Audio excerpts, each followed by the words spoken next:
Skywest 5031, runway 12 left, taxi via pop across runway 4. Runway 12 left, taxi pop across runway 4.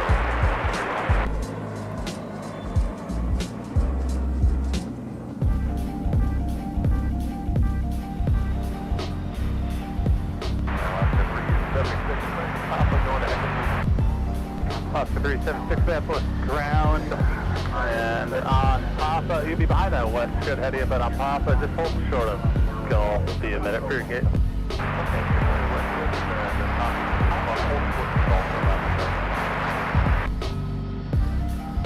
Right there on Quebec into the 1-2 left pad, and you can go back to clearance. They'll have your clearance here for you here in a minute. Alright, Quebec, into the 1-2 left pad, we'll switch back to clearance after the 8. So 2756, turn left heading 120, runway 17, start the takeoff.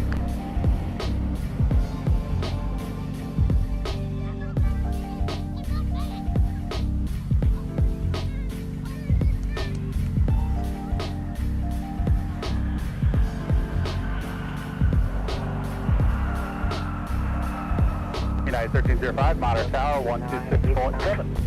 617, 1305. 89, have a great day. Yep.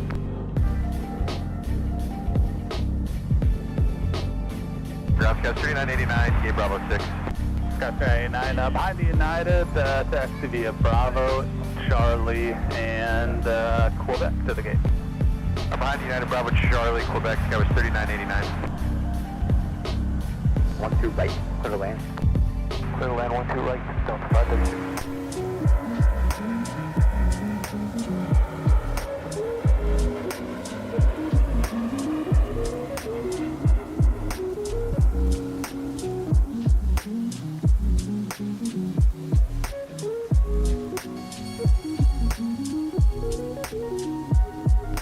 Skywest 3978, Minneapolis ground, your pushback is approved for 17.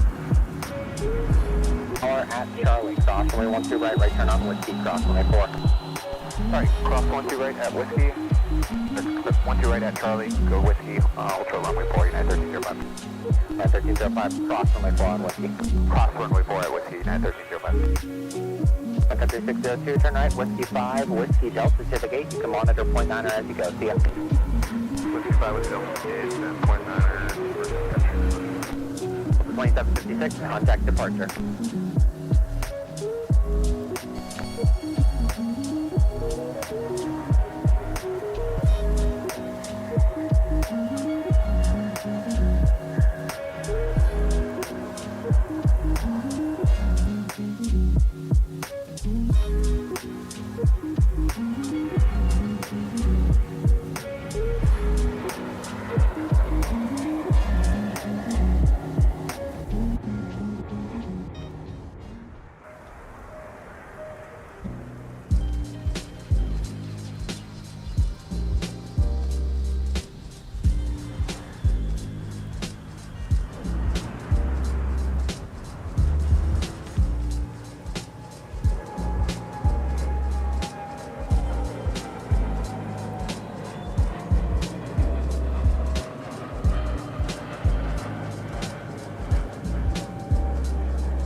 Alright, 1305, then if they told you you got a wheels up time of 2 past the hour to get to Denver time now at top of the hour. Copy, yes. 2 past, we'll move it up 1505.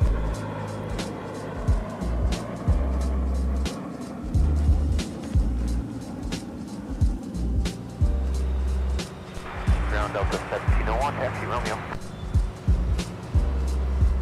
Delta 1701, runway 17, taxi via Charlie 5 Charlie, hold short of runway 12 right. Number 5 Charlie, hold short of 12 right, Delta 1701. Delta 2341 behind the outbound company at Charlie 5, you can taxi into the ramp. The outbound company into the ramp, Delta 2341. Delta, correction, Skywest 3989, you taxi, taxi around that pushback there, and you just join Pop to the gate.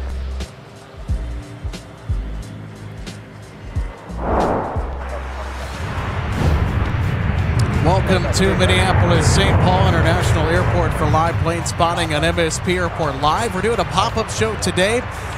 Kalita, a diversion that arrived just past 10 o'clock last night. Bad weather in the Chicago area and the greater area of northern Illinois forced Kalita to divert as we welcome you to our presentation of live plane spotting on MSP Airport Live. We are about ready to go with Kalita's departure. The 747 will be leaving MSP Airport shortly. The crew has boarded, and it's all topped up with fuel that it needs to make the trip. And we are ecstatic under some phenomenal weather today, a repeat of yesterday, kind of. It's severe clear, as our friend John Joseph says.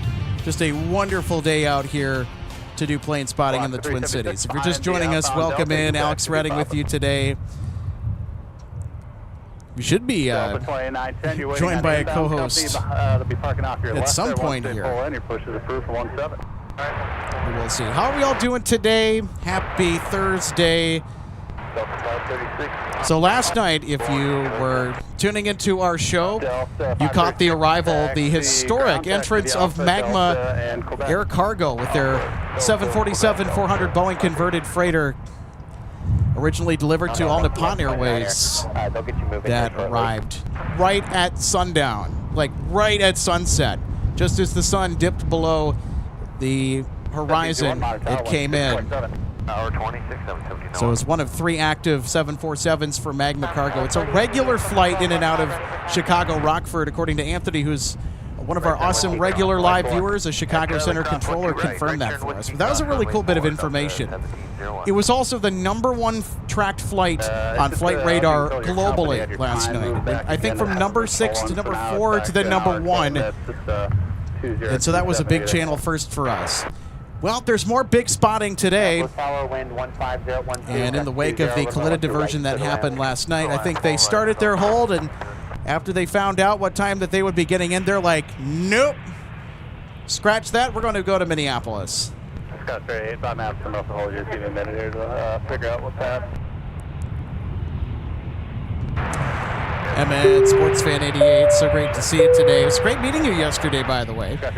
Says Flo Alex in chat. Look at that beauty. I know, how cool is that?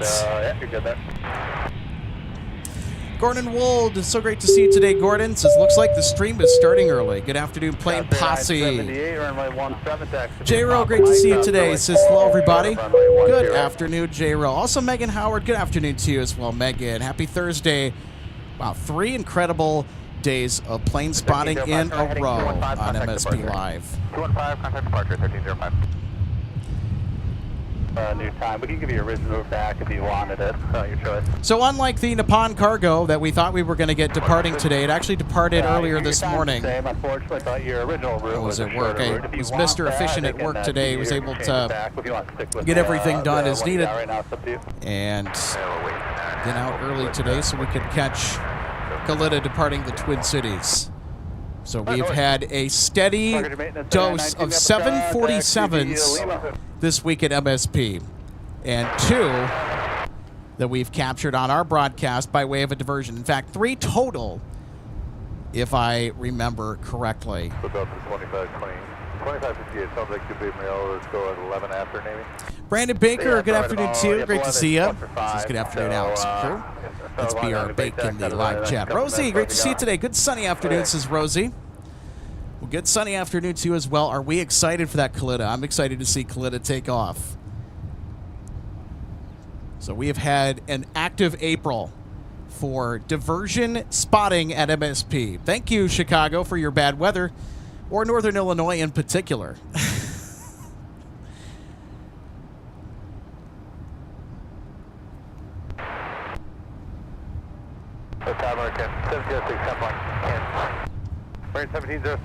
Marcus Ice says, how is it past the 2 p.m. hour?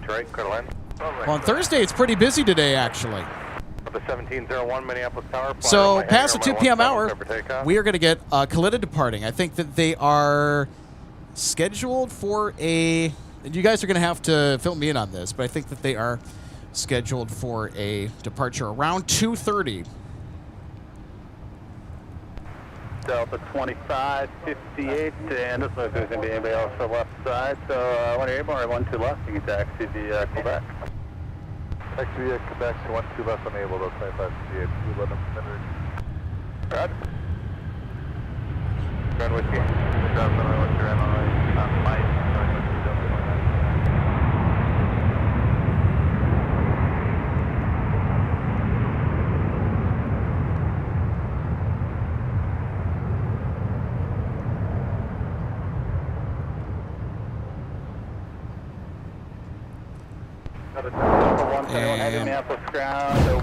Since we're on the 12s, we'll get more replays today. Delta 171 is clear to push for 12 right with A350.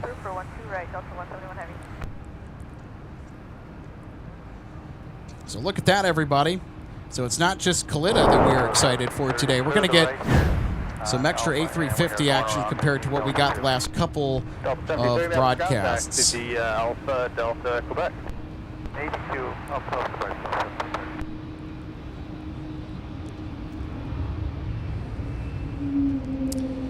Gordon, thanks for the update. So our Kalita 747 showing a departure time of 14:45. That's 2:45 p.m. Central. All right. Well, we're ready for him whenever they decide to get out.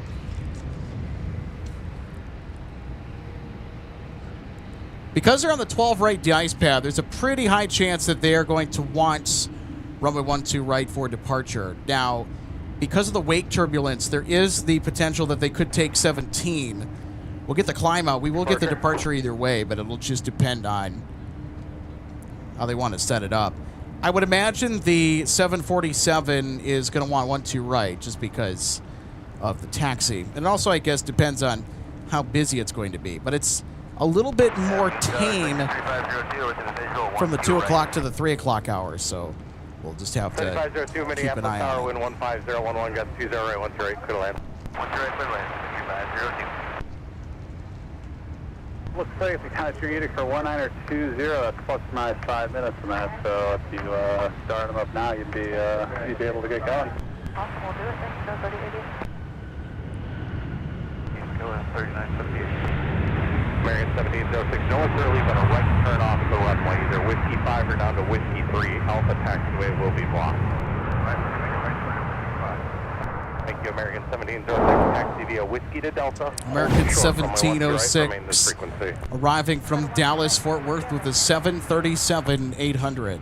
Delta 2979. So a little bit more pronounced breeze today compared to yesterday. It's going to be warmer today overall. I mean, we're into the 70s today. Slightly better lighting conditions, or as good as yesterday. I mean, just another solidly perfect afternoon.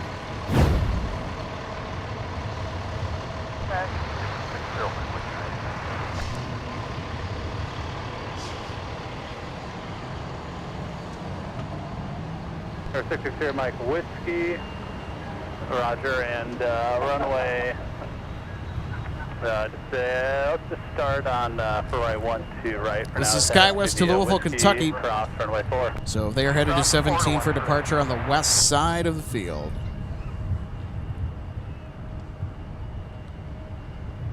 So if you are just tuning in today to Minneapolis, St. Paul, stick around. Kalita is going to be departing shortly. Takeoff imminent. And we have the best seat in the house here at MSP for when we go live. So. If you know somebody that watches the show, make sure to share the stream. Make sure to get the notifications out because we want people to see this. It's going to be a really cool moment that is going to unfold. And you can monitor tower on the 126 point. Okay.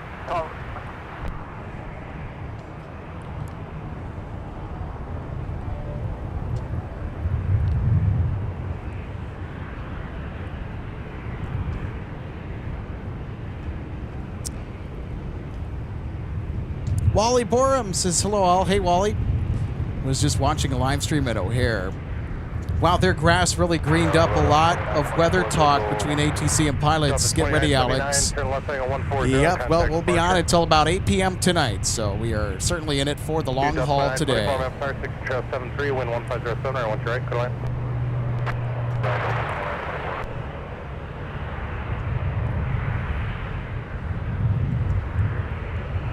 right, let's go ahead and grab our next arrival. Sun Country is coming in on the south parallel, and they are arriving from Dallas, Fort Worth. It's flight 502.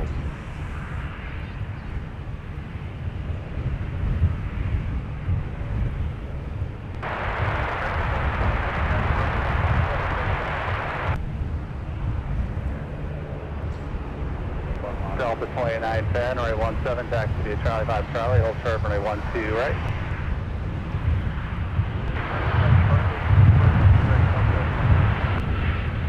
Another 171 Heavy, ready for taxi.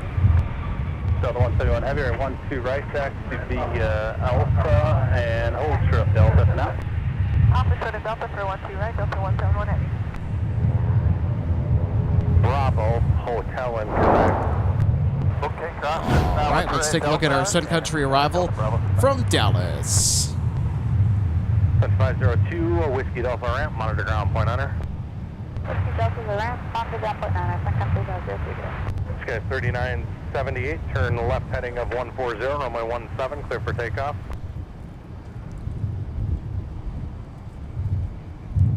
Zero Mike Whiskey at Hotel, cross runway 4, monitor ground rest away, point niner.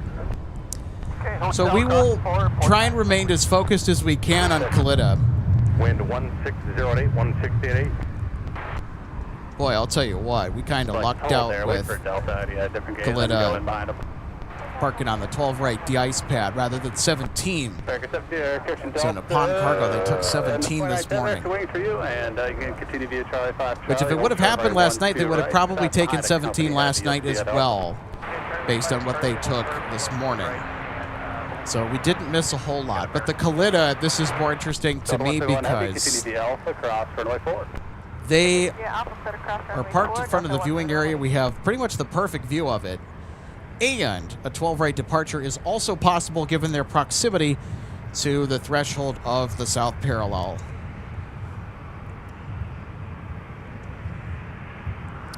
All right, our next arrival is Delta from Salt Lake City, flight 2924. Delta 2910, you can monitor tower 16.7. 26.7, Scott 3888, just advising your rate taxi. Scott 3888, runway 12 left, taxi via Papa, have a good day. Philadelphia, Papa, 3888. Tower, Delta 1047, 8 mile final 12 right. 1047, Minneapolis tower, 4.5 inch up to 73, wind 16014, gust 20, right, 12 right, clear to land. All right, here's another look at our flight inbound from Salt Lake City. Delta 2924, kind of ground point under. Delta 171 is now strutting its stuff over to runway 12 right for departure. They're going to go to Seoul today. So when we get out of this instant replay, we're going to have Delta 171. There they are. And all of our A350s are they're going to get a notable tag, and 171 is going to get the notable tag today. They're going to pass pretty close to our Kalita 747. We're going to have an interesting vista here. We're going to have an interesting frame coming up. The A350 and the 747 in the background.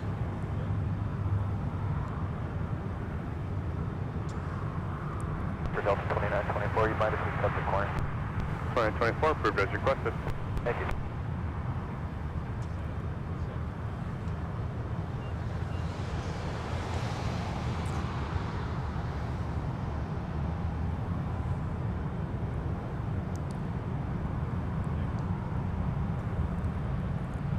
There you go. We got a 3-for-1 in the same frame. Sun Country arriving from Sarasota. Two major players, Delta and Sun Country, and then, of course, the uncommon visitor, Kalita. All in the same picture.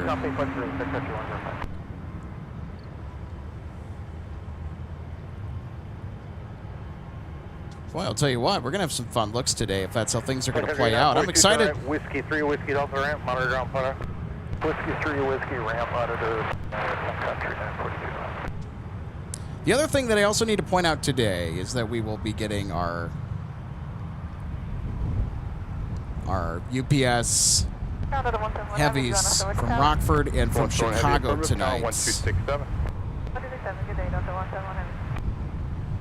MN Sports Fan 88, you're absolutely correct. We call that the money shots. Ground up 2580, 917, taxi via Alpha Charlie, hold short, we want to right. Alpha Charlie, short of 12 right, So Marcus, Kalita is here because they had to divert last night due to inclement weather at Chicago. And I guess they found out their arrival slot, and they're like, nope, we're going to Minneapolis. And they're like, well, it's been a long day. We're going to time out. We're going to get some rest. We're going to come back the next day. We're going to take this bird over to O'Hare. When the weather is immaculate. So again, coming up at around 2:45, we'll have the Kalita departure on MSP Live. Sean Bramlett, so great to see you today, my friend. Says, good afternoon, Alex. It's hot in Houston today. How are you doing today? I'm doing wonderful, Sean. I hope you're doing great today, too.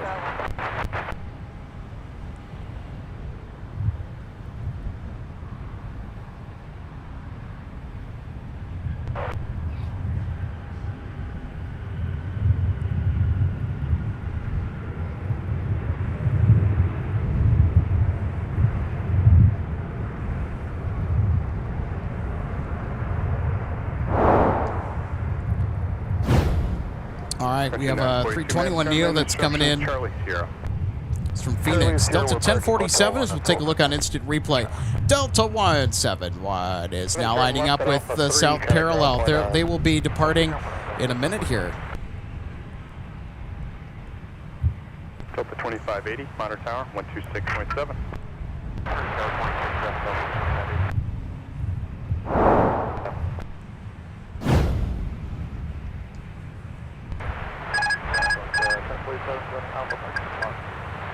Delta 1047, maps ground, taxi Alpha Delta to the gate. 5, Delta 171 Delta 2910, turn left heading a 140, runway 17, clear for takeoff.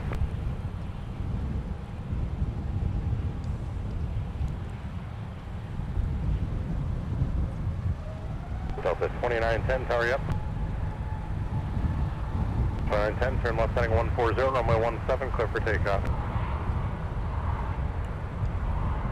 Country 105. Country 105, make the left turn out and pass me on company. Runway 17, taxi to Charlie 1, Charlie, Sierra Kilo, cross runway 22. 17 Charlie 1, Charlie, Sierra Kilo, cross 21, Sun Country 105.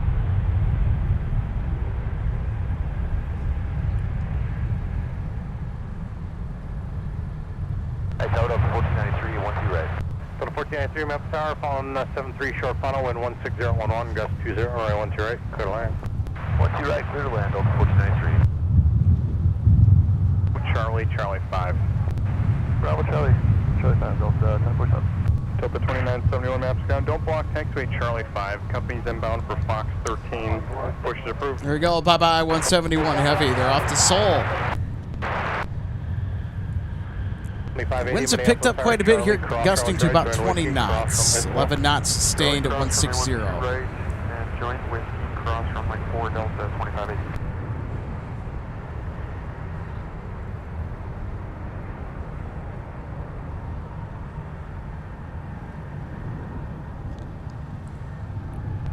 Sun 356, turn right, Whiskey 3, taxi via Whiskey Delta, monitor ground, put on.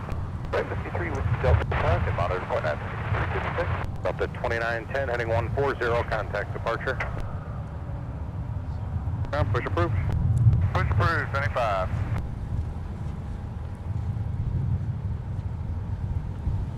So if you are just joining us, welcome to MSP Airport today. We're waiting on that gorgeous airframe to depart.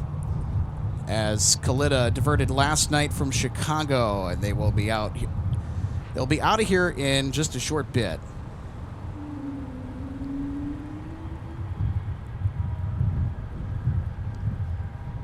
Delta 1047, company pushing's not supposed to block Charlie 5, so just use caution. All right, we'll go. Delta 1047, thanks.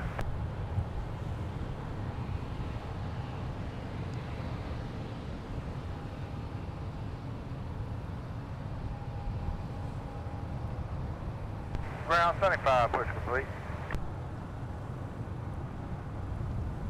75, proceed Delta Sierra November, cross runway 22, hold short runway 17. Delta Sierra November, cross runway 22, hold short 17. 75. 75, monitor tower 123.67. Monitor tower 123.67, 75.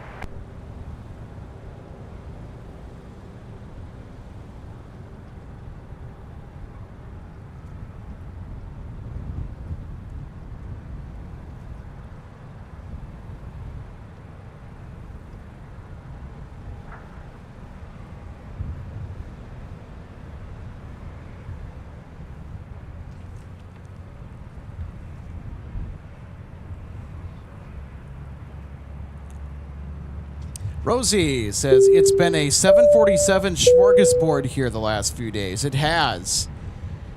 So if you folks remember, we started our show on Tuesday this week. We switched to Tuesday because we wanted to get the cargo stuff.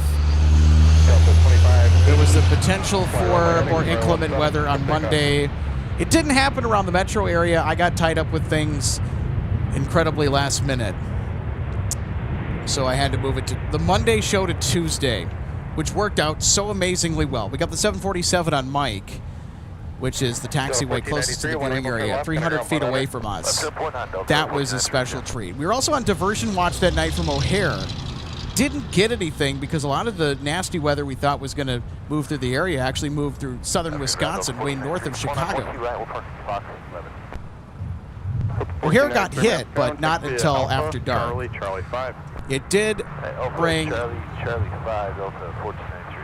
bring some diversions our way, though, in the middle of the night. And yesterday, the Nippon Cargo the 747 was scheduled to depart around 6 or 7 p.m. maybe, I think, but they had a snafu in getting that arranged, so they decided, you know what, we'll wait. There's also bad weather that was going to be moving through last night, which did end up being the case. So the departure for our Nippon Cargo 747 got pushed back to this morning. But what we didn't expect was, for the first time in MSP's history, Magma Air Cargo, I don't know why the 777's on the brain, but it's a 747. Magma Cargo 747 400 Boeing converted freighter, built for ANA. Arrived originally en route from Belgium to Chicago Rockford, and they were in a hold for a little while, and they, at a certain point, were like, you know what, we're going to go to Minneapolis. So that was the first ever time that airline was ever at MSP. Out of the 3 active 747s for Magma Air Cargo, we got to see it just before the available light faded away entirely right at the end of our show. That was just spectacular. Contact departure. And so you know what? Because today is an amazing day. The circumstances have aligned once again for us to catch another special diversion at MSP. This time in the form of Kalitta and the 747 400 freighter. Sun Country 208, 3 miles outside of Kin for the visual 128. Change 208, Minneapolis Tower, 6 control 73, wind 1809er, gust 19er, right 1 to right, clear to line. 1 to right, clear to line, Sun Country 208.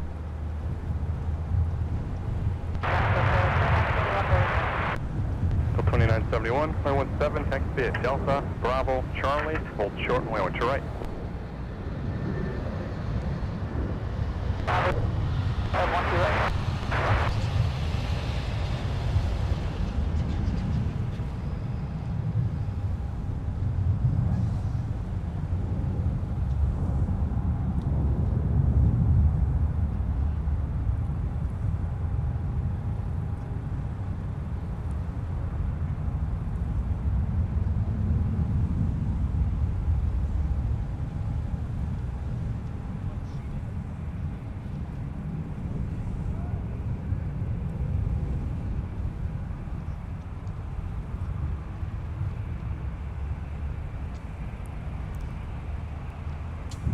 Adam, so great to see you today. So Adam asks, how many 747s are there right now? So far, Kalita, the one that we're looking at that came in from Anchorage last night, this is the only 747 that is here at the moment. There was another one here earlier this morning along with it, but it already departed. CJ, good to see you today. Says good afternoon, everyone. What an epic show yesterday. I know, and I think we're in for a repeat today. What do you guys think? Sun Country 754, turn right, taxi via Whiskey. MN Sports Fan 88 says fun to be able to watch the refueling. And that's an excellent point. It is. I like watching the refueling as well, because that's exactly what they're doing. So they are refueling the aircraft right now. So they're getting the tanks topped up to where they want it. And then when they're done with that, it's going to be go time pretty soon. And this is a process we don't see necessarily from the viewing area, except for this special circumstance, which has provided us the opportunity to look at the refueling process, maybe from a little bit of a distance, but close enough where we can kind of see what they're doing, which is super cool. Southwest 3467, runway 17, thanks to via Tango Kilo, cross runway 22, right across the GI pad. 170 Tango Kilo, cross 22, and across the GI pad. That was pretty much. Renato Caprez, so great to see you today. Says, "Bye, go MSP." I know we've had some really fun spotting last couple days, and today I think is no exception. Shad, so great to see you today as well. Says hello, Alex. Hello, Chad. Awesome day for spotting. I would agree. So great to be able to share this with all of you today. So 2971, you're clear to cross runway 4 Whiskey. Clear to cross runway 4 Whiskey, Delta 2971. 77 degrees right now. We're officially into the summer weather, and it feels amazing out here, by the way.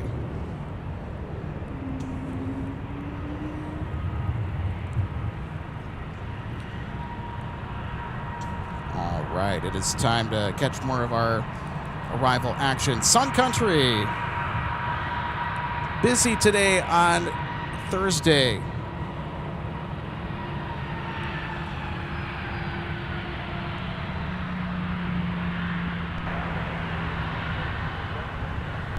Country 1813, runway 17, thanks to Delta Sierra Kilo, cross runway 22.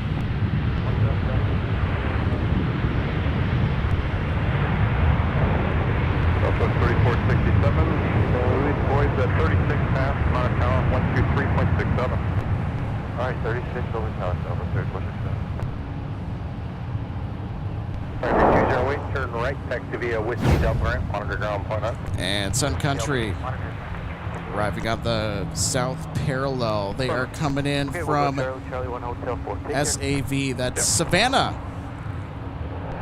Flight 208. So our 747 is getting fueled up right now. They are scheduled for a 2:45 p.m. Central departure back to Chicago O'Hare. This was a diversion from last night that paid the Twin Cities a visit after finding out their arrival slot in O'Hare, what it could have been. And they're like, well, I don't think we have enough to make it. We're just going to go to MSP instead.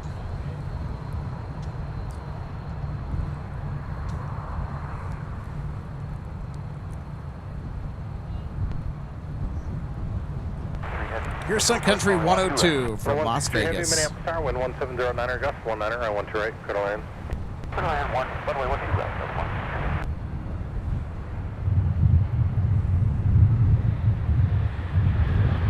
1. Of the 2971, follow southwest.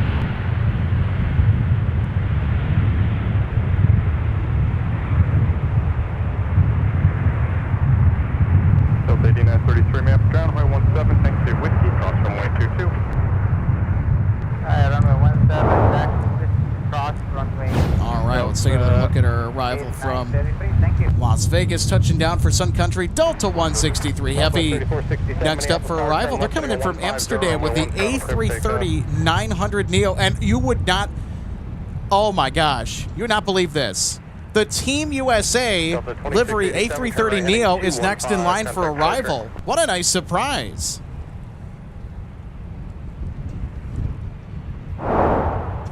Oh, how awesome is this going to be? And there they are, just to the top left of your screen. The Team USA A330-900neo.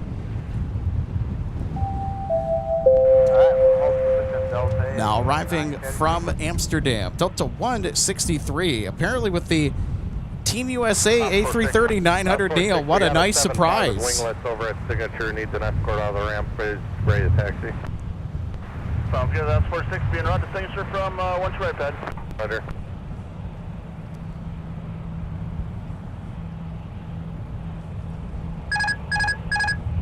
Target afternoon Sun Country 570, visual 1 to right. 570 map, tower, caution turn funnel, heavy bus, short funnel, wind 17010, runway 1 to right, clear to land.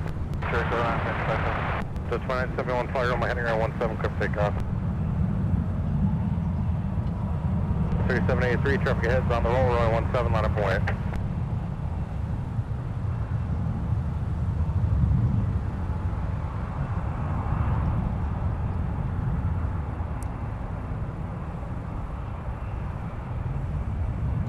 So 2699 maps ground, push approved. Push approved, yep.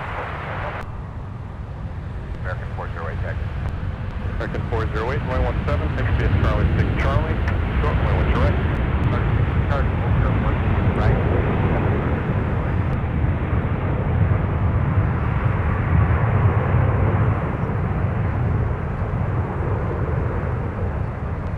Then 163 heavy, turn left, kind of ground point on. Left turn ground point 9, number 1. We're parking Hotel 2 Bravo. Sounds like it's going to be occupied for another 5 to 10 minutes. How about this? November 411 Delta X-Ray showed up to the party. He's like, hey, I heard there's a fun stream going on today. Let me get in on this action here.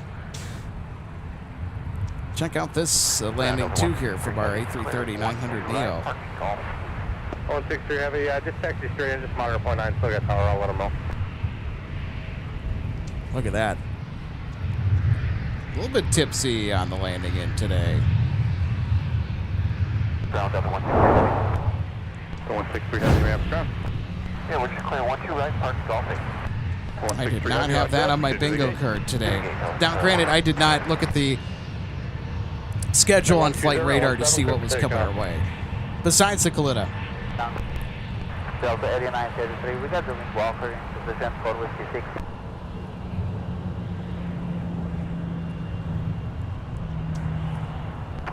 Delta 933, roger that, runway 17, taxi to Whiskey, cross runway 22. Boy, I'll tell you what, today's continuing to get more outstanding by the minute. Sun Country 570 from Cancun will be our next arrival. Thank you.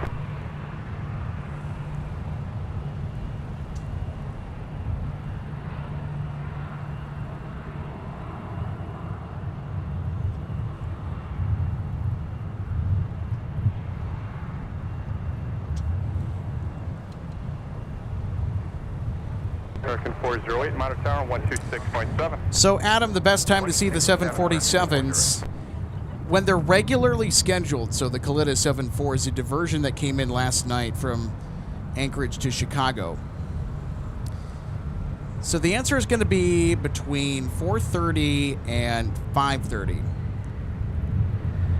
Because midweek on Flight 2568 UPS, on Tuesdays, Thursdays, or Tuesday, Wednesday, Thursday, we'll send the 747 on one of those days. It kind of depends. Sometimes it's last minute when we will know. But midweek is pretty consistent with UPS 747 assignments. They are fantastic. Sometimes you'll get UPS sending a 747 on a Friday if the loads are great enough. And keep in mind the 747 is operating in place of the MD-11 that used to be the usual equipment until the subsequent retirement following the disaster in Louisville back on November 4th of last year.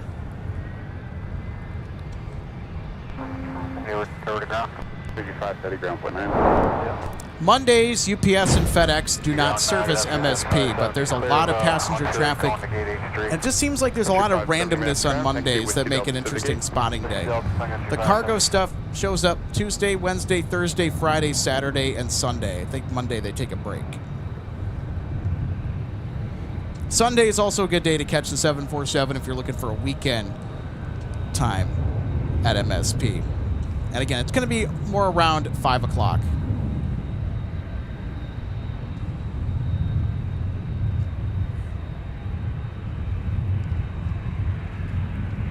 Number 4971, and you're in the shell, please find the 784,000. Dream Spinner 3MN says, good afternoon, everyone. Well, hey, good to see you. What a wonderful day it is. And we've had a streak of amazing weather and remarkable catches to complement the outstanding weather conditions that we've had, really over the last 3 consecutive days.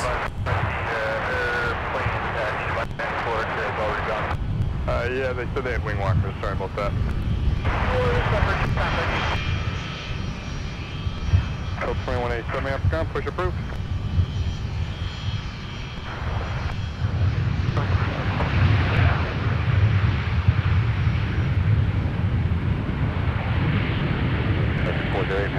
Charlie cross, from right to right, whiskey cross, runway 4. Cross 1 to right, clear cross 4 on whiskey.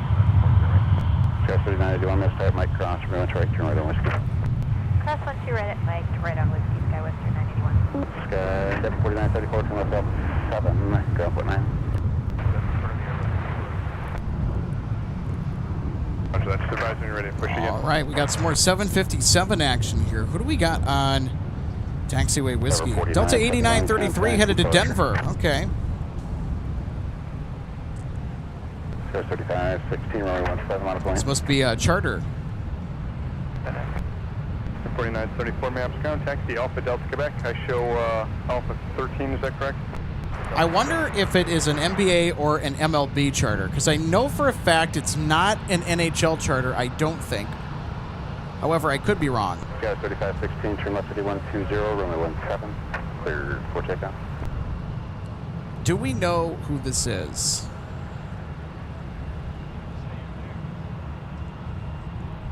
Pretty sure it's not an NHL charter. I want to say it's either NBA or MLB. 2187, Be push approved. professional basketball or baseball. So my question is, are the Twins playing the Rockies coming up? The Colorado Rockies in Denver, or the Timberwolves play the Denver Nuggets?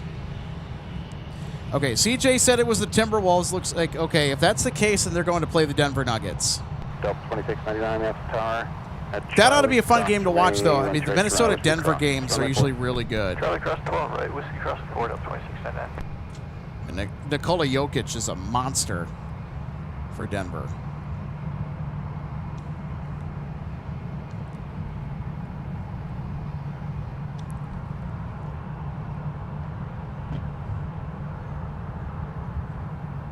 Delta 8933 maps tower, runway 17, line up, 10 lane.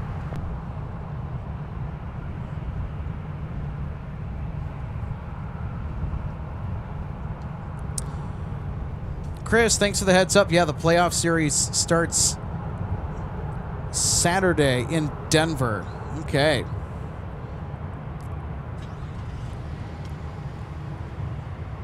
Boy, I'll tell you what, that's going to be a gnarly series to watch. Should make for some good television. I'm also excited for the NHL playoffs coming up. Delta 25. My Red Wings are out. Minneapolis tower. So I guess from Sequence will be the bus here onwards, let's go wild. Let's go Minnesota. They have such a cool team this year. Kirill Kaprizov, Matt Boldy, Brock Faber, Jake Middleton, Jared Spurgeon. You can't forget the Gus Bus, goalie Philip Gustafson, the Wall of St. Paul, Jesper Wallstad. The goalie tandem for Minnesota has been rocking it this year. Vladimir Tarasenko as well. What are the forwards? What are the depth forwards for Minnesota? And I'm serious. I think Minnesota could make a deep run this year, but it is Minnesota sports after all. So I would not be surprised if they get bounced in the first round of the playoffs by the Dallas Stars, which Minnesota's the 3 seed, and they are facing the number 2 seeded Dallas Stars. 63 minutes start, Mike cross, runway 1 straight, turn right at Whiskey. So the Western Conference playoffs are looking pretty spicy. I think we also got Colorado and Utah that'll be playing each other. So the Avalanche and the Mammoth, that's starting to shape up to be an interesting rivalry. So they're going to start cooking with that series. I think you also have the Golden Knights, the Anaheim Ducks. I think there's one other team from the Pacific Division that I think I'm missing that made the playoffs this year. How about the Anaheim Ducks? That's another team that I wasn't expecting to make the playoffs. But they earned it, though. I mean, the Anaheim Ducks had a very interesting year. They pulled a very interesting year out of their hat. And guess what? They're going to get rewarded with a playoff berth. 3981, fly runway heading, runway 17, cleared for takeoff. And you know what? Lincoln, you're right. Quinn Hughes on the Minnesota Wild. Quinn Hughes. How could I forget? It's Quinnesota when Quinn Hughes is on the ice here at Grand Casino Arena. Well, in downtown St. Paul.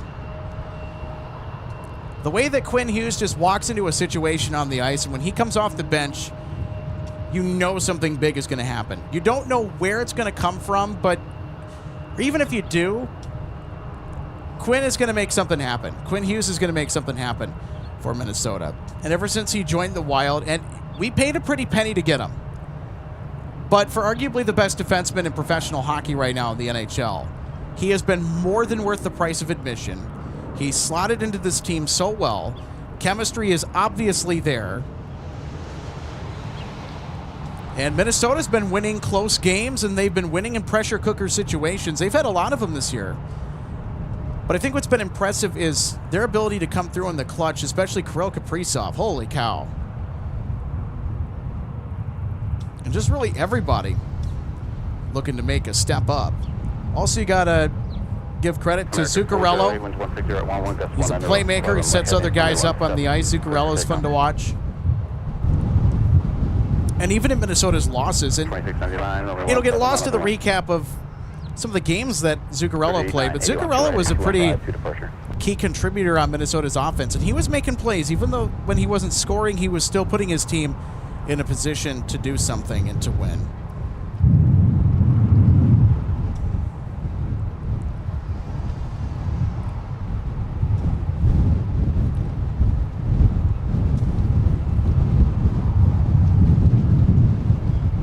Boy, our wind is really kicking up right now.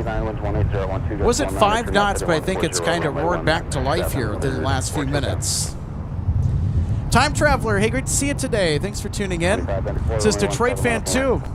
My dad played for them in '96. No way.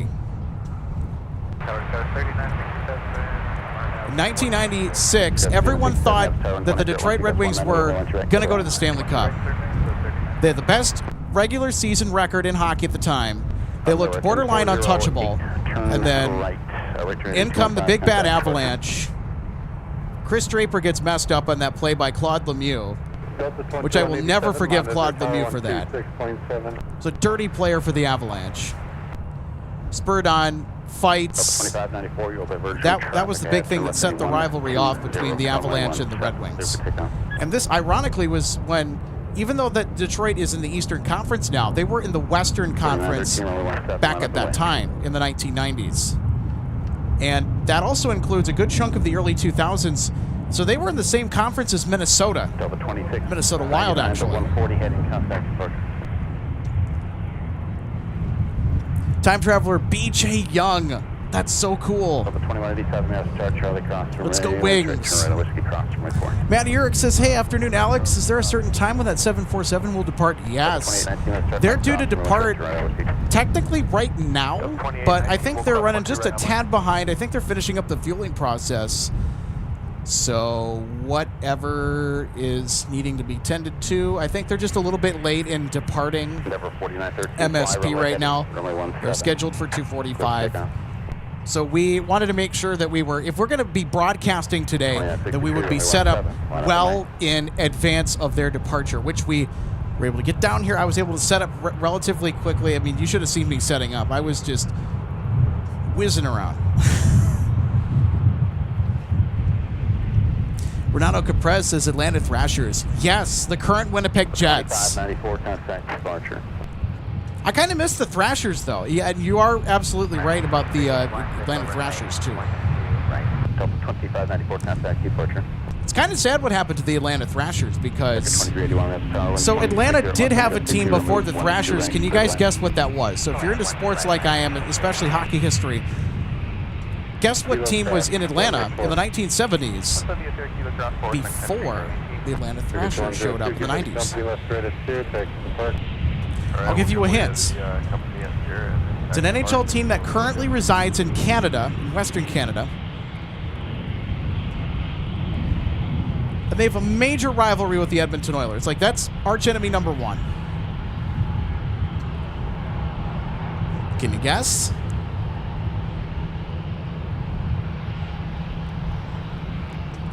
Chris. Denver 4913, turn right, heading 215, contact departure. Chris, I think you got it.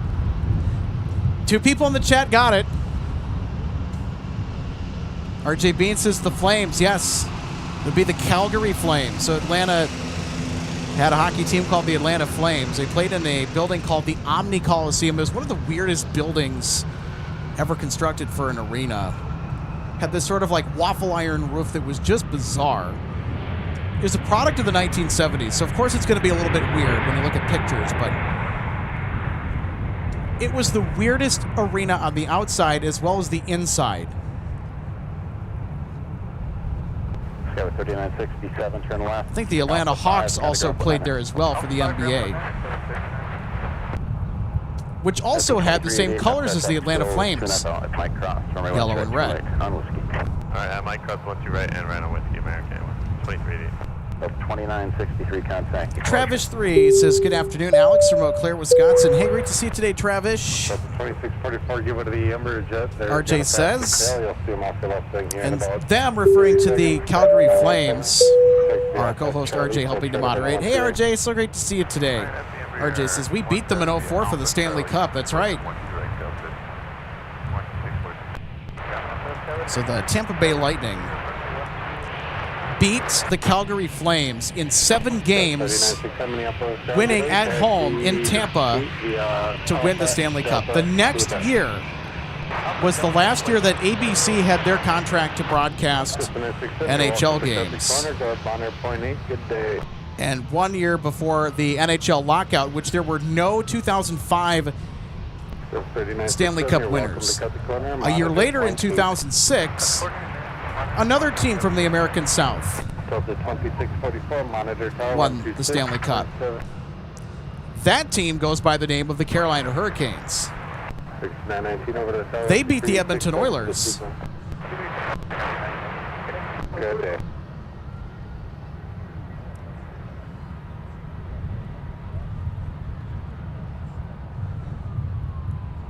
Delta 2187, winds 15013, gust 22, turn left heading 150, 150, runway 17, clear for takeoff.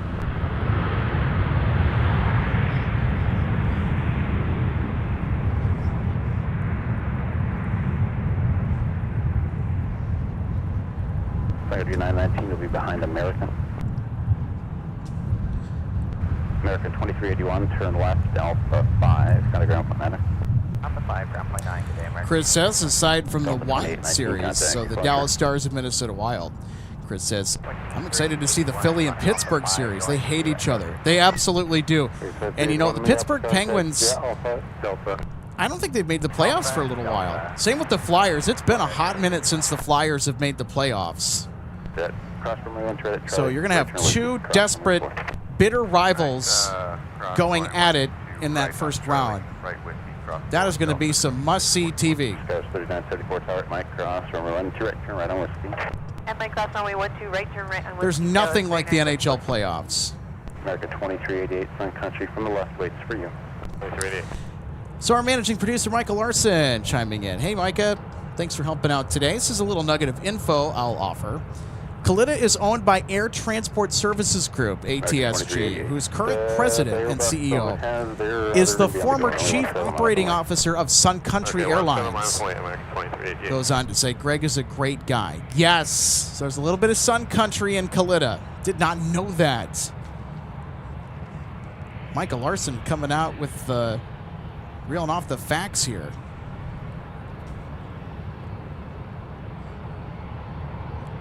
So Max Fire, great to see you today, says, are the Wild playing at home or are they on the road in Dallas? The first 2 games are going to be in Dallas at the American Airlines Center. And after they get done playing Dallas, they will go here to Grand Casino Arena in St. Paul. So the Wild will host 2 games, games 3 and 4. And then it will be Dallas and Minnesota that will host, and they'll alternate the hosting duties until somebody clinches the series. If it even goes beyond a game 4. And I'll be honest, even though the Dallas is a heavily beatable team for Minnesota, and also, as a recent example, Minnesota just beat Dallas, I think, in their last matchup. Minnesota's gotten the Stars goat a lot this year. Minnesota needs to win that first game, I think, because if they don't, I think Dallas might end up taking the series based on the momentum swings and the immeasurable type stuff. I honestly think if Minnesota does not win that first game against Dallas, it's going to be a slow death for Minnesota this year in their season, and that's going to really be unfortunate. Even though I'm a Red Wings fan, I'm still kind of a Wild fan because, hey, we're the state of hockey. And it's more to do with the high school and the college, but, I mean, hey, you have a pro team here, you have to kind of back it up. Because I know that University of Minnesota Duluth, St. Cloud State, and the University of Minnesota can all boast national titles for their hockey program. I think even Minnesota State Mankato can say that. But if you're a professional sports team, you got to win a Stanley Cup if you're going to call yourself the state of hockey, in my opinion. And I think everybody in the state is in agreement with me on that. We need a Stanley Cup here. Our city needs it badly. David Hermanson says, leaving work early in Edina to come to the viewing area. See you soon. Hey, we'll see you soon, David. Awesome. So we're going to get one of our live viewers that's going to come out in person to see, hopefully, Kalitta take off. Hopefully they don't get out of here before David arrives at the viewing area. Here's our Dash 8 Q400 from Regina, Saskatchewan for WestJet Encore. 150 for my 17, clear for takeoff. So this is a daily service for WestJet Encore. So they are to and from Regina, Saskatchewan. They're going to go over to Concourse G because, unlike the other WestJet flights, they don't pre-clear customs. Flying at 919, contact departure, get in. Sun Country 622, I got 622, Minneapolis, 140, 722, runway 12, right, clear to land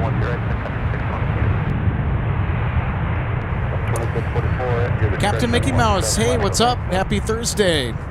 So great for you to join us. Yes, I did see your hello earlier. I'm just trying to keep an eye on things. I also kind of went on a tangent, too, about hockey stuff. My bad. I'm a sports nut, so that's bound to happen if somebody brings up the hockey conversation, or really just any sports. It really helps to know that sort of thing, especially in the fall when we're going to get NFL charters. Oh, by the way, you guys are not going to believe this. Guess who the Minnesota Vikings are going to be playing this year during the regular season? So they're going to be playing one of the teams that actually charters Atlas Air for their transportation services, which means we're going to get another 747 NFL charter this year. How cool is that? Last year we got the Baltimore Ravens on November 8th that came in on Atlas Air, 747-400. The Miami Dolphins are going to play the Minnesota Vikings, and they'll be here in Minneapolis when they do so. And Miami has chartered Atlas Air for a long time. I think Jacksonville and Denver are the other teams that charter Atlas Air besides the Baltimore Ravens and the Miami Dolphins, as we already mentioned.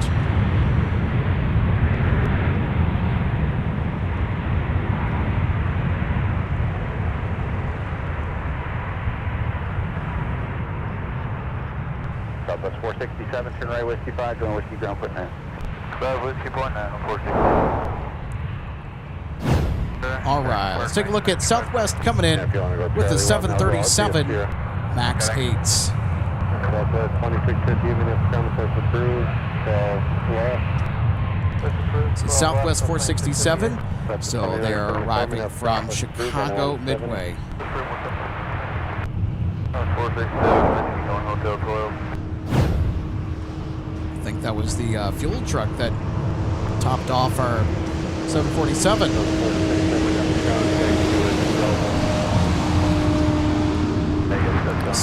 Seeing if I could try and get a wave there.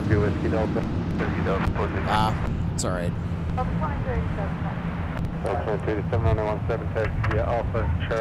Sun Country, our next arrival on the South Parallel, coming in from Harlingen, Texas.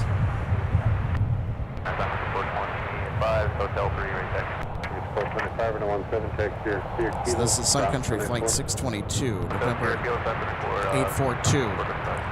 Sierra Yankee in charge. Hey, this is actually a Gemini Jets model you can get in 1 to 400 or 1 to 200 scale in diecast. I have the 1 to 200 diecast model of this airplane.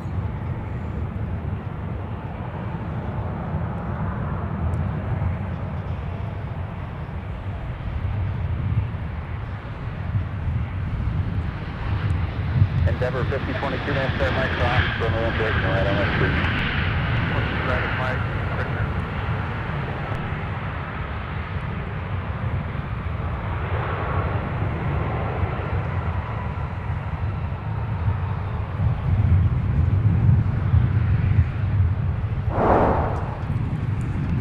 All right, let's take a look at the Gemini Jets plane for Sun Country.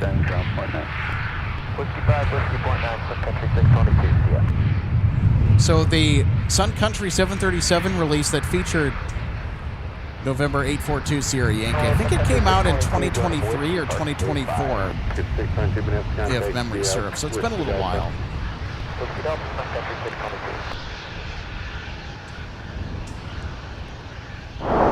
I think they're harder to find now. 2287, I'm on the route taxi straight ahead. So I got mine from DG Pilot. Boy, that thing was spectacular. Big shout out to our sponsor, DG Pilot, though. They have really good prices on models. Some of the better places I've seen for buying models. They have outstanding service. They actually inspect the shipments before they send it out to you. I don't think really any other model shops do that. So they take great pride in really everything they do, and we're just so happy that they are sponsoring live plane spotting, and I've also been a customer of DG Pilot for a long time before I got started with this. So check them out, dgpilot.com. You can also visit them in St. Paul. All right, here's Delta Niner from London with the A330-900 Neo. It's another heavy inbound. 425 over to Tower, 12367, good day.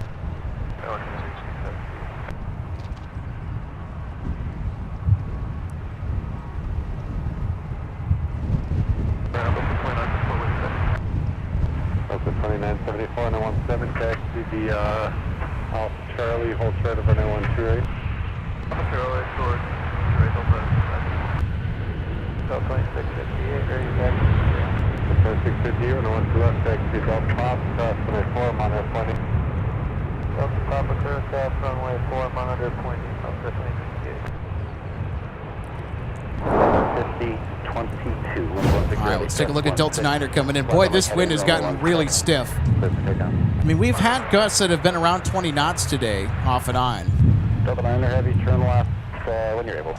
But this wind feels just amazing, especially because of how hot it can be sometimes. It's almost 80 degrees today. This wind is just amazing. I like it when we have a little bit windier days on upper 70 to lower 80 degree days and above. Makes spotting out here just so amazing.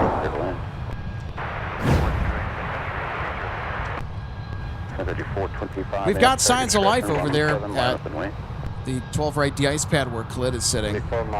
So they're done fueling, and the air stairs has been pulled back. They need to just get it out of the way here, but they'll do that in just a minute. So the hatches have been battened down for Khalida. They'll be departing shortly. So we will hear them come on to the ground frequency, hopefully here soon, within the next several minutes. I don't see their beacons on. When their beacons are on, they're about ready to start up and move. So there's going to be a beacon on the bottom and a beacon on the top. It's going to be a red beacon. So when they turn those beacons off, that basically is a warning to everybody on the ground or anyone that's in the area. Hey, stay back.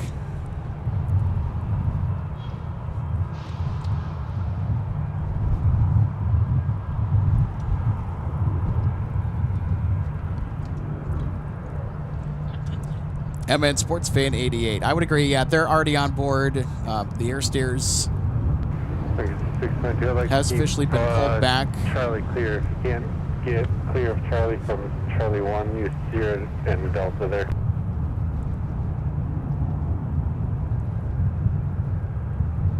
Look at your 622. Yeah, sorry, I thought maybe that was for us. Can you say that one more time? Yeah, if you can't get onto Delta from Charlie 1 there with your company pushed, use Charlie, steer and Delta just so I can clear Charlie, please. I'll tell you what, we are going to have a wonderful highlights package tonight. We had to forego our runway recap last night. So if you were with us last night and you're like, wait a minute, you said you were going to do your runway recap. Well, Magma came in and messed the whole order of things up in the best possible way, because with daylight running out and the viewing area closing at dusk, we had to make a decision, so we would stay with the most important story, quite frankly, I think, of the month when it comes to stuff in and out of Minneapolis, St. Paul. Yeah, we can Charlie 1. So our 747 was scheduled to depart at around 2:45. So departure's imminent because they have fueled. That has been completed. We actually saw the exact fuel truck taxi by on the service road. And the air stairs has also been pulled. So the crew vehicle dropped the crew off. They walked up the stairs. They fueled up. And pretty soon they'll have their beacons turned on. So within the next 30 minutes is when we're expecting a departure for Khalida. Howard, is it? Thanks so much for tuning in today. Says, did the tornado siren go off at MSP or just in my area?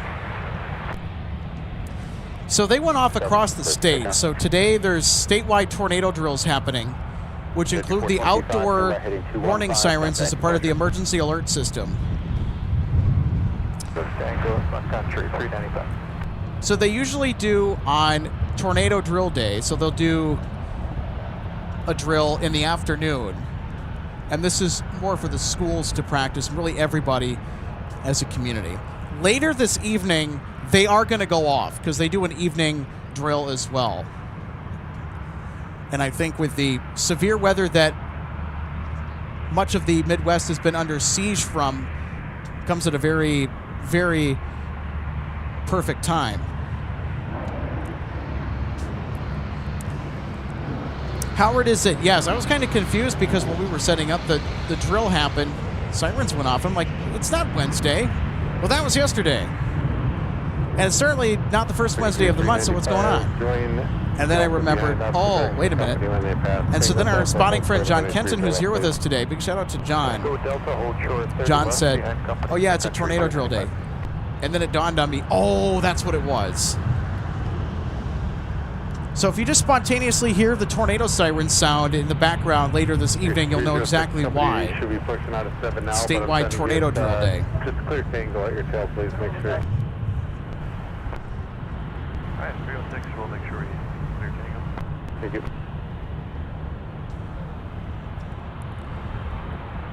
So our 747 will be set into motion here pretty soon.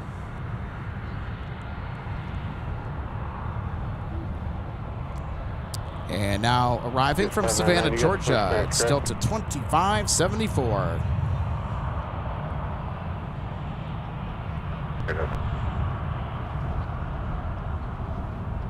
Delta 2974 was 17013, got 20, fly runway heading, runway 17, clear for takeoff.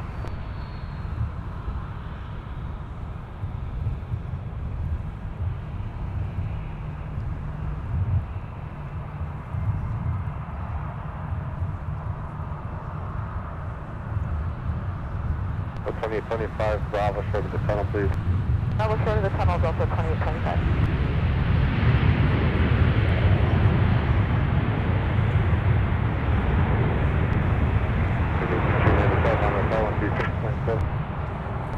Sun Country 395.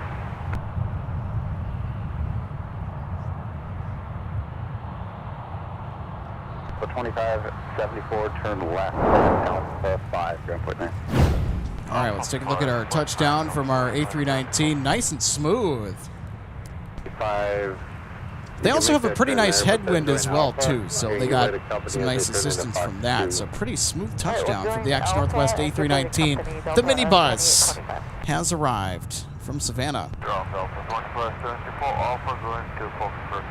So 2574 Minneapolis, Ground Gate. Sun Country 395, Memphis Tower at Delta. All right, cross, so here's our Clita continue via Delta 747 again. Hotel Quebec.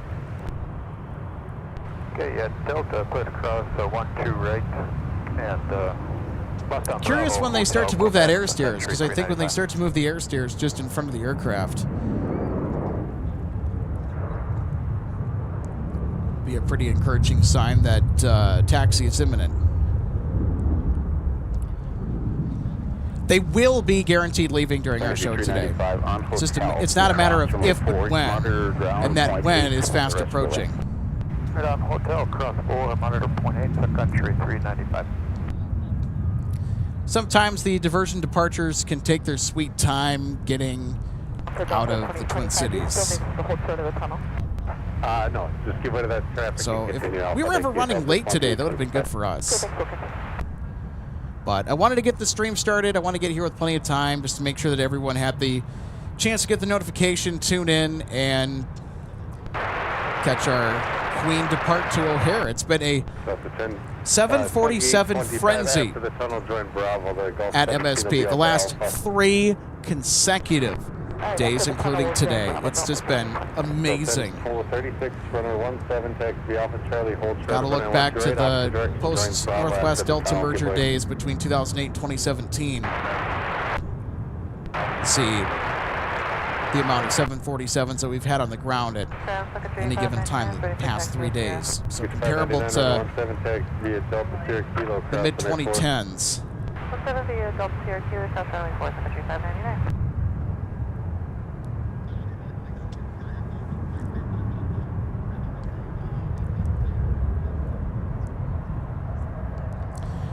Oh my word. Boy, American 3105. we just keep getting mountains of good news, don't we? I just got an alert that popped up on my phone on Flight Radar. Guess what aircraft type has filed today for UPS 2568 Heavy from Louisville? Can you guess? These aircraft have been seemingly non-stop in and out of here. Looking at one. So, UPS heard that, hey, you're having a 747 party? How dare you? We need to be a part of that. So, UPS tonight on 2568 is going to be sending us a 747-8. Via whiskey and crossword. So the flight from Louisville to Minneapolis is about a 90-minute voyage. So that means that they are just about ready to start their taxi and possible takeoff shortly thereafter, or takeoff shortly thereafter out of Louisville. So their transponder has come on. That's why I got the alert. So I was going to slam dunk on the fact that, you know what, we're done with the UPS 747s today. I'm like, yeah, they've sent them 2 days in a row. They're going to send a 76. Nope, they sent a 74 today. So how about that, everybody? We're going to get a double dose of 747 action, just like we did yesterday. How about that? 2 for 2 on our double dose of 747s. And we're going to be overwhelmed with the amount of 747s, and we're going to spot out at LAX coming up on May 6th through the 8th. I think it's a good time to segue into that announcement, speaking of all the 747 spotting that we've had the joy of bringing you this week alone. 1036 Minneapolis Tower at Charlie, cross, turn right at Whiskey, cross. So, yeah, we'll be out in Los Angeles May 6th through the 8th. We leave on the night of the 5th and return on the afternoon, really evening of Saturday the 9th. Big thank you to our friends from LA Flights Live for hosting us. Thanks so much, Peter and Josh. It's been so fun connecting with you just in the interim, and Peter, looking forward to meeting you again as well. I don't know if you're watching today, but Logan and I and John, we're all excited. And you know, the other big thing too is because John Joseph, one of our co-hosts, he can fly standby because he was a Delta flight attendant from 2008 to 2020. So for around 12 years, before that Northwest, before that Republic, when he was in his first year, he started flying as a flight attendant for Republic in 1980, went into the Northwest system in 86, and then became a Delta flight attendant in 2008. Took the retirement package in 2020, and he's been enjoying retirement ever since. We very much enjoyed his company. He's a wonderful co-host. So he gets to fly standby. There's, I think, 111 open seats, maybe? There's a lot. There's a lot of open seats on that flight, I think. I checked as well on my end. I'm like, dang. So there's a pretty strong possibility that I might be flying European first, or business class, I mean, to LAX. I don't think so, based on where my spot is in main cabin. But who knows? We'll see.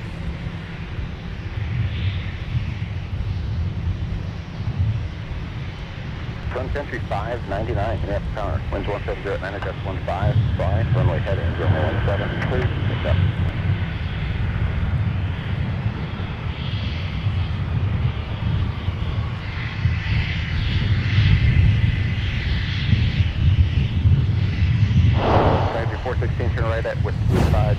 Sun Country 416 now touching down from Miami, Florida. We've seen a lot of Tide Pod liveries today. It is a busy day over there at Terminal 2 for Sun Country.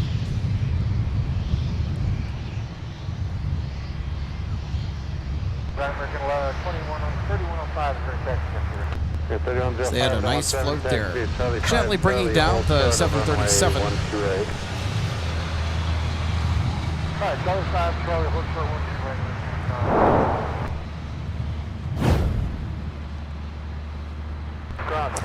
All right, our diversion is ready to head back out to Chicago O'Hare. I think it's enough for a diversion alert.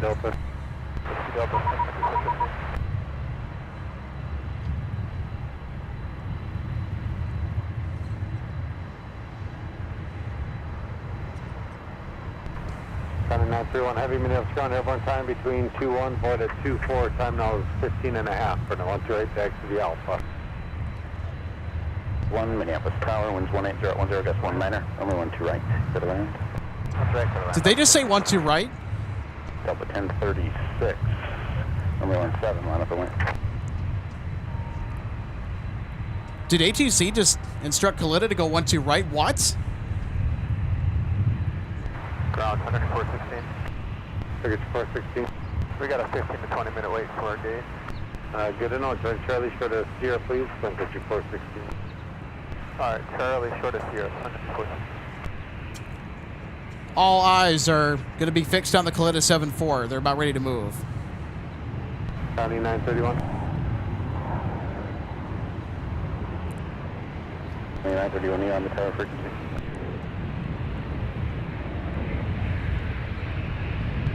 County 931 heavy. 150, 17, there you go. 865 Whiskey, Minneapolis, Connors, we're tripping from the departing bus runway 17, line up and right.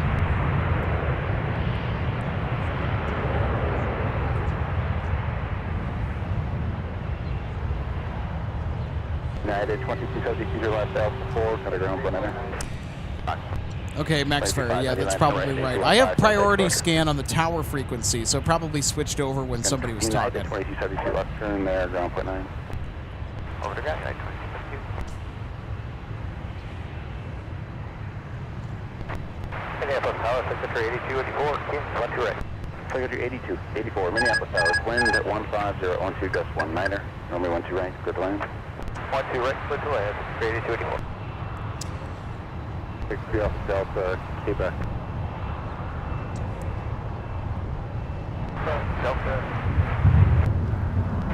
Back United 2272. Number 865 Whiskey, caution wake turbines, going to departing bus, fly runway heading, runway 17.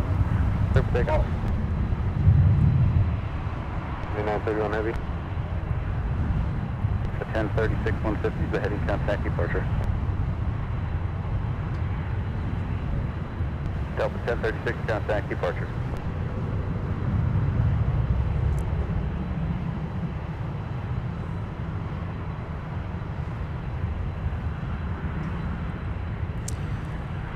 So if you're just tuning in, you up with this frequency.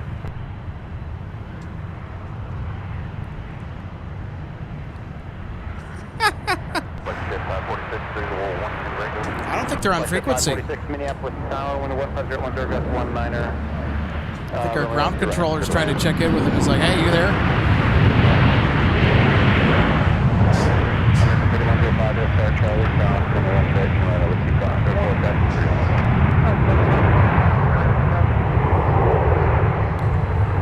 Oh my word.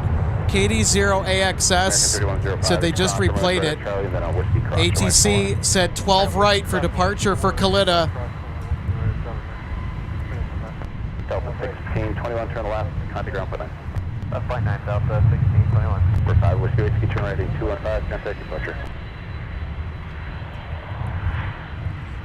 So if you're just tuning in, welcome to Minneapolis, St. Paul. Departure is imminent for our Kalitta Air 747 freighter that diverted last night from Anchorage en route to Chicago due to inclement weather and is headed back to the Windy City. United 2272, holds further Quebec. MN Sportsfan 88, Anchorage. 2272, monitor point 8. Seems to be a common origin airport for cargo-heavy diversions into Minneapolis, especially over the last few years.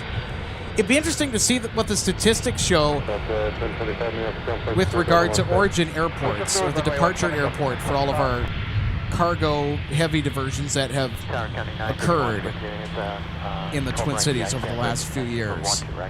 I'm pretty sure that they would turn up an overwhelmingly positive result for Anchorage. Now, the diversion we got last night was not headed to Chicago here, and it was not from Anchorage. It was actually from Belgium. I didn't even know that this airline existed until yesterday. Magma Air Cargo, the 747 Boeing converted freighter, showed up from Liège, Belgium. I think that's how you pronounce it. And as a daily flight into Chicago Rockford, but they bailed because Rockford got pounded with strong storms last night. Because Magma Air Cargo was in the area and they knew that Rockford was currently getting hit, they're like, well, I guess we're going to MSP. 1 2 right, clear to land, Southwest 407. 8284, turn right, Whiskey 5, ground Whiskey, underground point 9. Whiskey point 9, Secretary 8284. Minneapolis ground, Secretary 8284, up on Whiskey, going to gate Hotel 4.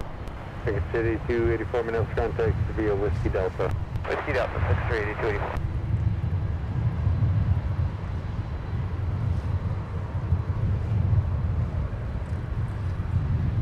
America 31005, just verify your transponder is on.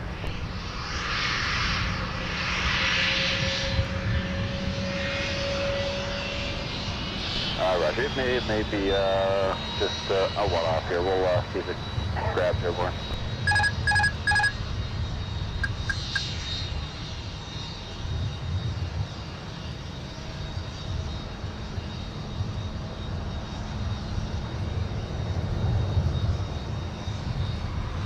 Sun Country 8284 gates occupied. You want to go on Charlie? Sun Country 8284, I do join Charlie short. I have Charlie 1. Charlie short, Sun Country 8284. There we go, everybody. Kalita is now on the move. And we're going to get another 747 later tonight around 5 p.m. Central. UPS 2568 is sending us a 747-8 freighter. Select at 546, turn right at Whiskey 5 into signature monitor point 9. So it is the week of the 747.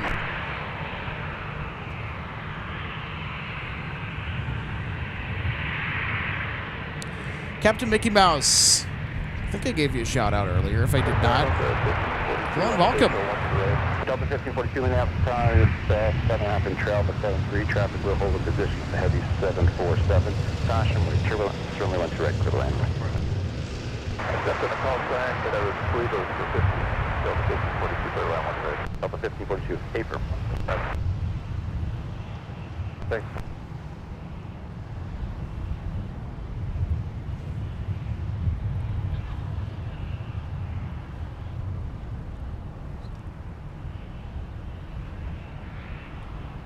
Ground at Sun Country 407, the taxi of Hotel 2 Charlie requesting a left hand. 407, turn left via Delta. Yeah, I think it's safe to say that based on how Kalita's postured, they're going off 12 right. 17 Delta Charlie 2 cross 4, Mike 0 kilo to 17. I know we have incoming arrivals right now, but 2931 heavy must start charge 7 we're staying with the Queen. We are staying at attention for the Queen of the Skies. We are staying with Kalita until Kalita's out of here. And we will resume our regularly scheduled programming. 25 Minneapolis ground, Delta to Charlie, Hotel 2 Charlie.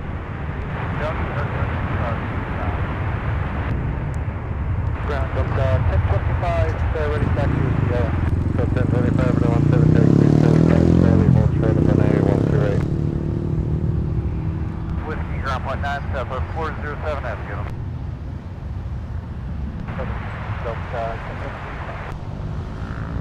Southwest 407 on Whiskey, looking for hotels, left exit, good afternoon. Package 407 Minneapolis ground, good day, taxi via Whiskey Delta. Whiskey Delta, Southwest 407. 5, contact departure, good day.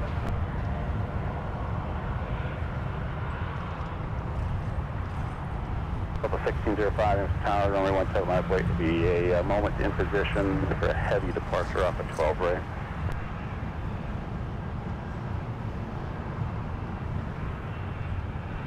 Delta 1605, radio came in very weak.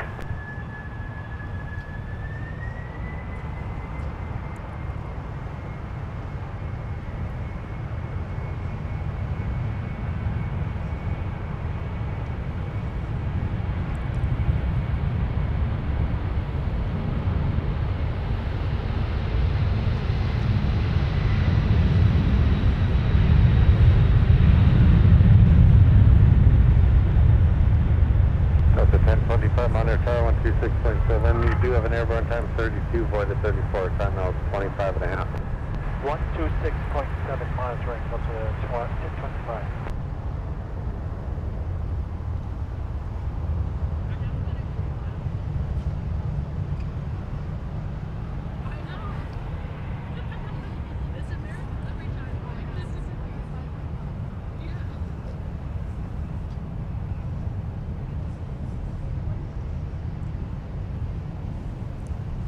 Connie 931 heavy contact departure. Have a good day. Thanks for stopping in.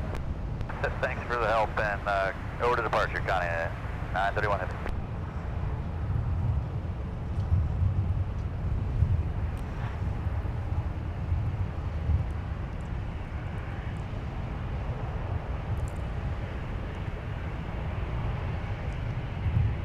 United, 576 Minneapolis Tower at Mike Cross, runway 1 right. Mike Cross, runway 12 right. Wow!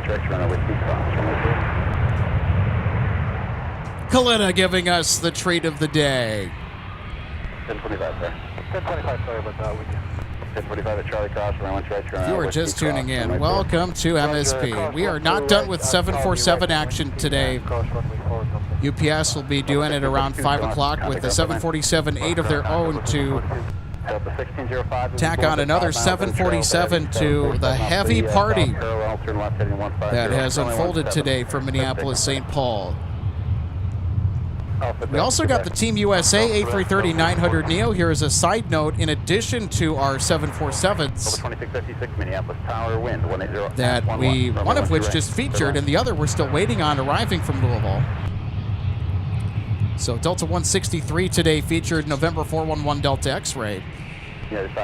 Delta's Team USA A330-900 Neo. We've seen 411 Delta X-Ray so many different times on the broadcast, so it's great to see 411 Delta X-Ray back here in the Twin Cities.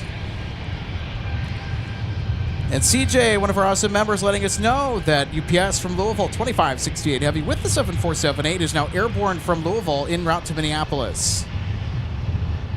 Nice. Well, they're running right on time, too. It's about a 90-minute voyage from the World Port at Muhammad Ali International to Minneapolis St. Paul International. Given that there's no detour routing or other delays. 1542, monitor 0.8. So we'll be seeing UPS with the 747 just shortly.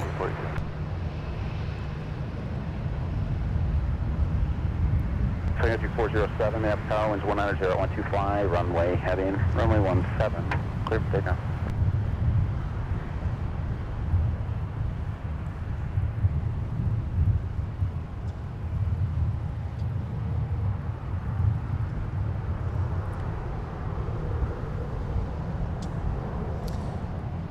Our ATC controllers are really awesome. You also could get a little hint of that Minnesota nice.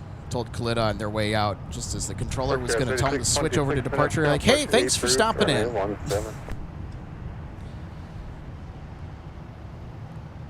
We got 3626, push approved on 17.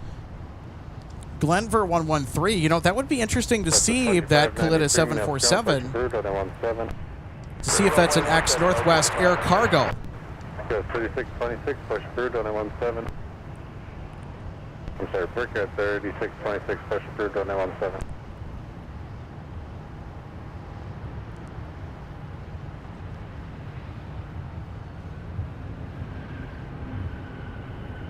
Southwest 2699, we have start Charlie Cross, runway 1 true right, under ground port 9 on the other side.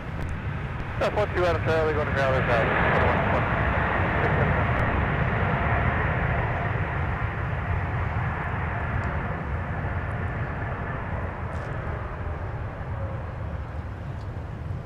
Delta 2656, Oh, you know what? Let's take a look at our Team USA 330 Neo. There you go. Kind of sandwiched in the middle there.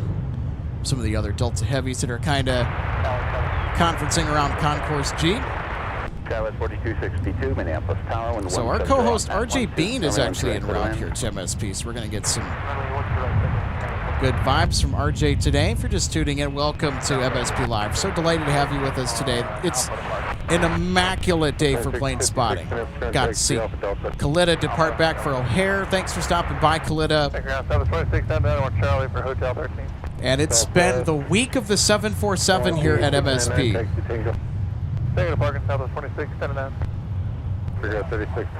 Oh, nice. All of our members using that 747 emoji. Love it. Dream Spinner 3MN says, is Magma still at MSP? Unfortunately, they are not. I think they just departed after midnight. So their stopover was fairly brief. Philip from PLM Aviation. So great to see you today, Philip. It's one of our live plane spotting colleagues that does live broadcasts over from Munich. So if you are looking for something to do late at night here in the U.S., well, hey, it's morning over there in Germany, wherever Philip is going live from, so I know that. His channel's growing. It's catching some fun stuff, and I know that summertime in Munich is a lot of fun.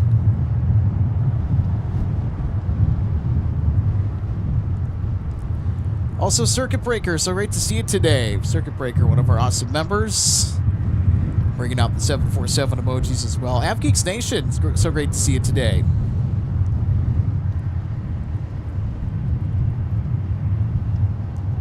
Anthony D, 5189, so great to see you today. This is bye-bye, Connie. Hey, Delta Whiskey Aviation, so great to see you today. Delta Whiskey says hello, everybody. Hey, Delta Whiskey, how's it going? Jules S. Greetings, welcome.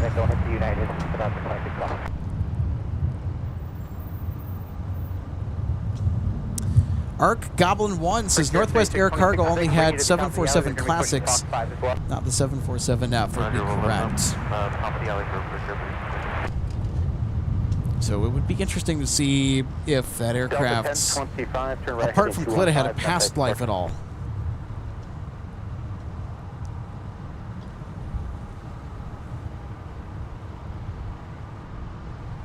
Too bad this wasn't a Friday, or else we would have KLM. So KLM usually would have departed by now, or around the 3 o'clock hour to Amsterdam.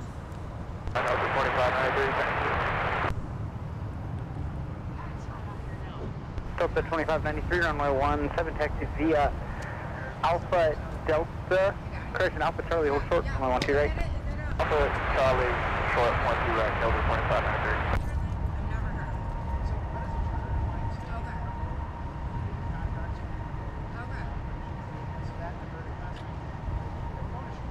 Super 6, full short of the tunnel.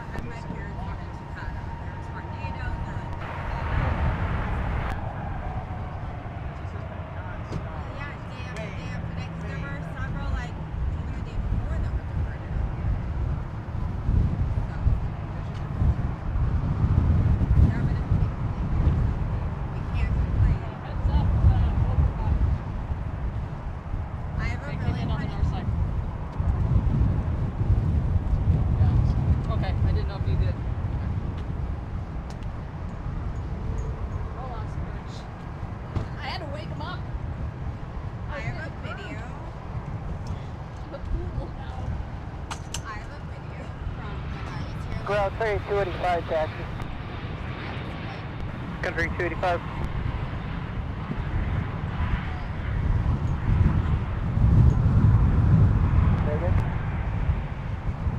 Alpha 5, turn left there, ground for left on Alpha 5, turn left on Scott 42.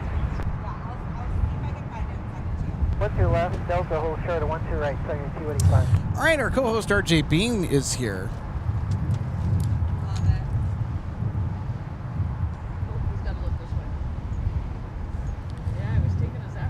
Let's go ahead and show you what's going on over at Terminal 2, because it is busy, busy, busy, busy. It's a beehive over there for Sun Country. The 2593, give way to the CRJXC.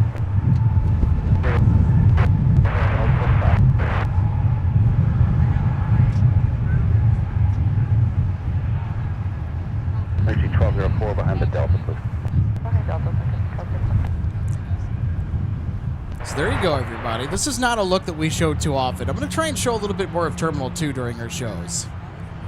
But yeah, it's busy over there today at the Humphrey Terminal for Sun Country.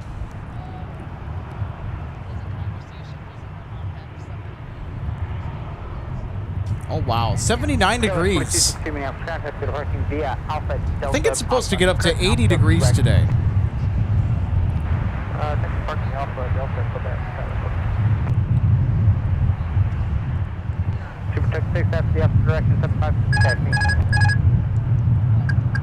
Well, the special planes just keep on coming by. Sun Country's Gopher Pod. The University of Minnesota special livery is taxiing en route to Terminal 2.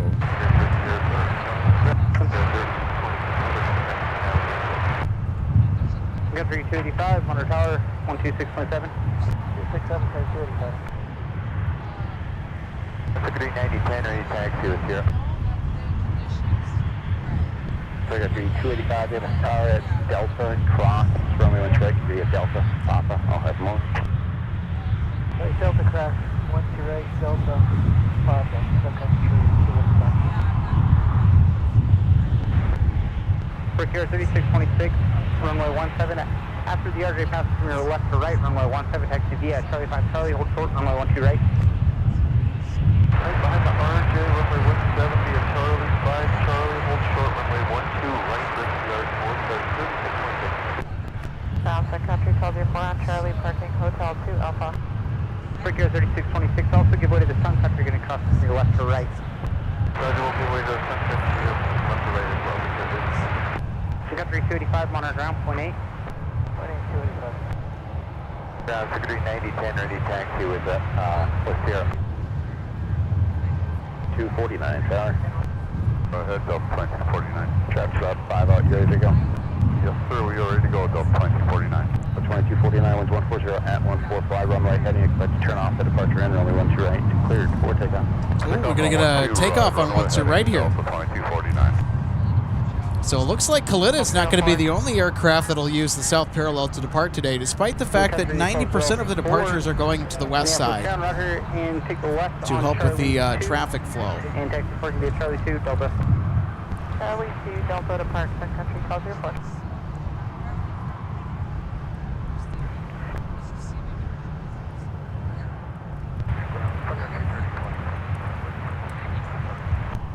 Delta 2593, monitor tower 12657. 267, Delta 2590. Sun Country 3027, the Alpha Conference 3, runway 17.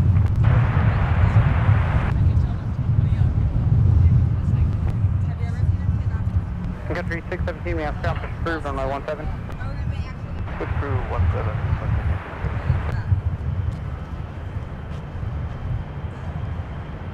Brickyard 3626, firm on short, runway 12 right at Charlie. This is affirmative, we'll hold up short of 12 right at Charlie.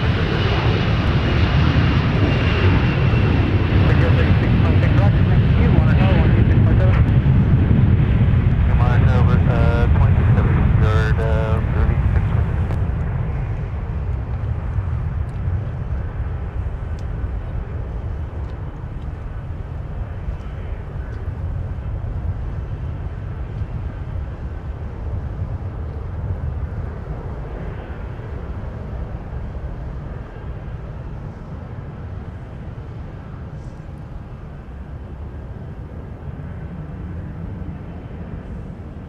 Delta 152, heavy Minneapolis ground push approved, runway 12 right. Switch to 1 to right. Ooh. Delta 152 heavy, cleared for the push. Right, 230, the push, Delta 20. It's an A330 headed to Paris.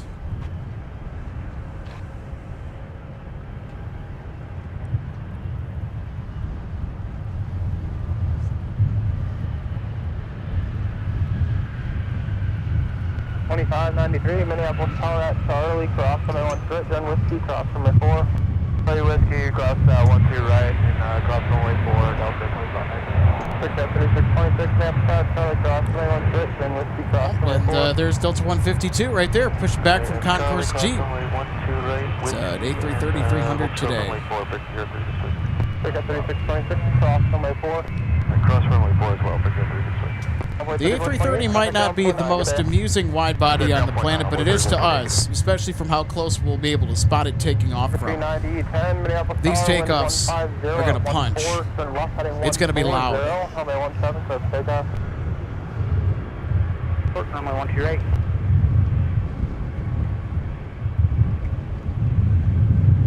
Secretary 10, affirmative 140. Now down boy 3428 off of 1. Runway 3428, Minneapolis. So Neil, good to see you today. So Neil doing some digging around on the Kalita Echo 15 via Alpha Delta. 747 that just departed. We're going to have to zoom out here just because the camera's a little bit too shaky. Well, I think it's also a good thing, too, because you got a 757 that's taxiing on whiskey that'll pass right by us as well. So let's go ahead and get the 757 while we're at it. Neil says that the last Boeing 747 was delivered on January 31st, 2023 to Atlas Air. Oh, that's just on the last delivery date for the 747. Yeah, that was a pretty bittersweet moment, kind of a sad moment for a lot of people because the production legacy of the 747 came to an end after the last order had been completed. Keep wait the CRJ short final if they make Papa 4, then runway 17 taxi, Papa Mike, cross runway 4, hold short, runway 12 right.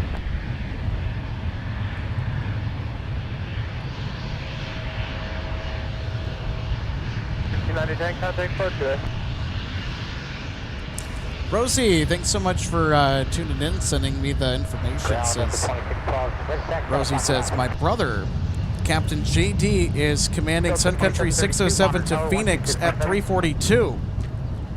I told him to wave at us if he happens to taxi by on Mike Whiskey. Okay. Awesome. We got some family at the controls of our flights today. I still have Sun Country 607, I think, from the last time that we had to prioritize it due to a pilot's final flight with the airline. Not in their career, but just with Sun Country. They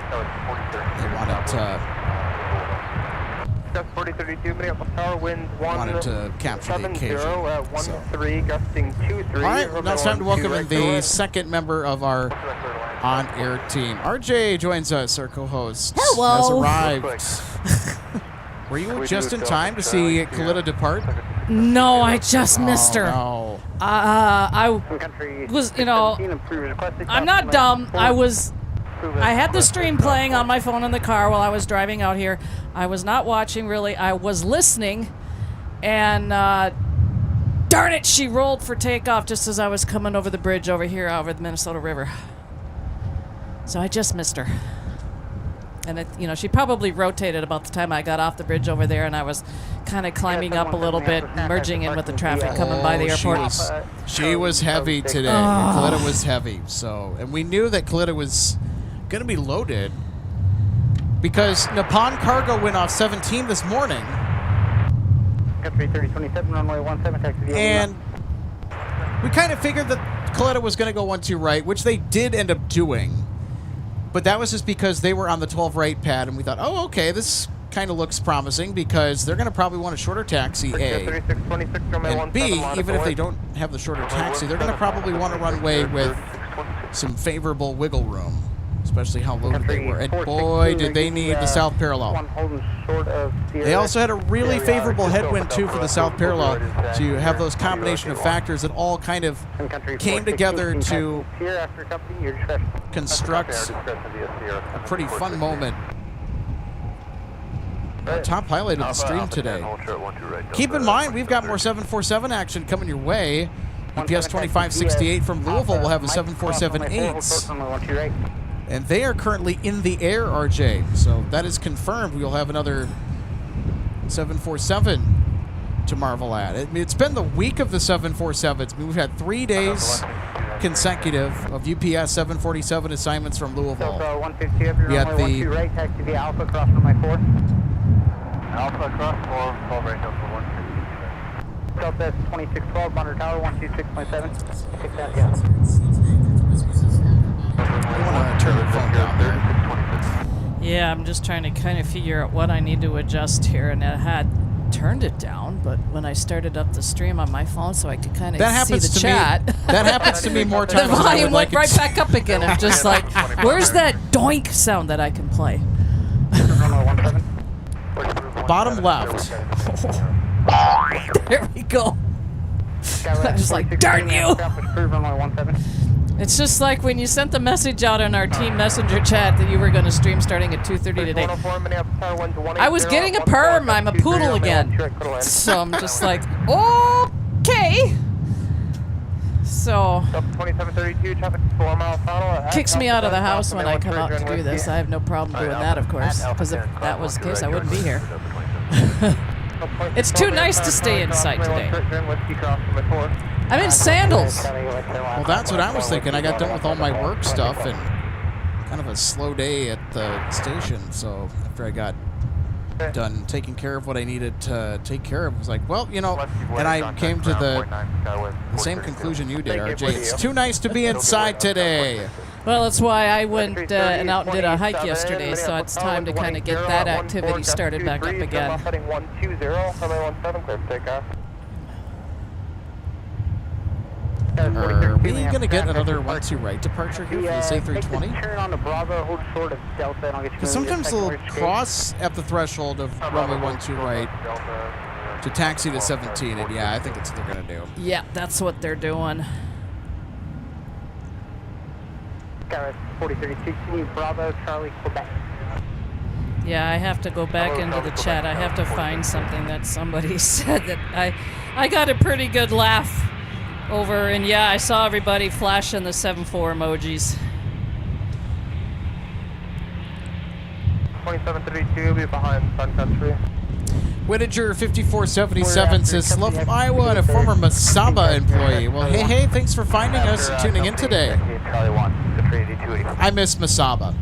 I really miss Masaba. They were a good regional partner with Northwest. Oh, yeah, I remember those days. Same with Compass, which is, I think, now Endeavor. Delta 162 Heavy, give way to the CRJ on mic as well. Okay, we got him to give way to the CRJ mic. Delta 162.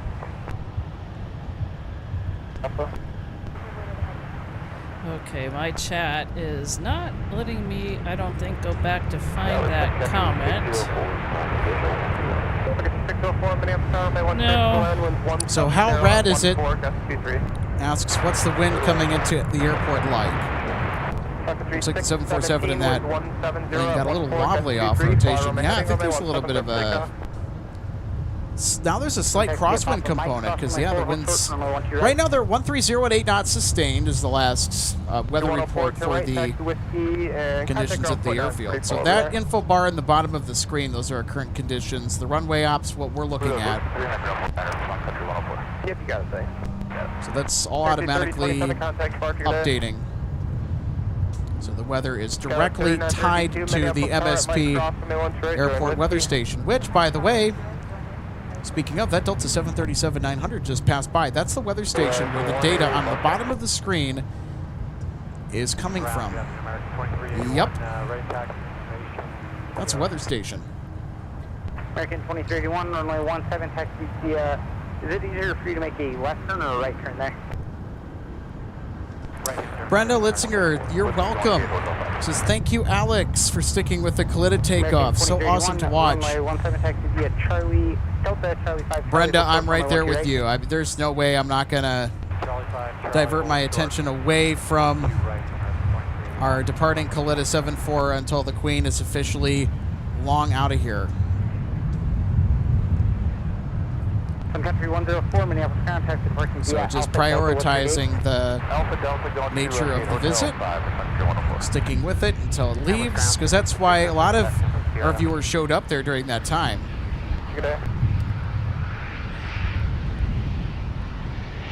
Sun Country 104, texted parking via We would encourage you to stick around. Hey, hang out on the stream.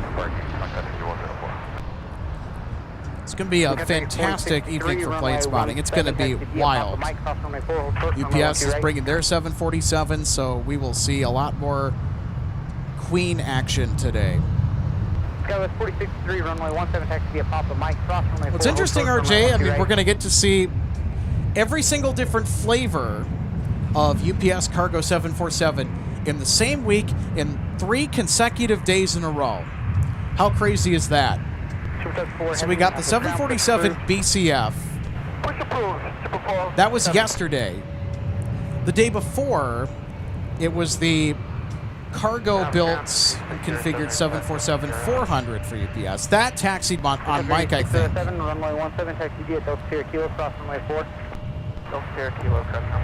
And now we're going to see the 747-8. It's all 3 different versions of the UPS 747 in a span of 3 days in the same week. How are we sleeping after all this excitement? I slept well last night. You know, sometimes you get a little riled up when all this fun is going on, and it's hard to wind down and get a decent night's sleep.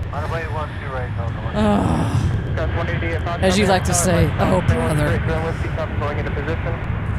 Cross 1-2 right and with that. Well, I couldn't go back into the stream and find the post. I think it was Gordon that posted it. You know, I think it was kind of along the lines that, you know, you might need some adult supervision. So that, you know, it's like, okay, Gordon, I better go help him.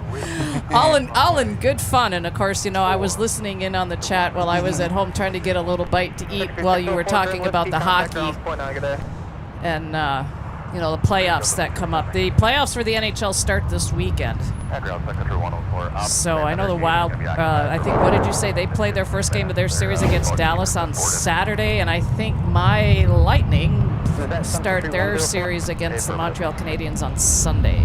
Sun Country 104. So you know where I'll be and what I'll be doing. Well, how about that Flyers and Penguins series in the Metropolitan Division? That, I think, is going to be the series to watch.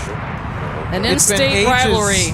Yes, and not just because of the bad blood of the in-state rivalry between the Flyers and Penguins, but the Flyers haven't been to the playoffs for a hot minute. Well, Pittsburgh hasn't either. I know, so you're going to have two teams that just hate each other's guts, two desperate franchises looking to make their mark this year. It's no-holds-barred hockey. Yep, you know, it's as good as it gets. I had to break out my Get Stanley shirt. Because on the back it says, because good Lord knows he could use another tan. That's a great shirt. We'll have to show it here in a minute. Go Bolts! All right, here goes Delta 152 to Paris.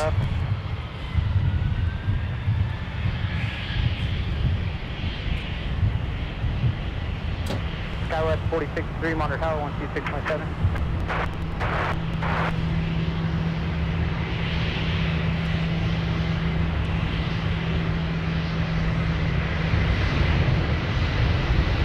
Number 4884, Minneapolis Tower at Mike Cross, runway 13, zero whiskey.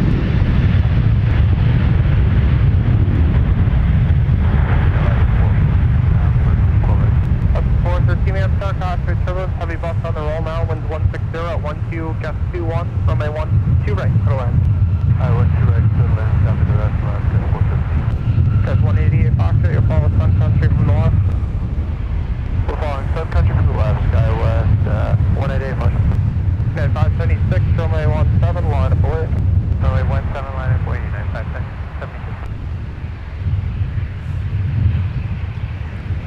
152 heavy contact, departure today. Departure on yes.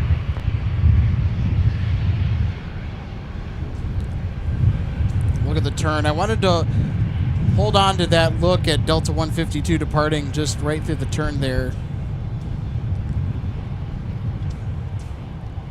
Amazing.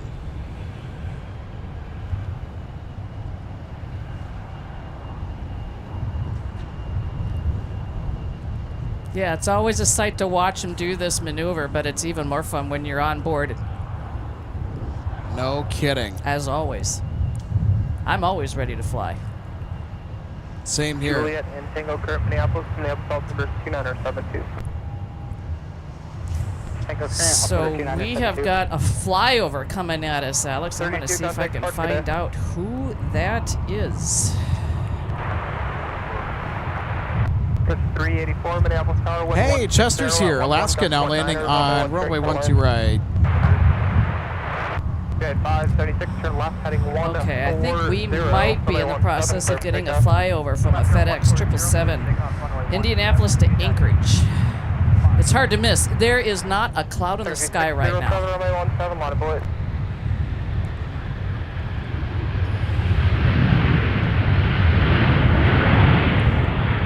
4063 minutes, cross the 13 Mike, join whiskey.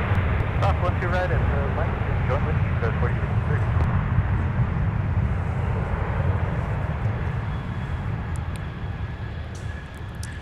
Jimmy Allison. Hey, Jimmy. Great to see you today. Happy Thursday. Yep, we're back on the air. We had to do another show because Kalita was going to depart this afternoon, and they did. They went off runway 12 right. We got the front row seat to the departure, the refueling, the taxi, and everything because they came in last night, sat on the 12 right pad, and boy, was that special. And there's more 747 action coming up later tonight.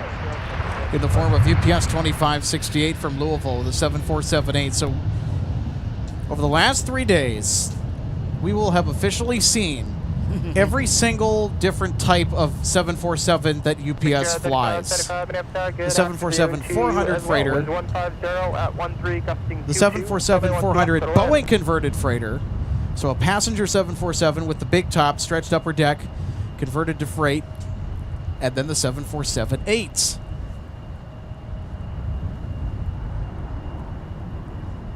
If you're looking for Buffalo, you got Minneapolis. And of course, we got the Magma 747 last night. Get the direct 75, affirmative, 1-2 left to the line.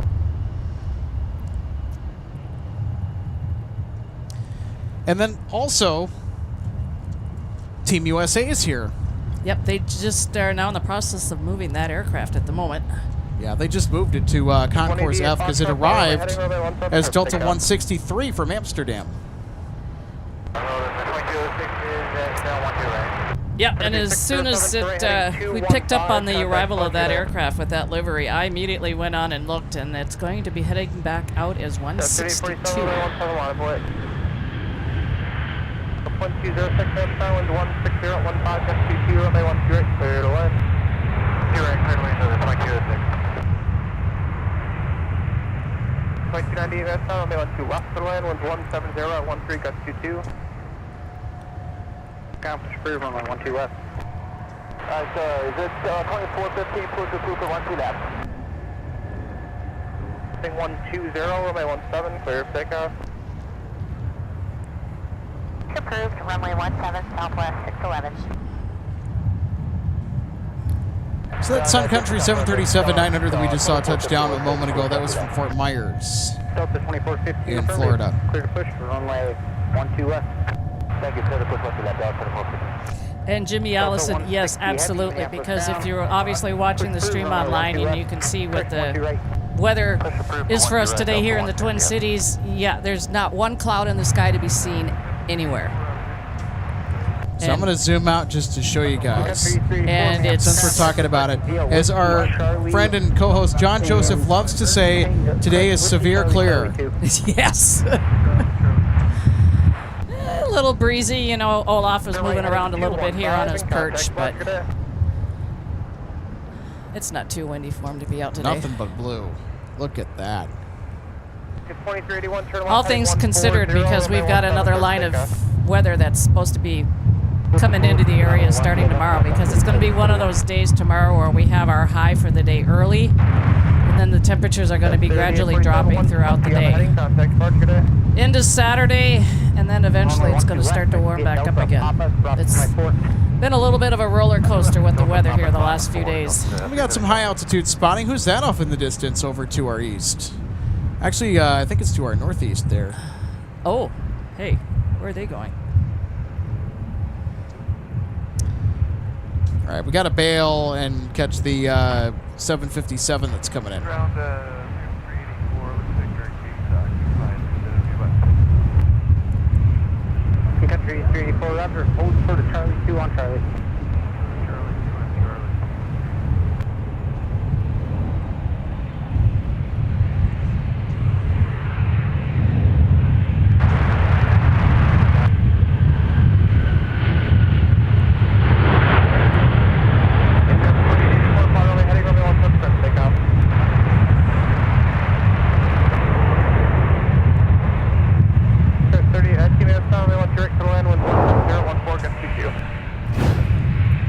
Take another look at our 757-300 touching down. It's an ex-Northwest 757. All of Delta's 16 757-300s flew for the red tail. And I think Delta 160 to Amsterdam with the A350 has also pushed back in the meantime from Concourse G over at Terminal 1. So that flyover that we can see to the northeast of us now might be Chester Flight 26, Seattle to JFK, 73-900 ER. And they are up at about 35,000. That's 4063.5, runway heading for now, runway 17, clear for takeoff. Boy, it's a bit gusty today, too. I think gusting over 20 knots right now. But with this 79, 80-degree weather, it just feels splendid. Delta 160 has pushed back. That's them over there. 4884, turn right, heading They're headed to AMS. That's Amsterdam. The A350. So during the spring and summer, the A350 is the common assignment that you will come to find. And it's a daily nonstop service. But Delta only puts the 350 on the early Amsterdam flights. Delta 160 is the departure and to AMS, and also on the arrival end from Amsterdam on 161 Heavy.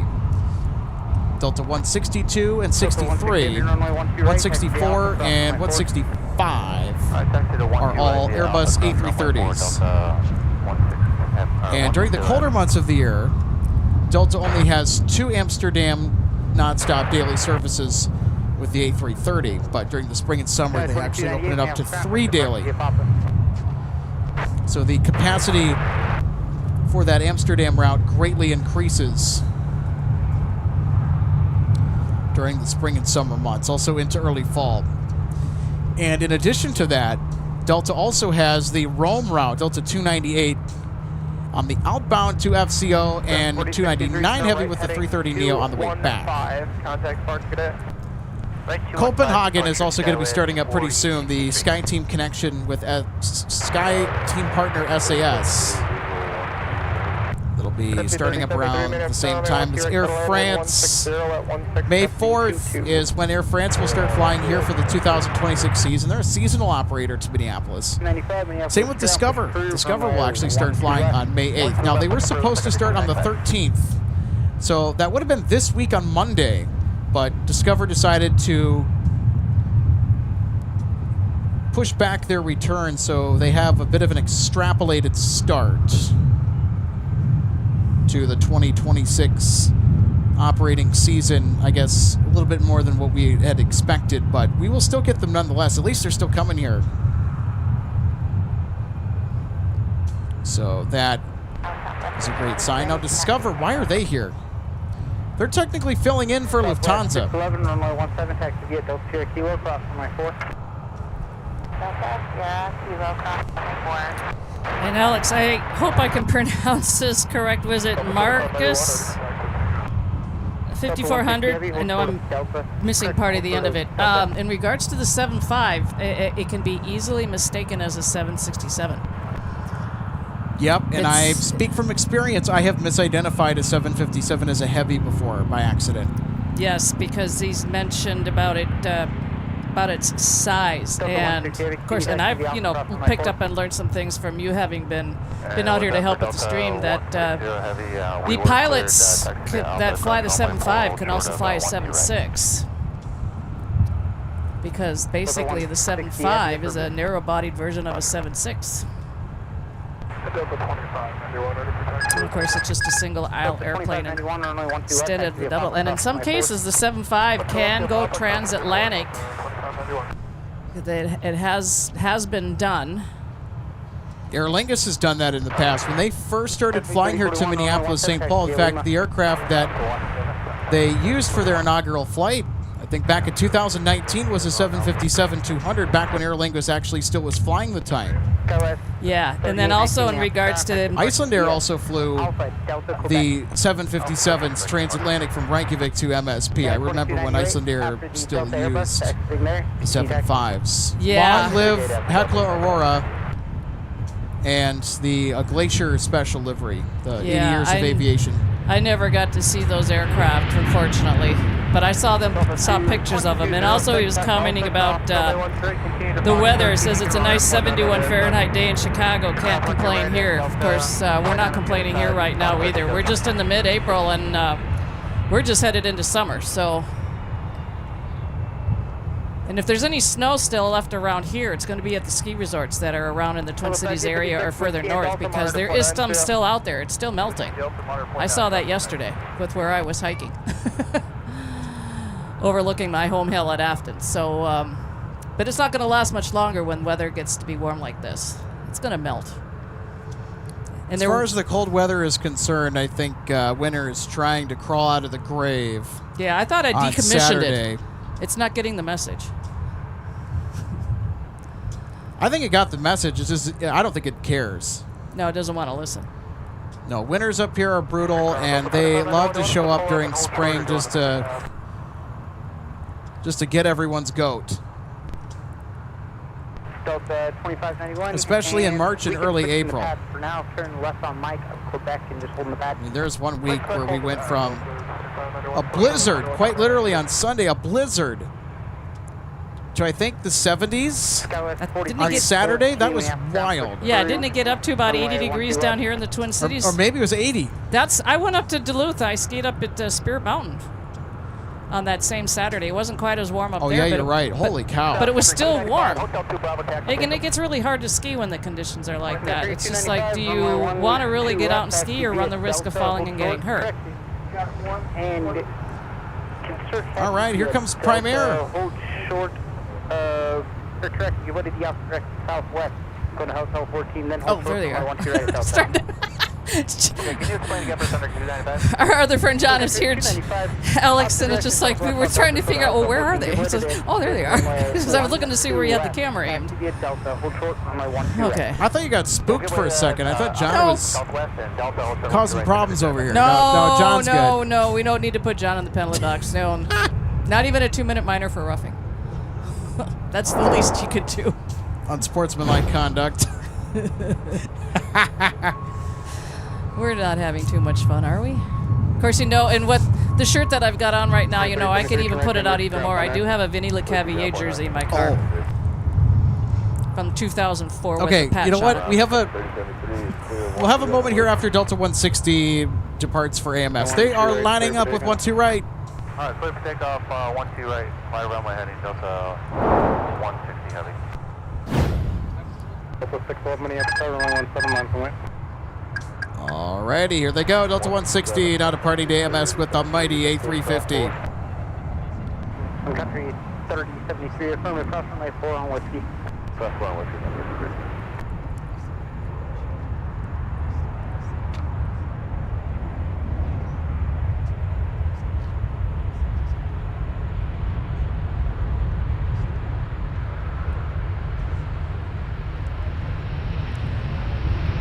Fly runway heading, runway 17, clear for takeoff.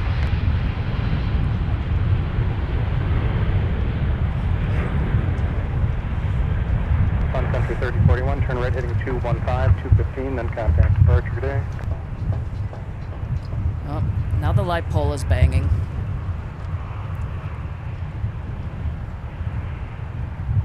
Sun Country 295, Mountain Tower 126.7. 3 towers are going to be sent back.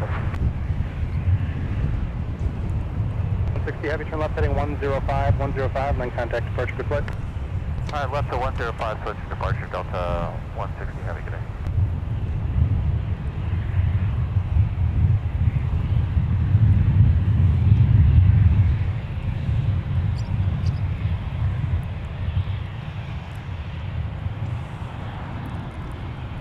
So, Gordon, your comment about still having snow on the ground on May 7th, back at that time, that was before my time. So, but I do remember an area that I skied at. We're going to get a bike taxi here, RJ. Oh, here we go. Yeah, well, that story can wait. 295 Minneapolis on Delta, cross the Wintrick, Delta and Papa. Cross 12 right at Delta, and then Delta Papa to 12 left, I'm going to shoot it back.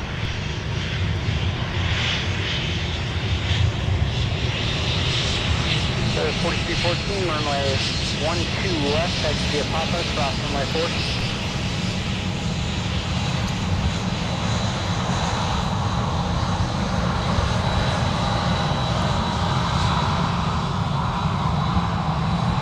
On Papa cross runway 4, just monitor ground on 19 the rest of the way. Okay, I'm Papa cross 4, and we'll monitor up 19 on the rest of the way, they're going to shoot that back. 4314, give way to the airport, or the United Airbus short final runway 12 left, they may pop through your Papa 4. Now, I would turn the camera around behind me and follow it further down taxiway, Mike, but I make a better door than a window. I would actually physically get in the way. I had to kind of turn the camera over my shoulder to go get it. Well, how do you know if it's in frame or not? Well, I have an external monitor that is nice and large that shows me the on-screen picture. Sun Country 1803, may I have traffic through runway 17. So it was after a stream this winter where it was pretty snowy, had low visibility, and I couldn't really see my camera monitor, and I was complaining, oh, I can't see anything. And then afterwards, I'm like, you know what, I need to go get it. It's worked out wonderful since. Can see things a lot better. So hopefully you've seen the... It also increases the range of what I can get up here on the ladder, too, with the camera. Because you can't necessarily walk around the tripod and then rotate the camera all the way. 3073 Minneapolis, start on number, cross my 17. Around 180 degrees. If you're on a step ladder. Yeah, you got to move that step ladder. I appreciate it. You got to be careful when you do that, too. Make sure when you reset it that it's stable. Manta Ray Travel, so great to see you today. So speaking of hockey, go Ducks. All right, we got an Anaheim Ducks fan in here. I'm pretty sure that you're excited about this year. Your team's doing really good this year. Yeah, they got Joe Quenneville as their new coach this season, and is really working on getting them turned around, making them more of a playoff caliber team again. They certainly are. I think they host the series with Vegas coming up. Manta Ray Travel says it's about 86 degrees in Phoenix at the moment. So we're about 7 degrees off from Phoenix. Wow. Now, it doesn't feel that bad just because it's windy and it's kind of keeping the heat away, especially with how oppressive that midday sun is. 44 Minneapolis, Tower, wind wide 013, gust 23, when I went to right, clear to land. I'll tell you what, I'm going to get a good suntan after today.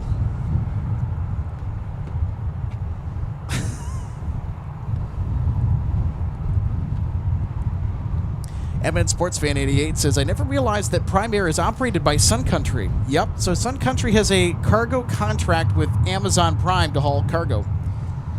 So they use Mike because it's pretty much a straight shot to the west side of the field at West Cargo where their aircraft will load and unload. So that's where they're going.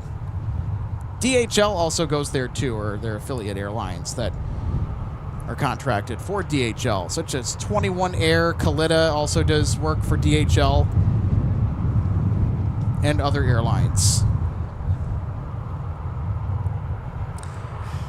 Gordon says that we are having a mild winter. My dad sowed 12 acre of oats on February 28th. Then it snowed, which didn't melt until after my uncle's birthday. Ay, ay, ay.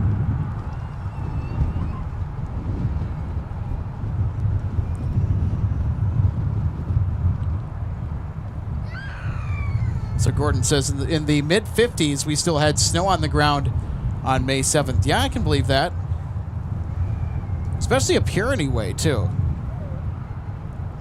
I think our spring has definitely gotten warmer over time. Yeah, what I was going to share a few minutes ago was the latest that I remember skiing around here in this area in the Twin Cities was at a ski resort where I skied quite a bit when I first got into it, and it was the very beginning of April. We had enough snow that season where there was a run in particular that they only opened when we got enough natural snow. And that season in particular we did, and I don't remember it happening, I don't think, after that. But that's been a few years. So, and that's One NT says we will have to wave to the camera from the ramp on Fox 12. Okay, so I see your message. It's going to be kind of difficult just because our camera can only zoom in so far and whatnot, but we'll have to see. So I'm going to zoom in all the way on Fox 12. So if you guys are out there, give us a wave.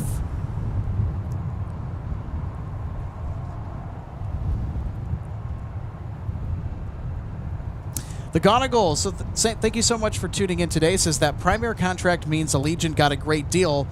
We'll miss you, Sun Country, absolutely. In fact, speaking of that, we got to get our next arrival here. So we'll go back to gate F12 here in just a second. But Skywest 4130, Minneapolis, conference through runway 12 west. RJ.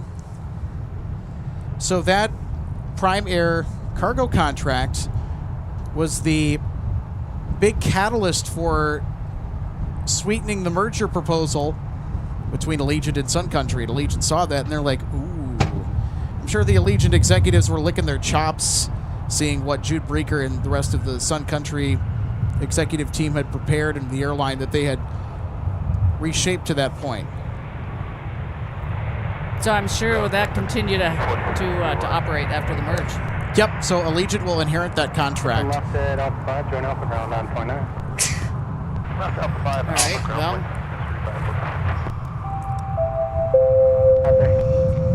I have an update on 170 from Seoul. They're doing in 54 minutes. Oh, that's right. We got another A350 arriving. And they pretty much were on time out of Seoul. 3544. Boy, I'll tell you, there's a lot of people that are running on time today, it seems. UPS from Louisville's running on time as well. They're 747.8. So they have a scheduled arrival time right at 6 o'clock here in the Twin Cities at MSP. Lee Harris's guy in the orange was waving. Oh, I think that's our viewer. Oh. So I don't know if you could see us, but we're going to wave back. Enjoy the weather and have a good shift at work, by the way, too. I hope today's not too bad.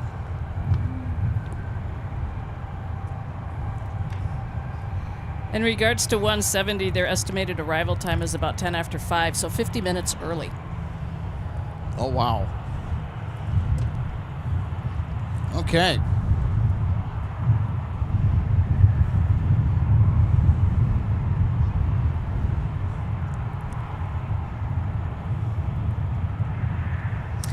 Marcus Ice 5400 says that's a huge 757 Delta plane. Yeah, the 757s are the largest narrow-body twin jets ever constructed or ever produced.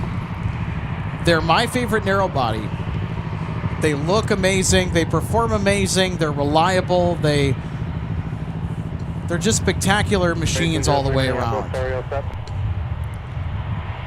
Slender, sleek, sporty. And easily mistaken for a 767. Yep. And then, of course, you can't forget the engine options for the 757. So you can order, or back when you could order the 757, you had two options. The Pratt & Whitney PW2000 series, which is what Northwest ordered when they bought theirs. Even Delta, when they bought the 757-200, they also went with the Pratt & Whitney engine type. Because the other engine option was the Rolls-Royce RB211. The RB211 was actually an engine that was originally designed to be installed on the L-1011 Lockheed Martin TriStar. And it was the RB211 for the L-1011 TriStar that bankrupted Rolls-Royce and nearly sent the company out of business, but they had to get a bailout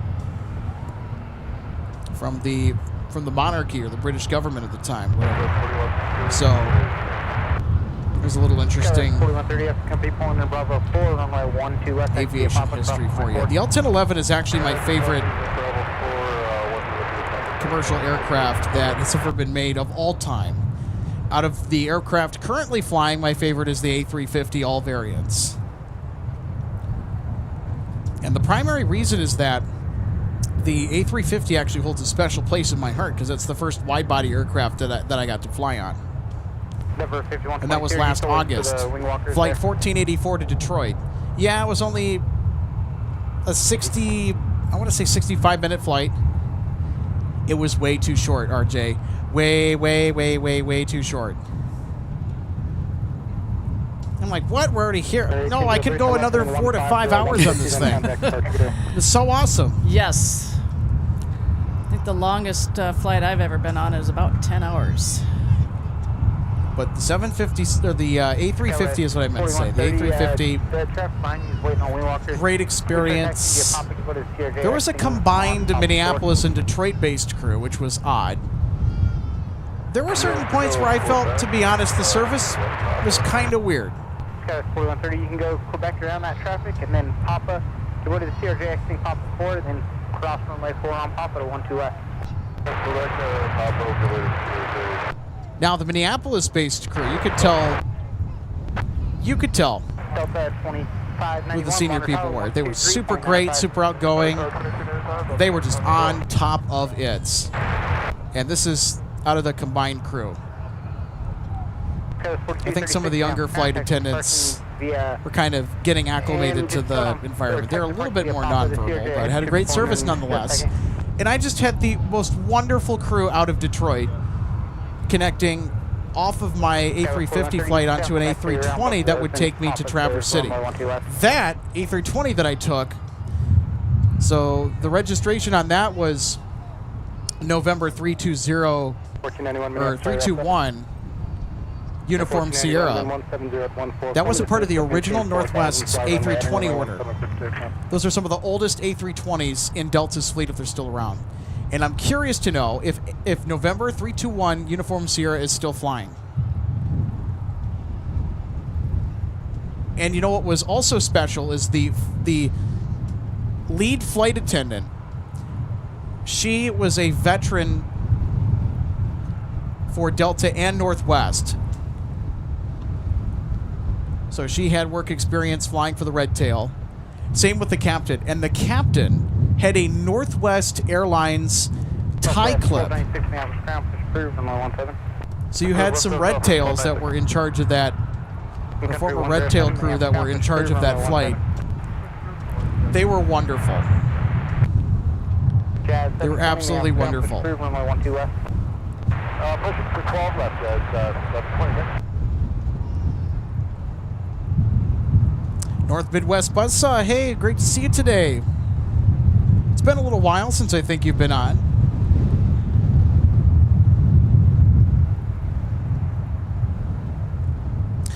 One NT says, I tried, but I was tiny. I could barely see myself. Hey, at least we could see you, though.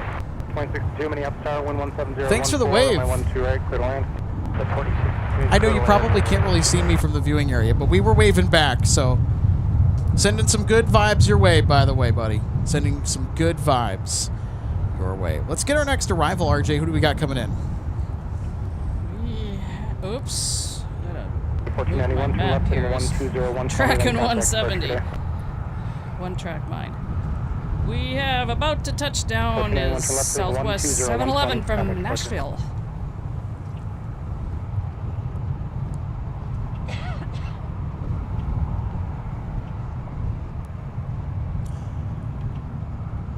Luke, one of our awesome MSP Airport Live members, letting us know that November 321 Uniform Sierra was officially retired as of December of 2025. On December 16th, it was retired.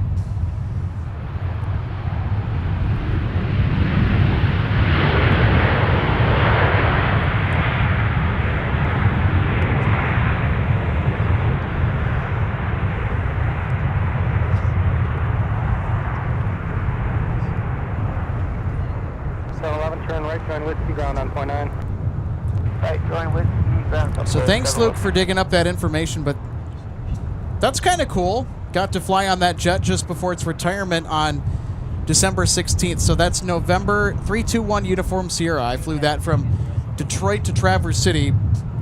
Got into Cherry Capital Airport, I think just right around midnight.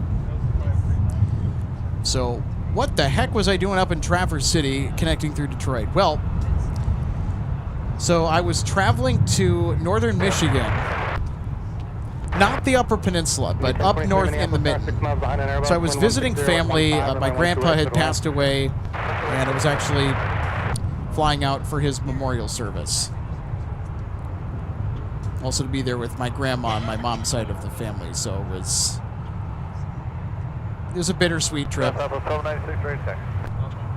Southwest 1296, runway 17, taxi via Tango.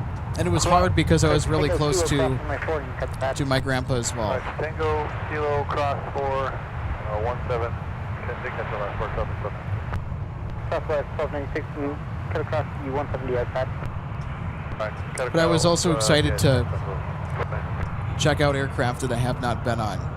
So I've officially flown on Delta's 319, 320, and 321, so I've flown on the whole A320 family for Delta, except the Neo, which I'll finally be able to say that I've flown on it We go out to LAX on May 5th.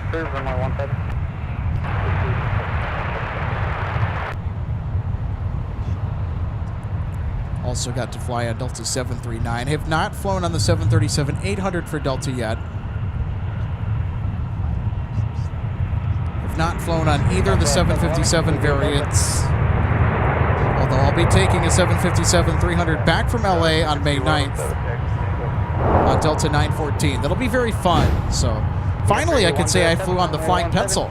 Taxi via Delta Charlie 1 Charlie Sierra Kilo cross runway 4. So Luke, Aviation LAA, also informing us further about November 321 Uniform Sierra. So that aircraft was apparently sent to Birmingham for retirement.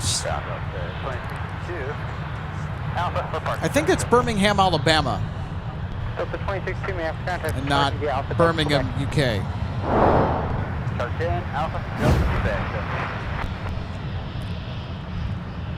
North Midwest Buzzsaw says, it's been a while. Good to be with you guys today. What a beautiful day. I know, right?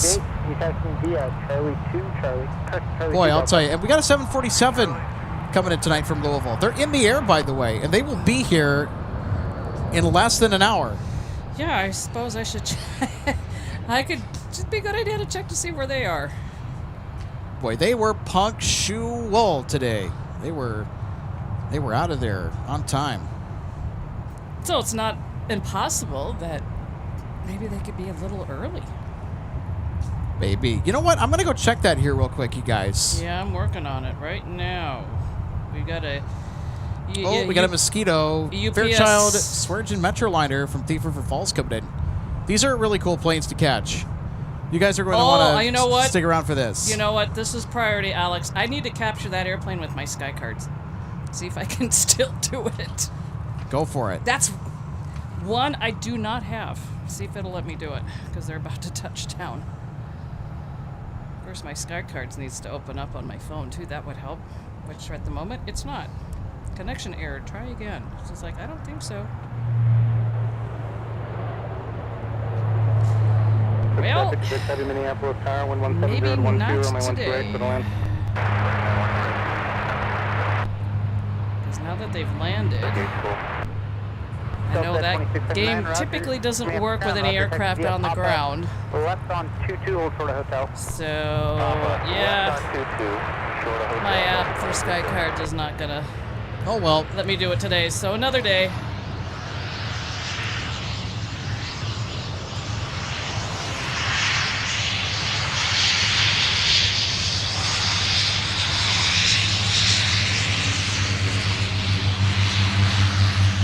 Alright, so I'll go back to looking on our inbound UPS 74. We have an inbound, A300 as well from Rockford.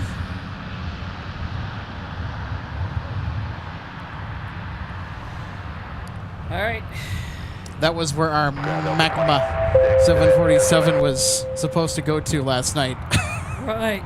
So our inbound UPS 74 is 30 minutes out. All right. And actually, they're pretty much running on time, even though they, had the on-time departure. Sometimes, you may come in a little bit soon, but not today. Yeah, let's check on the arrival here for our A300. Yeah, they're due in at 4:31. So in about a minute here. Yeah, that's them. They're actually they're the on final. All right, so we're gonna have a heavy here in about a minute, everybody. And the 74 is just about due south of us.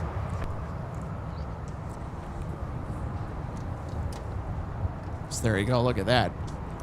I'm hoping for the Whiskey Mike Tango instruction to taxi to the ramp when they get off the runway after touchdown. What do you think, everybody? We're going to get Whiskey Mike Tango? Or are we going to get Whiskey Alpha, or Delta Tango, I mean? It's usually Whiskey Mike Tango or Whiskey Delta Tango.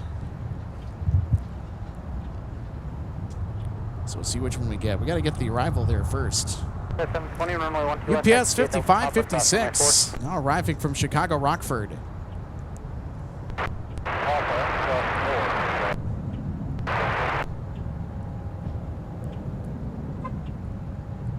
Question 107 Minneapolis, Charlie, 1160 to 10, fly runway heading, runway 17, quick takeoff.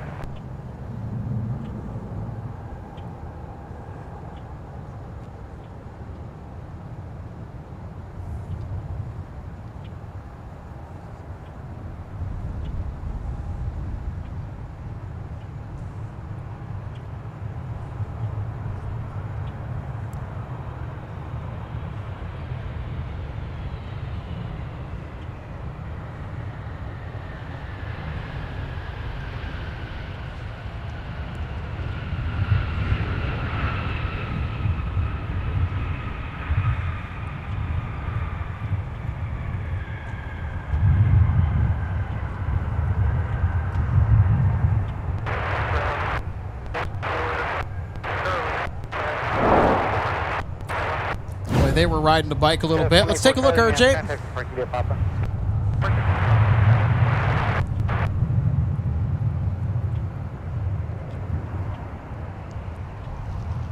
Nice and smooth touchdown, too.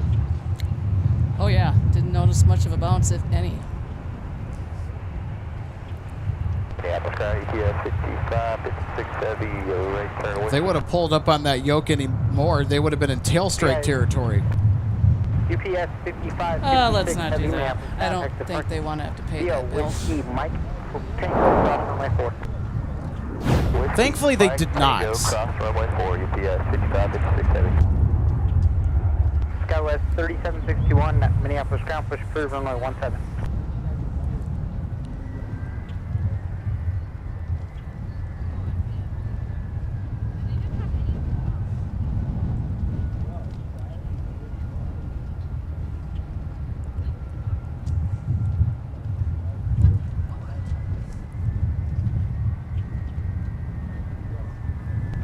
Turn right heading 215, contact departure.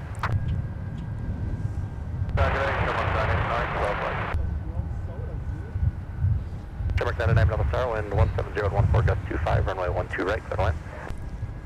Ground 180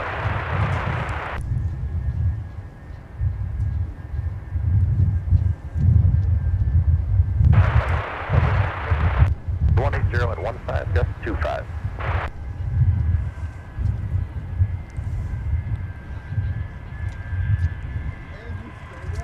RJ. What? I'm watching to see what they're going to do. Push the alert button. Oh. Guess who's coming in on the south parallel, everybody? You're not going to believe it. We just heard him on frequency. Can you guess? Boy, this almost never happens, and it's probably because the arriving traffic on the north side. Aer Lingus is going to be touching down on 12 right.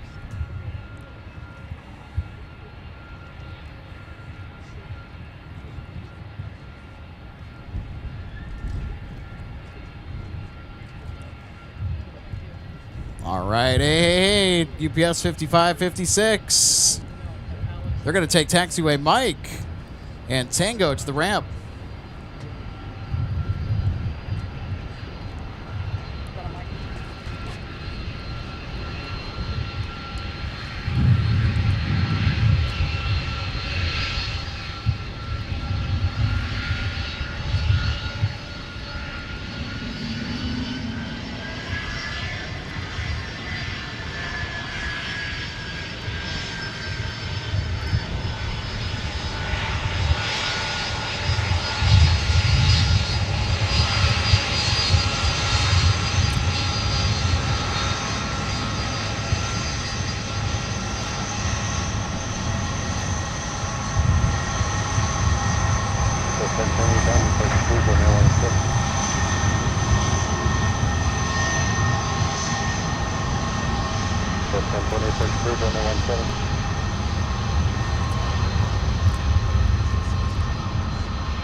Yeah, I'm not sure what it's like. That's any push approved on the 17. RJ. Yes. Shamrock. Woo! Aer Lingus with an uber unusual south parallel arrival. This almost never happens. They're pretty much exclusively a north side thing. Well, we'll take it when we can get it. So now coming in from Dublin, Aer Lingus with the A321XLR. Maybe a little crabbing there too. All right, let's watch and listen. Yeah, maybe a little bit. All right, let's step back.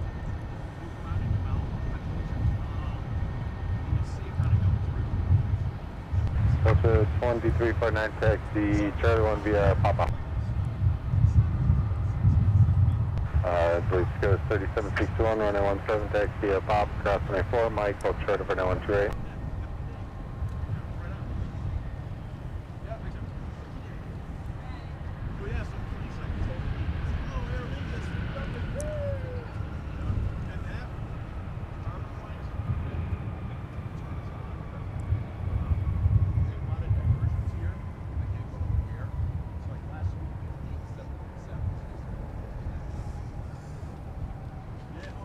Just 720, I was looking for you, 12395.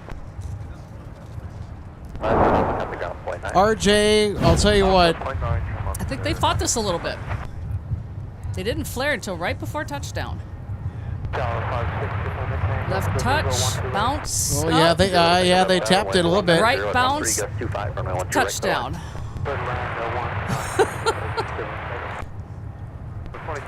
Wow, Aer Lingus. A south side arrival. It's not rare, but since their gate is now in the alley at Concourse E,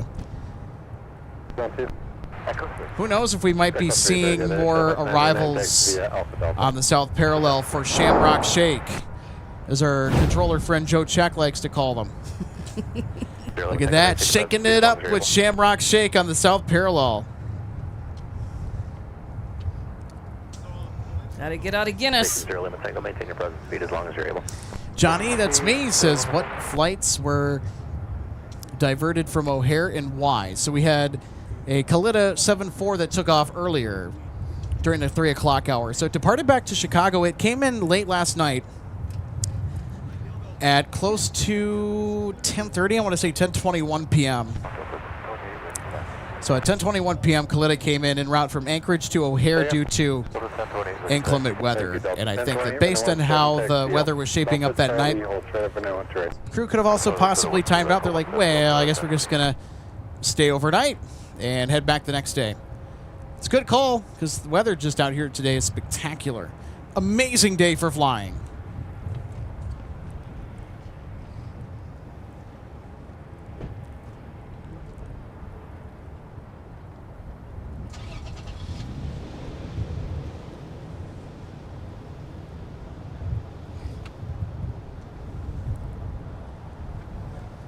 Figure 2307, up ground, push approved, runway 17. Push runway 17, Sun Country 307. All right, everybody, there is Shamrock, Aer Lingus. They're headed over to Concourse E, so they are in the alley now. They used to be at the end of the E-gates, right where American is at, but I think they have a spot in the armpit. I think it's Echo 3.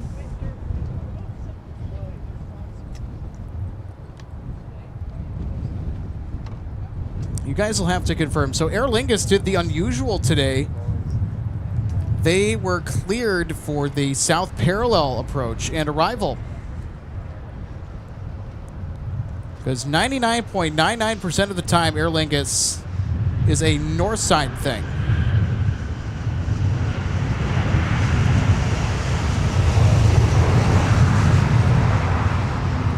Now, we would have captured them coming in regardless.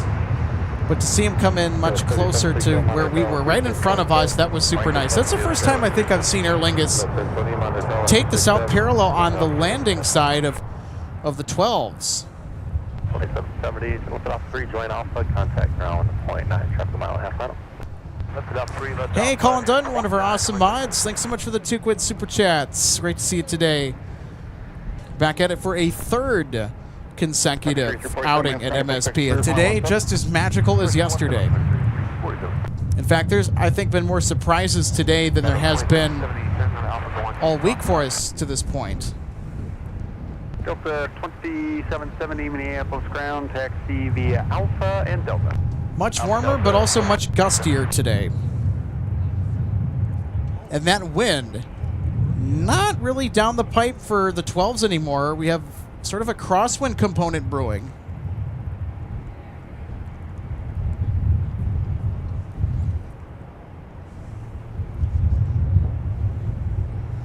All right, Alex, I was just checking in again on our approaching 7-4 with UPFs. They're about 18 minutes out. And then I was starting to wonder how close is it going to be for them coming in along with 170, and they're going to be about 10 minutes behind.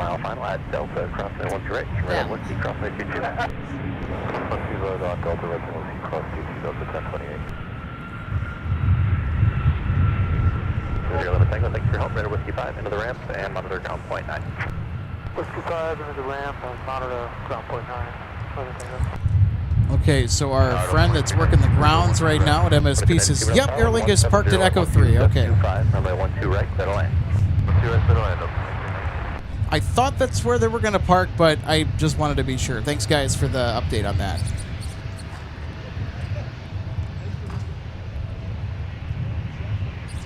Wouldn't want to be spreading any misinformation now, would we?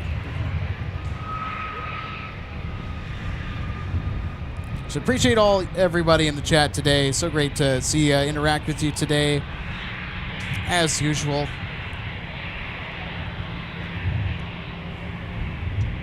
There's still a ton more spotting left. I mean, it's been nonstop action from our start today.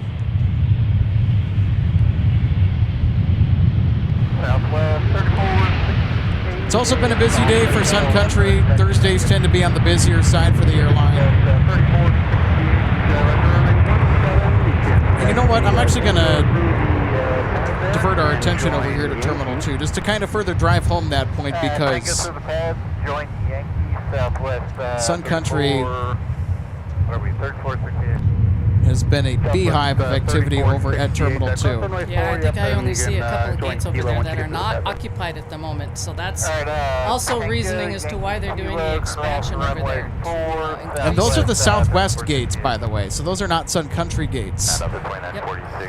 Which is a good observation, because I don't see... Well, I guess there's maybe one gate that's open for Sun Country down there on the south side of the terminal, but I don't really see anything open as far as gate availability is concerned. Whoops, sorry about that. Whoop. Whoop.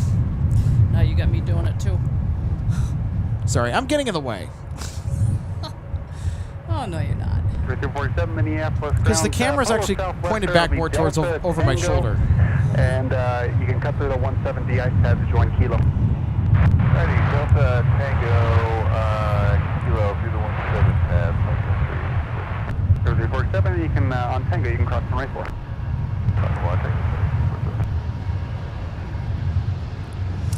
Logan, our assistant producer, says, any stream plans tomorrow? I picture some wild foregrounds with the storms moving east in the evening.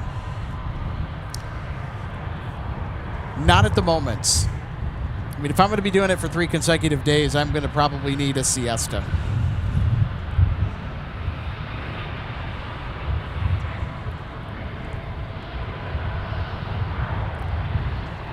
Unless if there is something that is so significant that's coming in, then that would spring me into action. But I don't want to say I wouldn't count on it, especially how this week has gone, but I kind of need a day to recollect myself, maybe a couple of days. Well, nothing wrong with that, because, you know, this we're not going live on Saturday, by the way. The weather's not going to be that good. So yeah, Friday, also tomorrow, I need a day to rest. Well, actually, I'll also be doing something in the evening. 3840 Minneapolis ground, taxi via Alpha, Delta, Quebec. Alpha, Delta, Quebec. Country 307. So this is a view that we actually don't show too often during the streams, or that we have in the past, but I want to show more of it. This is Terminal 2. This is where Sun Country, Southwest, Frontier, and Iceland Air call home at MSP. City, Sun Country 307. Country 307, runway 17. MN Sports Fan 88 says Alex needs a nap day tomorrow. Yeah. Unfortunately, well, actually, fortunately, I love where I work. So I have work tomorrow morning.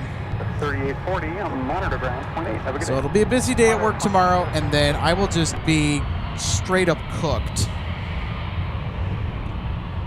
tomorrow. So we will not have any live plane spotting for you tomorrow. There will be Sierra, Kilo, and cross runway 4. And or on Saturday, because Saturday is just going to be downright miserable. 655, at the end, I'll have you hold short of Kilo. Yeah, at one point, Alex, I know you mentioned it, our weather forecast for Saturday, especially in the morning, included the possibility of a wintry mix. Ay, caramba. But that has since been, I think, taken out of the forecast, at least for those of us here in Thankfully, the Twin Cities yes. area. So we're still going to be exposed to the colder temperatures. I think there could be some 2392 Minneapolis wind involved, but as far as the rain, potential snow mix, I think has been removed from our forecast, because I know tomorrow's going to be one of those days where they tell you that, you know, our forecasted high for the day is actually going to be quite early in the day, or maybe even right after midnight, and then the temperatures are just going to plummet.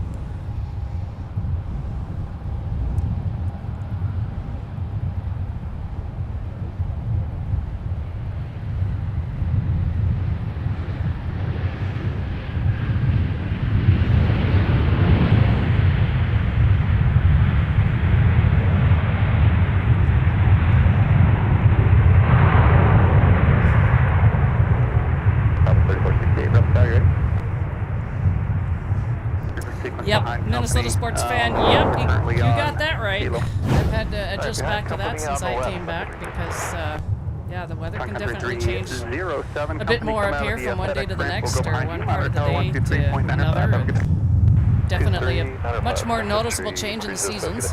Take a look at our close-up touchdown of our Delta 737 900 AR. This is Delta Flight 413. It just touched down from Los Angeles. 2392, monitor ground 0.8. Have a good day. 0.8, Delta 2392. I like the close-up looks on the gear when they come in to land. How often do you guys want to see that, by the way?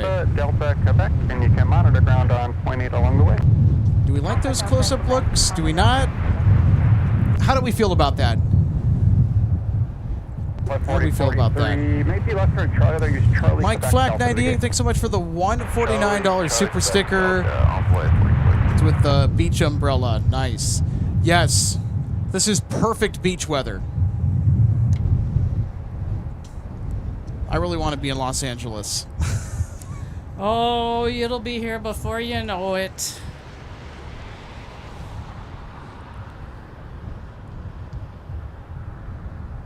You need to have that little countdown clock going.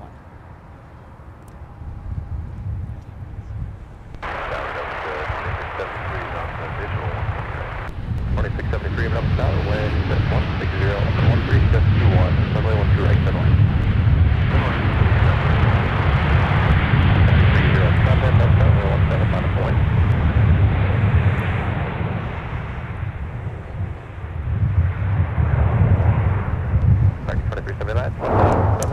Hey, it's Steve. Our friend Steve is checking in. Hi, Steve Lundaby. Says hello, all late to the show, but here till the end. Awesome, Steve.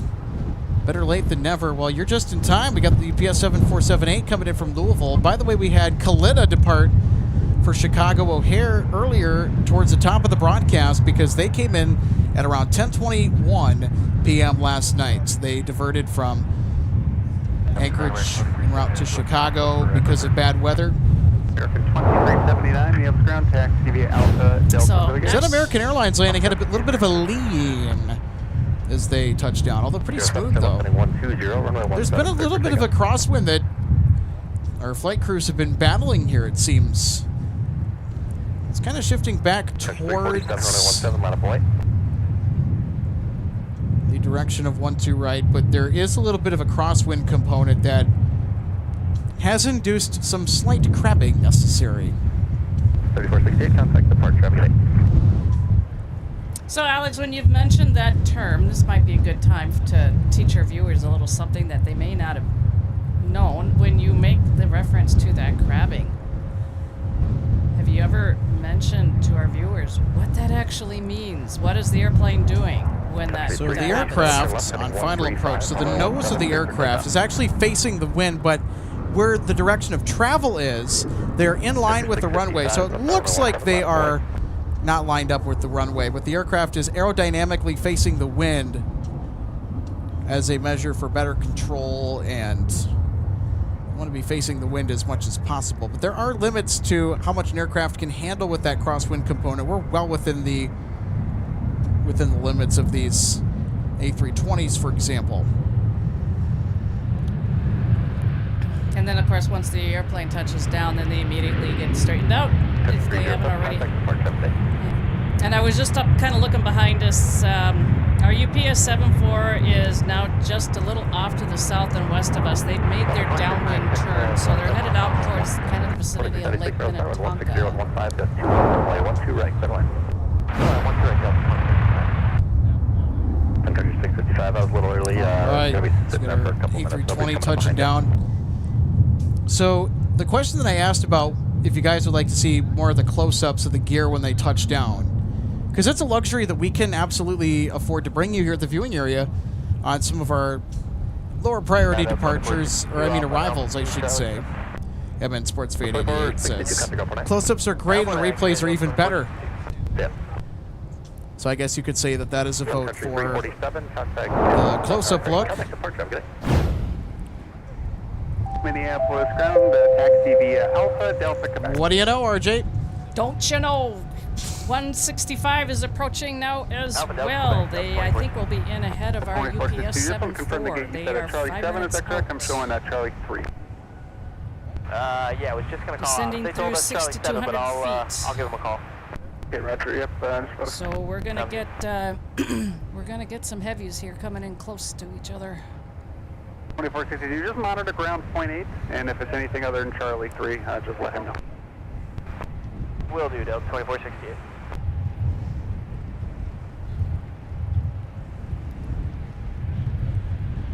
That's 3946, Ribbon Tower, traffic 3 mile final at Mike, crossing runway 12 right, turn right on Whiskey.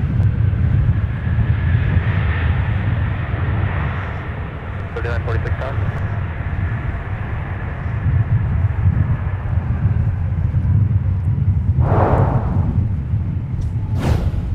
633 Minneapolis. Let's take a look at our C-Series touching down.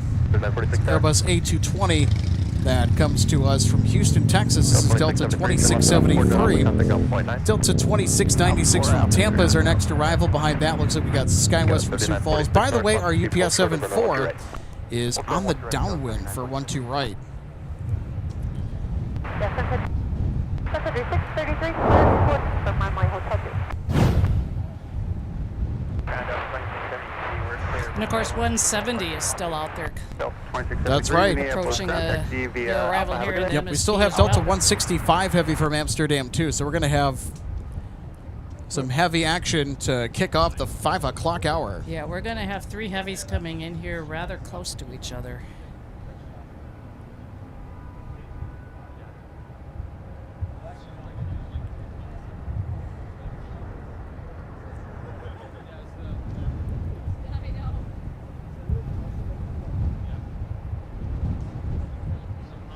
I think 165 might be about third in line for arrival. They're getting lined up now.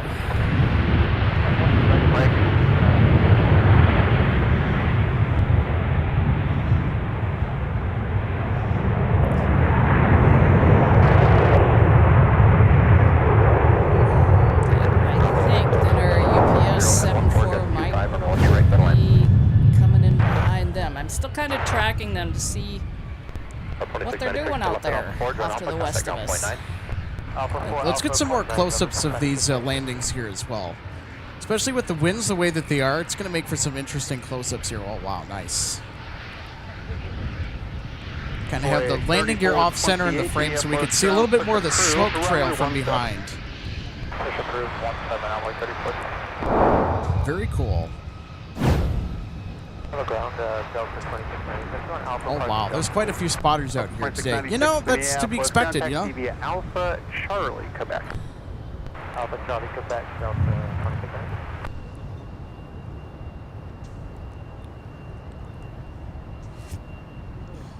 That's amazing. So we got a lot of folks out here enjoying the viewing area just as much as us. That's spectacular. We have a day like today. Taking up Alpha, so I'll give you a call back as soon as I can. Especially here in mid-April. Kind of feels like the end of May, doesn't it? With how the weather is currently.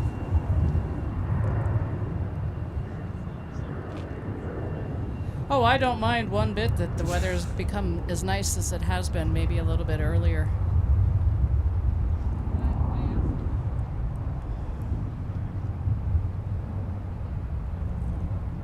Of course, yeah, as we've mentioned, we've got a bit of a cool down coming at us, but it's not going to last. You know what? I welcome the cool down. And you know, tonight, well, I don't know about the wind, but if there wasn't so much wind, it would be really good campfire weather. S'mores. Yes. I was visiting some relatives last night after I got done broadcasting here and over to my relative's place in Bloomington for a little bonfire on the patio. Oh, that sounds like fun. Yep, grabbed a cup of decaf coffee and some Oreos, sat next to the fire. Sit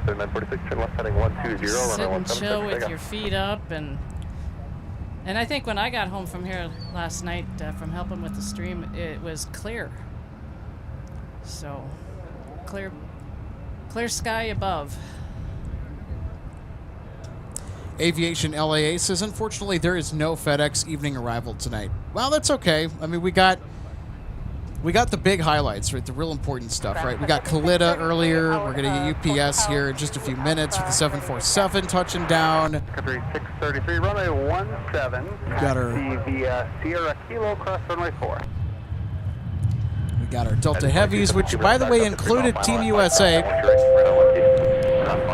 165 now in sight on short final. Kilo. You can about to touch down from AMS. They have been in the air for almost 8.5 hours, 3,621 nautical miles. With 3 and we're going to get back-to-back heavy arrivals on this RJ. And I see our 7-4 just making their turn and completing it now. So the 7-4 going to be receiving that notice. Caution wake turbulence. Arrived Airbus A330. They do eventually get their landing clearance. Say the wind one more time. Wind 180 at 14, gust 25.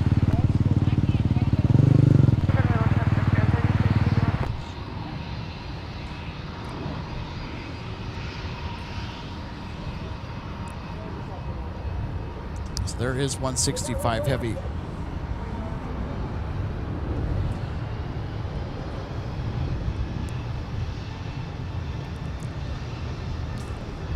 They are spaced awfully close.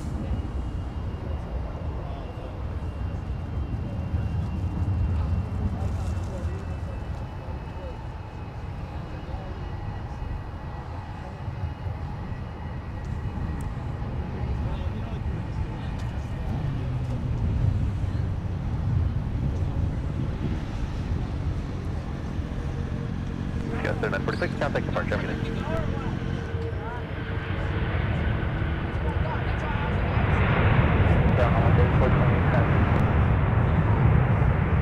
Boy 3428, runway 17, taxi via Charlie 6, Charlie, at Charlie, hold short, runway 12 right. 17, Charlie, Charlie, hold short, 12, runway 34.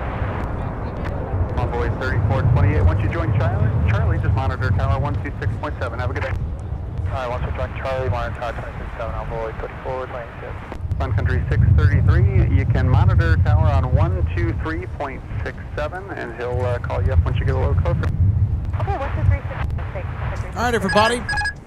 UPS 2568 with the 747-8 is here. Delta 165 Heavy, Minneapolis ground. You called for your parking. Go for it. Delta 165 Heavy, taxi via Alpha. Go for it. Delta 2979 with it. Hey, Fern, Delta 2979. We just had a Panasonic white car set on the Okay, roger, thanks. Yeah, and our blockers are out there trying to block. Yep, they're not going through, so that was not appreciated. 2483, just off to the left side, headed over to Charlie 7. Contact ground on point 8 if off the left side.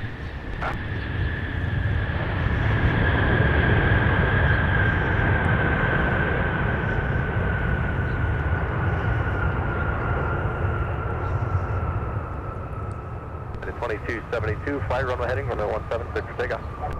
17, clear for takeoff, runway heading, United 2272.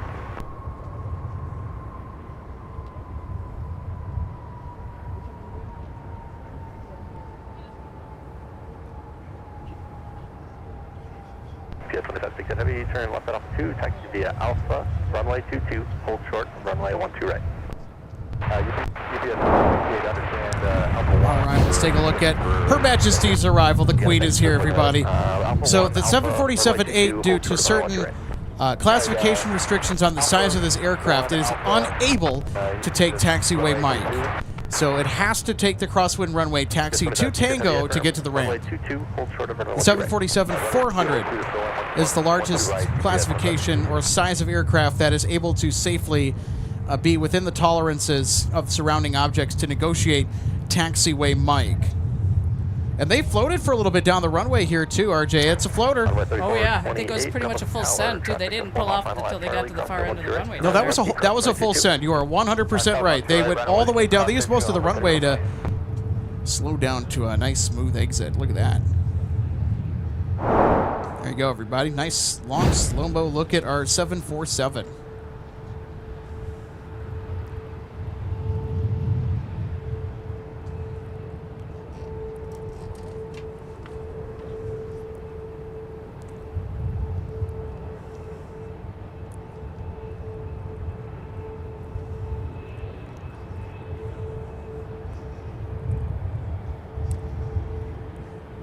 Now, once upon a time, this particular flight number was 2560 in the evenings. 1476, once the Heavy 74, UPS colors, passenger tail on Alpha, your push is approved, runway 17. What's the Heavy UPS 74 passes of Alpha? And our third Heavy that's still out there but getting closer by the second is 170. They are 7 minutes out. More Heavies on the way, everybody.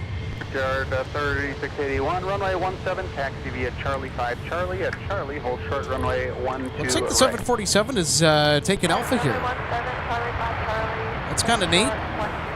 Because usually they get off to the right and they'll take Whiskey to runway 22 and they'll take that to Tango, but it looks like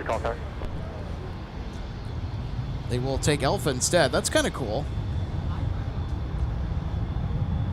Can't forget our 757. 33, Roger, that's approved. And yeah, the soonest I can have you airborne is 44. So I'll take a minute to get to the runway or so. Just be ready to taxi here on 42. Join Charlie, midway to the Heavy 747 currently on Alpha, they're going to pass in front of you.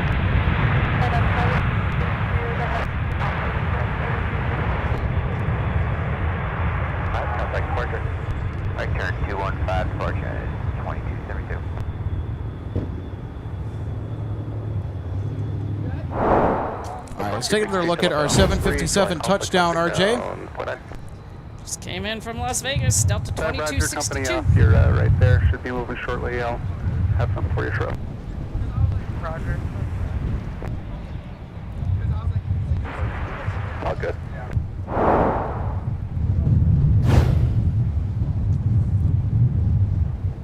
All right, there's our Queen of the Skies from Louisville.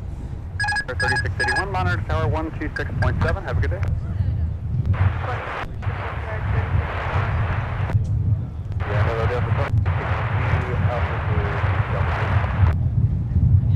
Delta So 2262 Minneapolis, ground taxi via Alpha, Delta, and Quebec.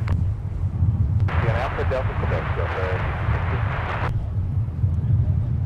Hit heavy on runway 22, cross runway 212 right, Tango to the ramp, thank you. Thanks. Push approved, 17 Delta 1471.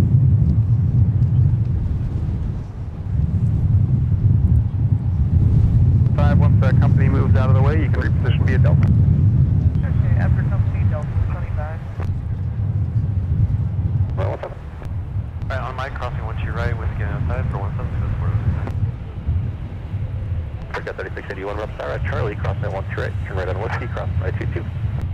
Charlie, cross 12 right, right on Whiskey, cross runway 22, Brickyard, 3681. Let's ground runway 17, taxi via Whiskey, and for now, hold short taxiway Delta. Okay, 17 taxi via Whiskey will hold short of Delta 50905.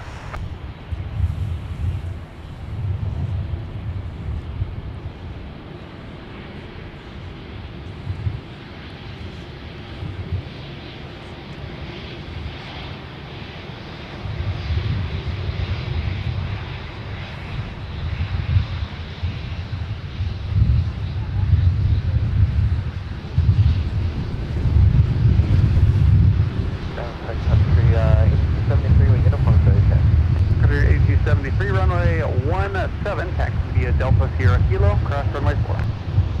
Runway 17 via Delta Sierra Kilo, cross runway 4, that's country 8273.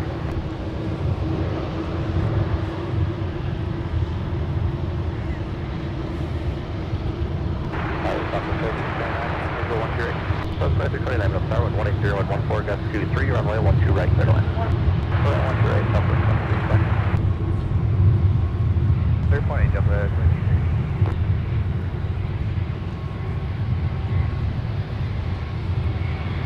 Station 9er Sierra Foxtrot, continue via Whiskey, cross runway 4.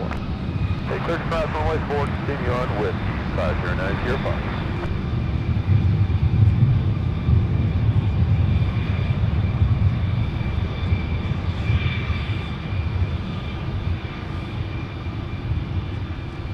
Runway 3428, turn right on Kilo. You'll sequence behind a United Embraer, so right on Whiskey. And that's Kilo behind runway 34.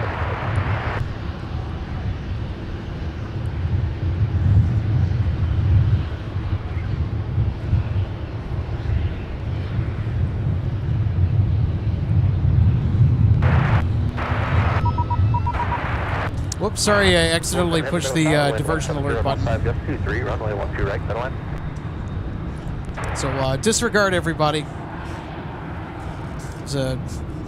was a misinput. So. For 3817 Minneapolis ground, east coast of that Fox 2 there, they should be moving in the next couple minutes and then push approved. Runway 12 left. Back to that 12 left, you can check Delta, push back, discretion, we'll need one for 3817. Sun Country 8273, just confirm you're moving. 11, Sun Country 8273. Yep. Scout 4169, turn left, heading 135, runway 17, cleared for takeoff.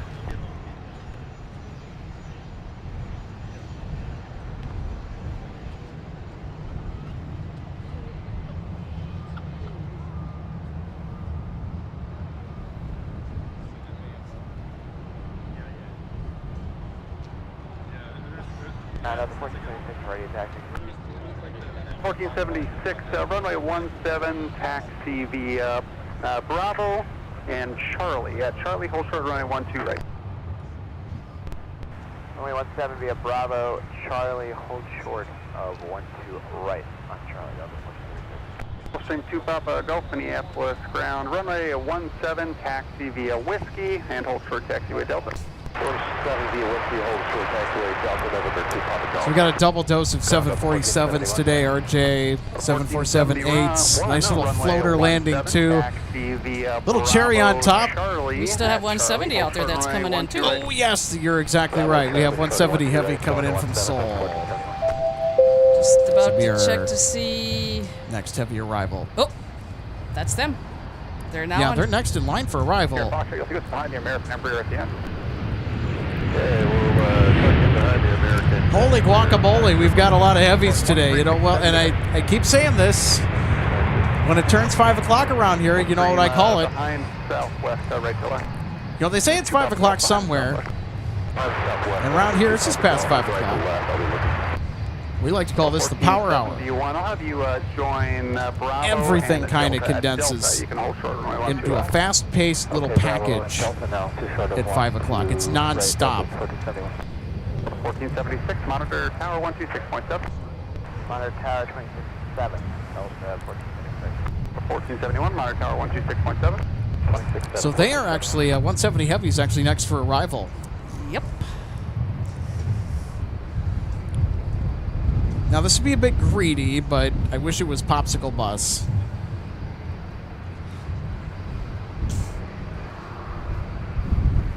Do I see them crabbing a little bit? Here, let's see. I think you might be right. Looks like it to me. Yeah, they're crabbing a little bit. Yeah, she'll get more in focus as it gets closer. There we go. Yep. Just a little bit.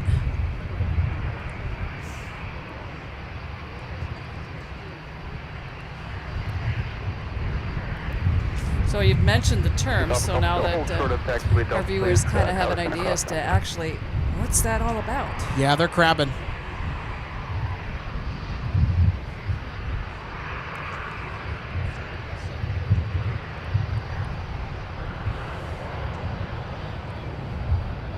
Boy 3428, turn left, heading 140, runway 17, clear for takeoff. Citation under Sierra Foxtrot, runway 17, line up away.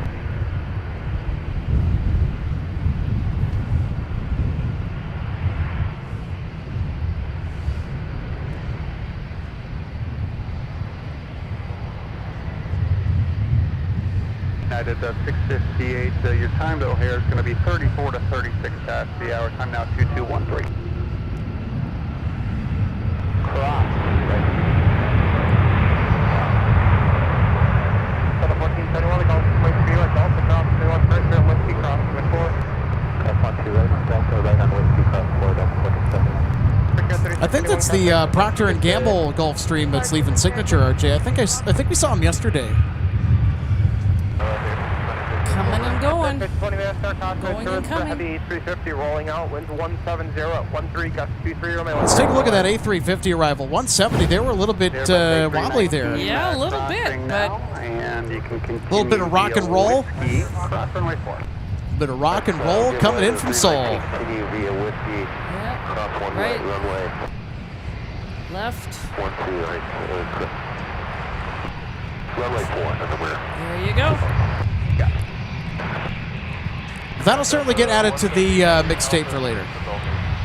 Delta 170 Heavy, Minneapolis ground taxi, Alpha, have a good day. Alpha, Delta 170. C8 contact Spark, get a hard ground with 3428. And I could say, we probably kid you not, if there's anything that comes up as they come down to approach a landing like that, if something just isn't feeling right, they will never shy away from pulling up and declaring a missed approach and do a go-around. Absolutely. Hey, everybody, welcome to the aircraft viewing area. I'm Alex, it's RJ, and there's the Get Stanley Yes! 2011 shirt. Yep. Turn around. Let's see the back. Because Lord knows he could use another tan. Okay, I just want to make sure I'm reading that correctly. Yep. So, because Lord knows he could use another tan, and that's in reference to the Stanley Cup. That's awesome. So that comes from the idea of, being in Florida, the Stanley Cup is silver, put them out on the beach, get a tan. And There you go. Of course, we won the Cup in 2004. We beat Calgary, which had been originally the franchise of the Atlanta team, and then they moved to Calgary. So, Atlanta's had 2 NHL teams, and both of them have moved on to another city. Yep. So The Flames and the Thrashers. Yep. Which, ironically, both moved up north of the border into Canada. Yep. And of course, back in the day, there was a a team in Calgary. They either folded or moved somewhere else because it was part of the WHA. May or may not remember those days. I actually do know a little bit on the World Hockey Association. So that merger with the NHL was so influential. That gave us the Edmonton Oilers, also gave us the Hartford Whalers. At the time that the team was formed, they were actually the New England Whalers. Yep, and then they relocated in there, the Carolina Hurricanes.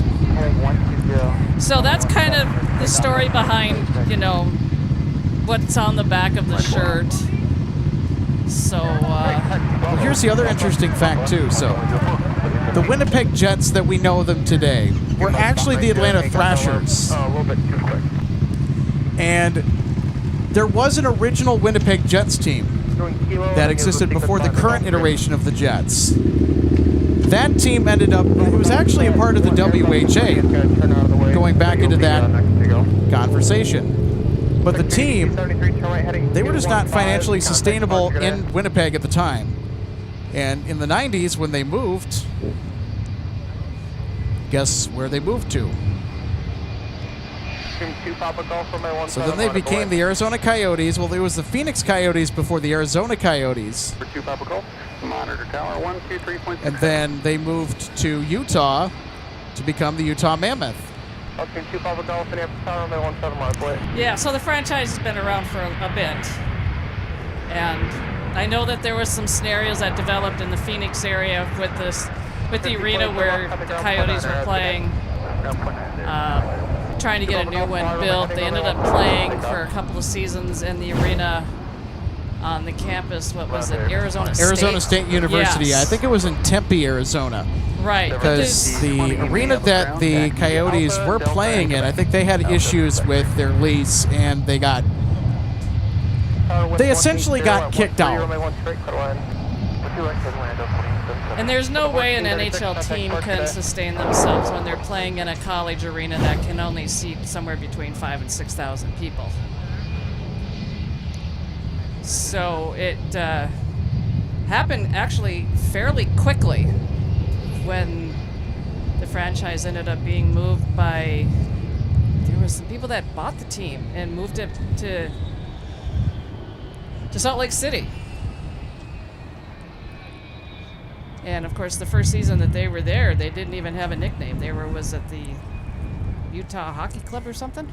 Yep, that's what it was. And then because they were still working on a name and a logo, which takes time, but because the move was so abrupt, they really didn't have time to extrapolate the rebranding and the relocation process to find their new identity. And, eventually after their first year in Utah, we got the Mammoth. I love their logo. I think their logo is pretty cool, actually. Oh, I do too. And so that franchise has been around for a while, but it's been renamed and it's been moved, and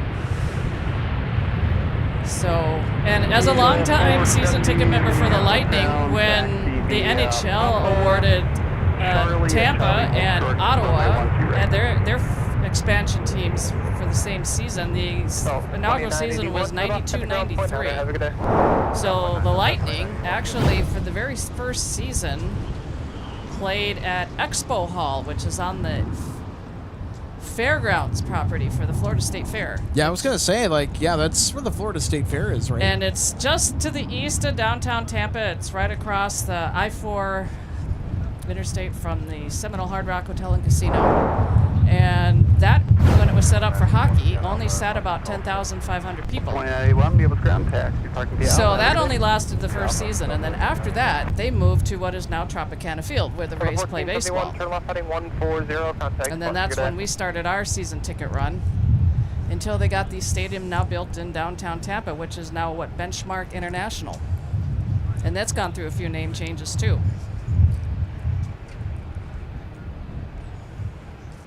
So that's a little bit of history behind the Tampa Bay Lightning. And the founder is Phil Esposito. Oh, wow. So he's still very active with the team, in as far as I think, just his presence and from a broadcast perspective. You'll still hear his voice during some of their broadcasts. I don't know if he does the road games. It might just be the home games. Delta 2877 coming in from Denver. This is a flight that our JU took recently. That's my flight. back on March 4th. I think I had a Boston-based crew that day. We greased the landing. Alaska 555, runway 12 left, taxi via Papa, cross runway 4. 12 left via Papa, cross runway 4, Alaska. Yes, speed 470, monitor tower 126.7. 12 right. United 658, Minneapolis Airport, light cross runway 13.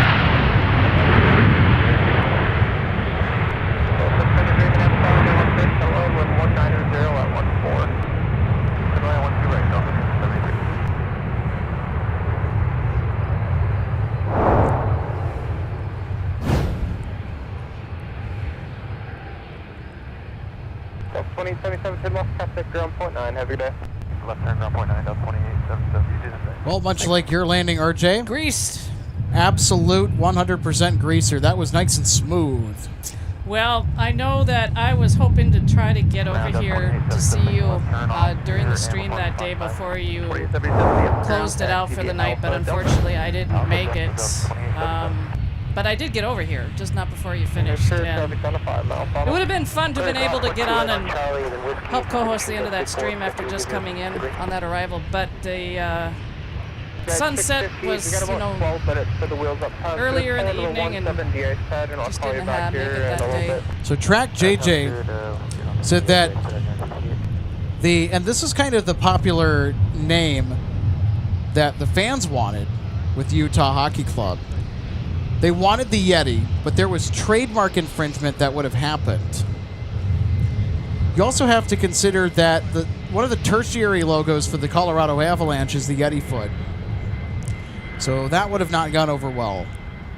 So Utah decided, well, we'll, I guess, settle on the Mammoth, which... You get used to it. It's not bad. We'll see how it grows on everybody. That's what I'm going to say. Charlie and Bravo. It's like, I think the day that when the NHL announced the, you know, Tampa and Ottawa as the expansion teams for the 92-93 season, there may not have been an actual nickname for the teams when that happened, but of course eventually they came up with the Lightning because Florida in general is kind of known as the lightning capital of the U.S., and when you're there during the summer during a thunderstorm, you'll see why. So, and then of course the Florida Panthers came along, and of course they're much closer to the Everglades.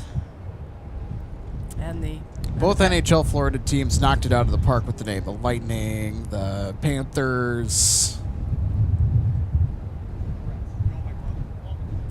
Yep, and I'd still to this day, Alex, have never forgotten when we won the Stanley Cup in Game 7 back in 2004 on June 7th, because that arena had a bigger seating capacity at that point in time than it does now, and the box score mentioned the attendance is just under 23,000. I don't know where they put everybody, but they were in there somewhere with a ticket. And there's a digital pipe organ in there, too. They took 2 sections out on the terrace or 300 level when they put that in, and we've got Tesla coils, so we've got indoor lightning.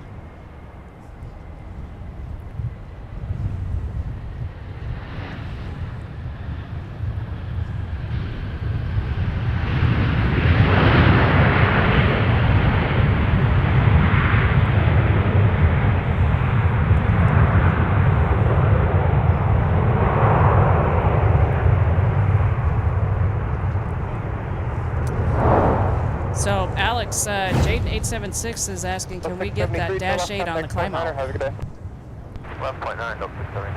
Yeah, let me see if I can pick it up here. Also, hey, Luke, thanks for the $5 super chat. Says, Alex, I completely forgot about this, but we have Delta 8880 coming in from Cincinnati. It's a charter. Ah, you know what? I think that's the Cincinnati Reds. Oh, they play the Twins. Yep. So look at that. We got an NBA charter earlier because we saw the Timberwolves. Once you make that turnout, you're going to give way to a might get to see the Cincinnati Reds come in tonight. Go behind them. See, it helps tremendously to know a ton about sports and aviation, especially when it comes to the charters. Well, they gotta get to where they need to go somewhere to play their next games. So we're looking at the north parallel, runway 12 left. I don't see the Dash 8s over there. Because the Dash 8 taxied for departure on the north side. See where they're at.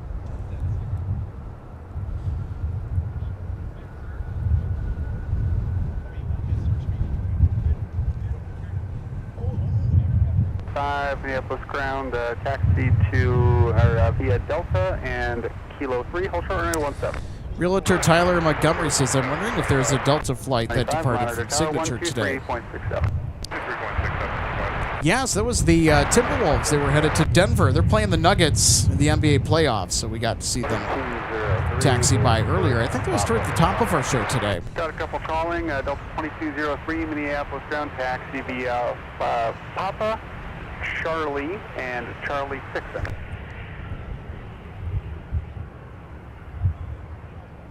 Signature, who's ready to go? 680 Mike Whiskey, Minneapolis ground, runway 17, taxi via Whiskey, cross runway 4. Runway 17, Lima, cross runway 4. C3, Minneapolis ground, push approved, runway 17. Okay, unfortunately, we missed the WestJet departure. Didn't catch that message in time. They've already departed, and they are currently just to the east end of downtown St. Paul.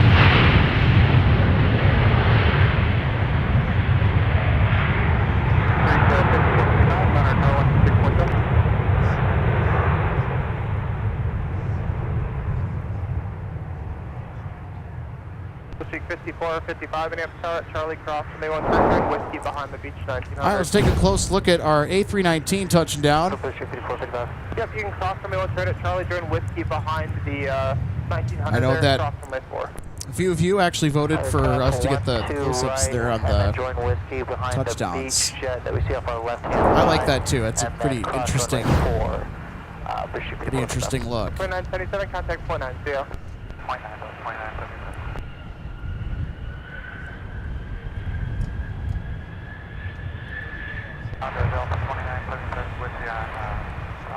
North Midwest Buzzsaw says Wolves in 5. I'm rooting for the Wolves as well.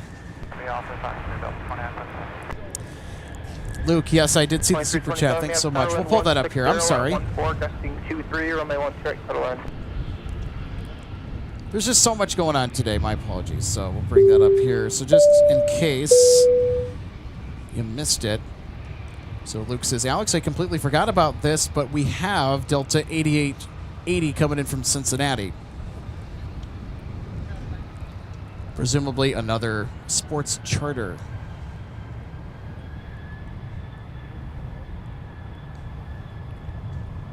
It's 658. You'll follow an American painted CRJ off the right-hand side here in about 2.5 minutes.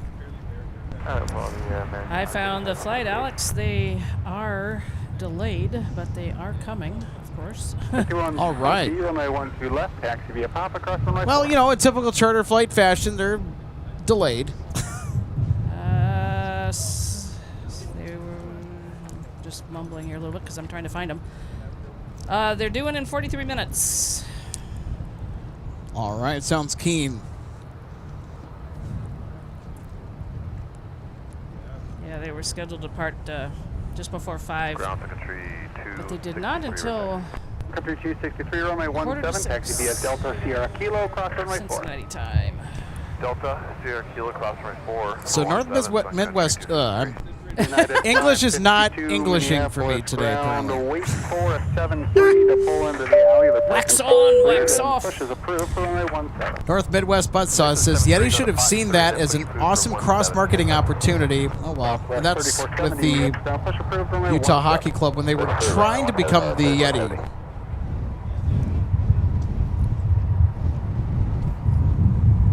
Yeah, and I was thinking about that too when that was all going on because of the coolers. Or if you have a Yeti cup. You know. That Michael Yeti. Thomas, 720, says hello from Rochester, Minnesota. More storms tomorrow, Alex. Yes, I know. We are going to get some stormy weather tomorrow. So, due to circumstances or the situation that does not involve the weather,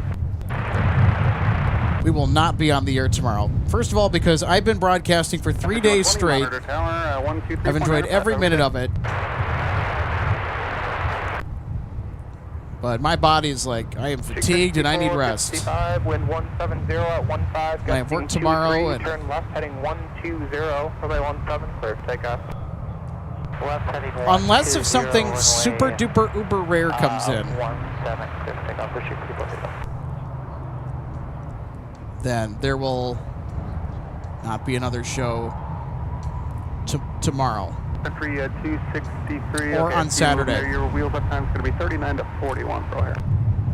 Copy 3941. So our next live show, everyone, so if you're tuning in, it'll be on Monday next week.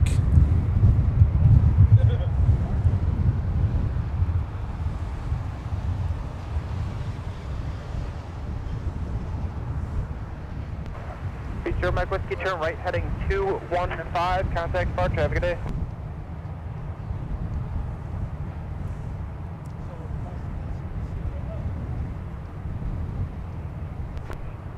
Okay, 658, runway 17, line up and wait. 46 Minneapolis ground, runway 17, taxi via Whiskey, across runway 4.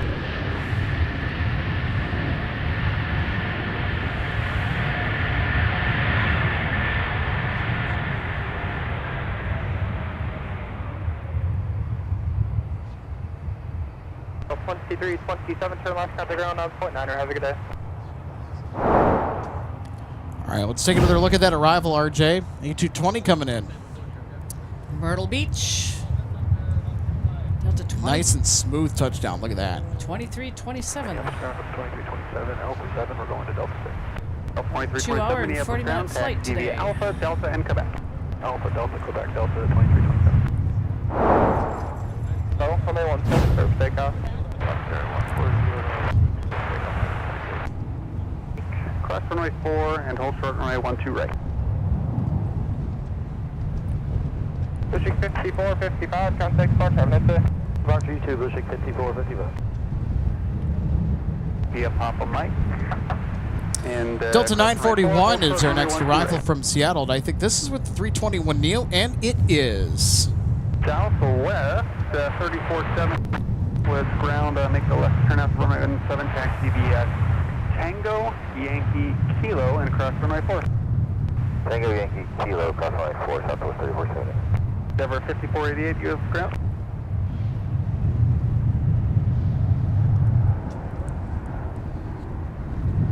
Envoy 4043, Minneapolis ground, pushes through runway 17. Push through runway 17, envoy 4043. 4043, just wait for All right, Delta 941. About a minute away from touchdown. It's coming in from Seattle, Tacoma. It's with the A321 Neo. Yeah, you're right, RJ. SeaTac, Seattle, Tacoma. Such a fun name for an airport, SeaTac. Okay, 658, contact departure, have a good day. Makes me think of Tic Tacs for some reason. Well, it's kind of like, why is this airport MSP?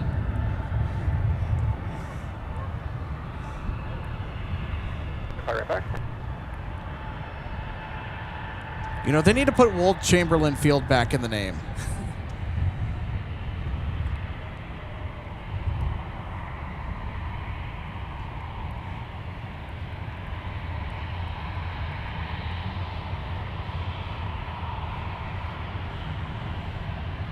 Minneapolis ground, runway 17, taxi via Papa, cross runway 4, join Mike, full short of runway 128.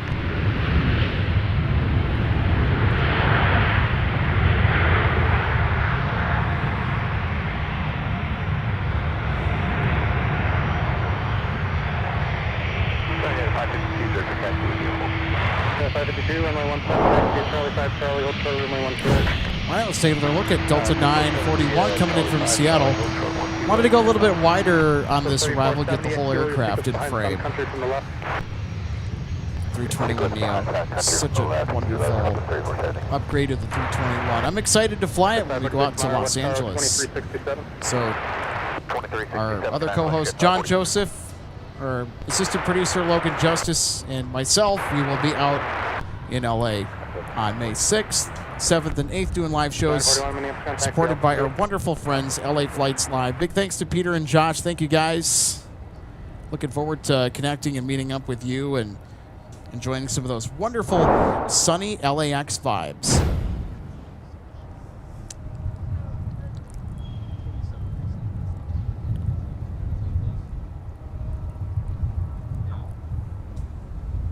Section 546, Minneapolis Tower, just short of Kilo at the end. We got a few minutes left on your time. So, Luke, if you're still watching, I think we are going to get our FedEx 767 tonight. FedEx 798 Heavy is 8 minutes away from arrival. So we got another Heavy inbound here shortly. Boy, it's just been a steady stream of wide bodies here on this Thursday. 3974, Minneapolis Tower, wind 170. So, RJ, we got a flight announcement. Just in case you missed it. FedEx 798 from the Super Hub in Memphis. Arriving with a 767-300 freighter in 8 minutes. So, Alex, Daniel, one of our wonderful mods, stopped by to see us yesterday. He is sharing some information. Says technically the airport is in the unincorporated territory of Fort Snelling, but half the airport is considered St. Paul on the east and Minneapolis on the west. And I think I've noticed that because both terminals have a different address, and one is St. Paul and one is Minneapolis. 5263, you're number one if you're all set.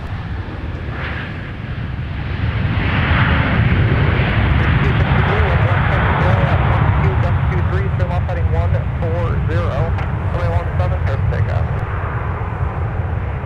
617. All right, let's take another look at our inbound arrival from Salt Lake City, Utah, Delta 2936.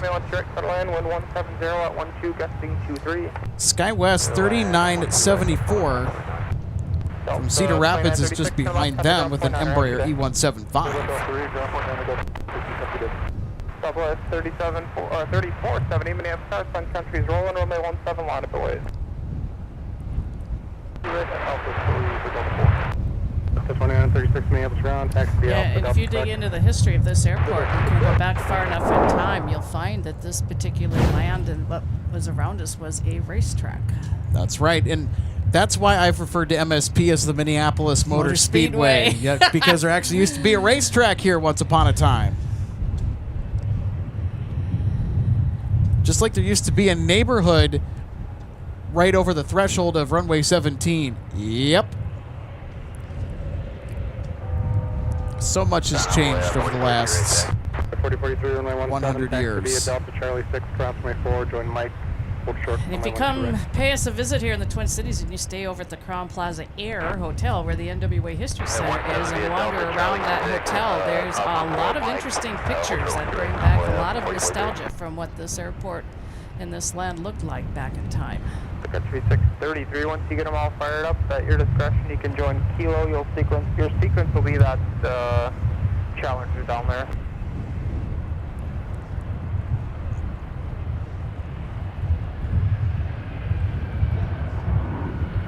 552 Minneapolis Tower, Charlie cross runway 1 straight, turn Whiskey cross runway 4. Cross 1 to right, Whiskey cross runway 4, good. Air 5480 Minneapolis Tower, traffic 4 out at Mike cross runway 1 straight, turn Whiskey. Cross runway 1 to right, join Whiskey, never mind. 3974, turn left, contact ground, point 9, have a good day. Let's turn to point 9, that was Yes, Aviation LA, you were not hearing things. The Blue Line, 263, contact Florida, good day. the light rail, runs through both Terminal 1 and 2 here at MSP. It's been a little bounce from our SkyWest landing there, so that's... That explains the... Oh, now that could be a bad button to push. I gotta be very careful with my use of the...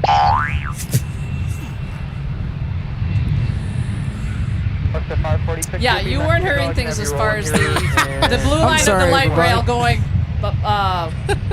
past us, off to our right, past Terminal 2. And it ends on this end over at the Mall of America. And yeah, they tend to announce themselves as they come out through the tunnel. There's a tunnel that goes underground, obviously.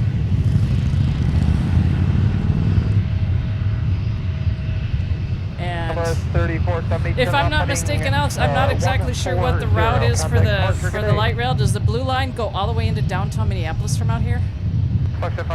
Yep, so it goes from the Mall of America all the way to Target Field. That's the blue line. The green line goes from Target Field all the way to Union Depot in St. Paul, which is next to CHS Field, the home of the St. Paul Saints minor league baseball team. So, no, you weren't hearing things. You were hearing the blue line for the light rail.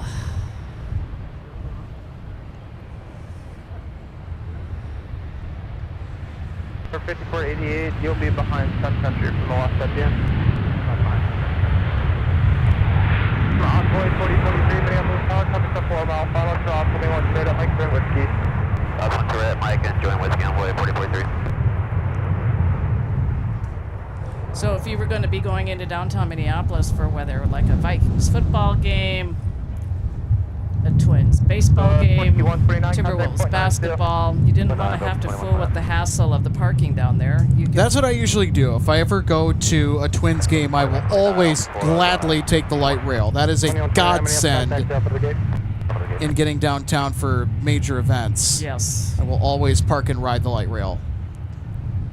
Yeah, just park at one of the light rail stops. And the grand opening of the Metro Transit light rail system, so before it was known as the Blue Line, it was actually known as the Hiawatha light rail line because it went down Hiawatha Avenue. And also was an homage to the Milwaukee Roads name train. It's a railroad that existed from way back in the day. Went bankrupt in 1977 and merged with the Sioux Line in 1986, which is now part of Canadian Pacific and Kansas City Railroad. 3035, runway 17, taxi via Lima. American Airlines 737, hey, how's it going? Thanks for tuning in. It's great to see you today. How's your Thursday going? Boy, it's just been great out here. 546, connect departure. Yep, that American is 4043 American Eagle operated by Envoy, headed to DCA, Washington National. 552, next tower, runway 17, line up and wait. 633 by United, call 2, hold short, runway 17. AO4567X says, my son takes the blue line downtown every day and he loves it. There's a couple different vehicles that are in service, depending on which one you get. I like riding on the Siemens S70 light rail vehicles. It's a pretty popular model from the Siemens Corporation, who has manufactured light rail vehicles for a bunch of different Metro Transit systems across the country, including ours. They have nice big windows on the inside, too, and I think the seating is spaced out a little bit better. So when the light rail first opened, 53, turn right. So Metro Transit actually went with Canadian manufacturer Bombardier in their series of Flexity Swift light rail vehicles, which are still in service. I think it's kind of cool that Metro Transit has a couple different light rail vehicles in service, although the Bombardier light rail vehicles are starting to show their age.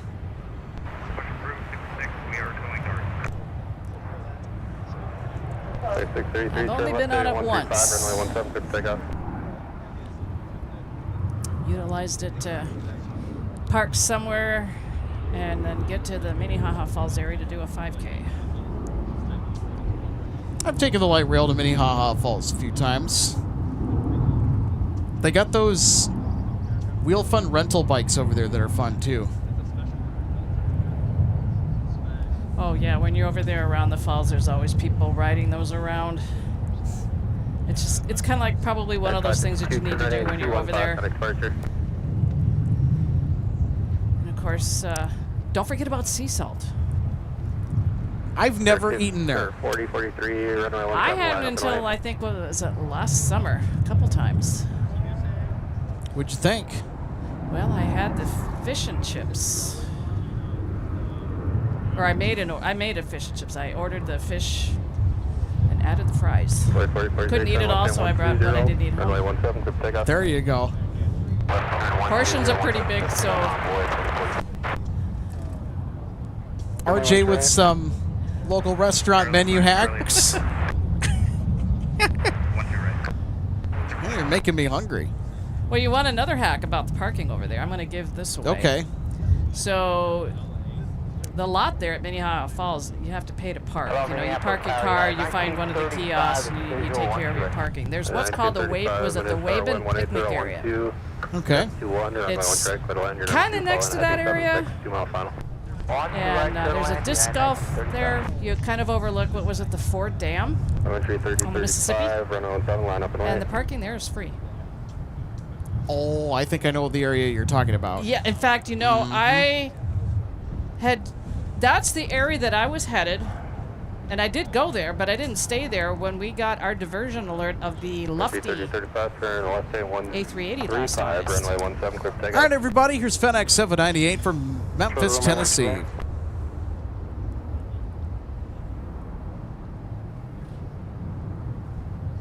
Go 3517, taxi gate via Papa, monitor ground, point 9. If you want to start out and come back till there, till you pass them, then return top. Envoy 4043, Sonic departure. Envoy 4046, yeah. Super Duck 6, minutes tower at Charlie, cross from that one direct, seeing spot 11, monitor ground, point 9er. Turn it.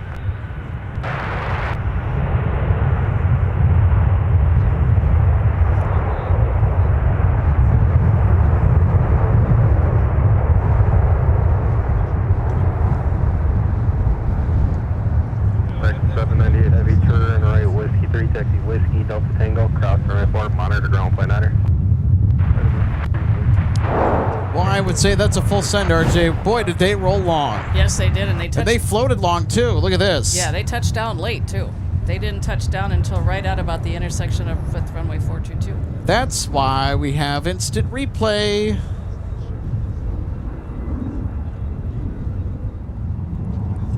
Sometimes we need a second look, and I think that this is one of those landings that certainly requires a double take. So they were still not down until right about the intersection of 422. Wow. Yep, that's what I was watching.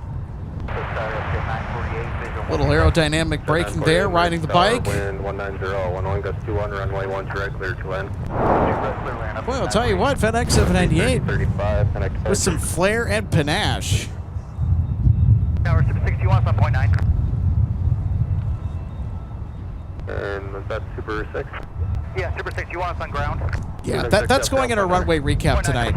Guaranteed. Yeah, past the brick was when they touched down. Yeah, and I just clipped it, so I just saved it for our runway recap tonight. Also, by the way, RJ, we got to keep our eye on Sun Country Flight 607 from Phoenix. Or to Phoenix, I think.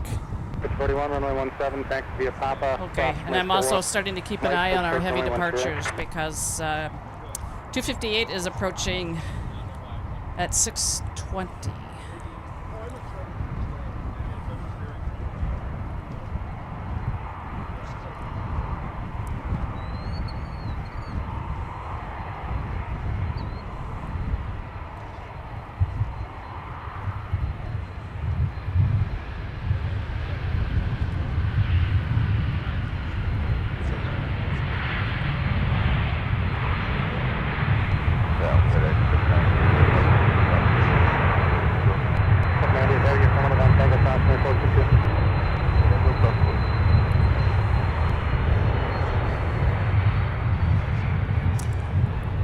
No mic taxi for FedEx 798, but that's all right. Ground point 9er.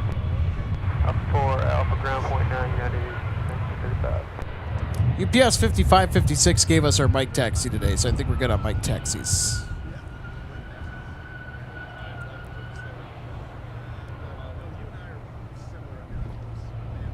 United 1935, clearing the runway on Alpha for Echo 6.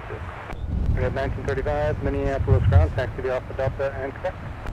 Alpha Delta sportscasts. United 1935. So do we have an estimated departure time for this Sun Country flight?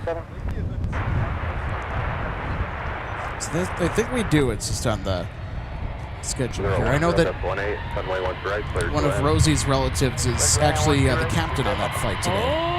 Okay.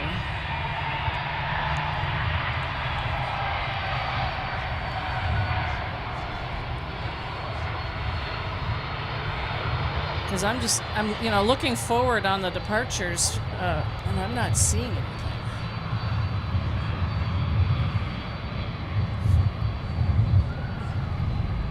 So it was a Sun Country to Phoenix, correct? Yep, so it'd be to Phoenix.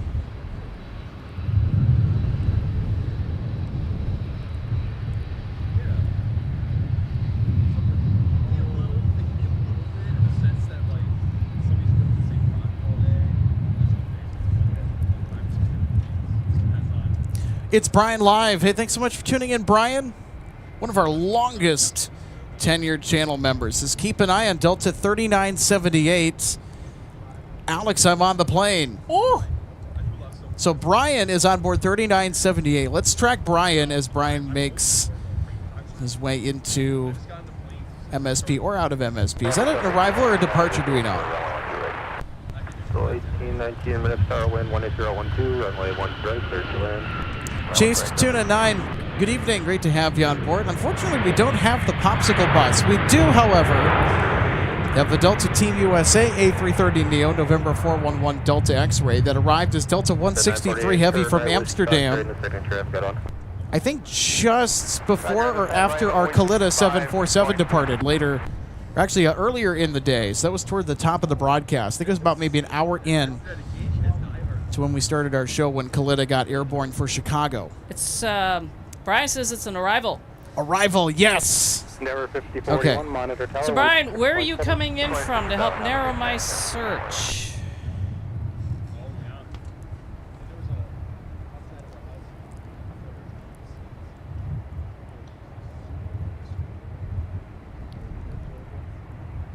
You're 2379, Minneapolis ground, push through, runway 17.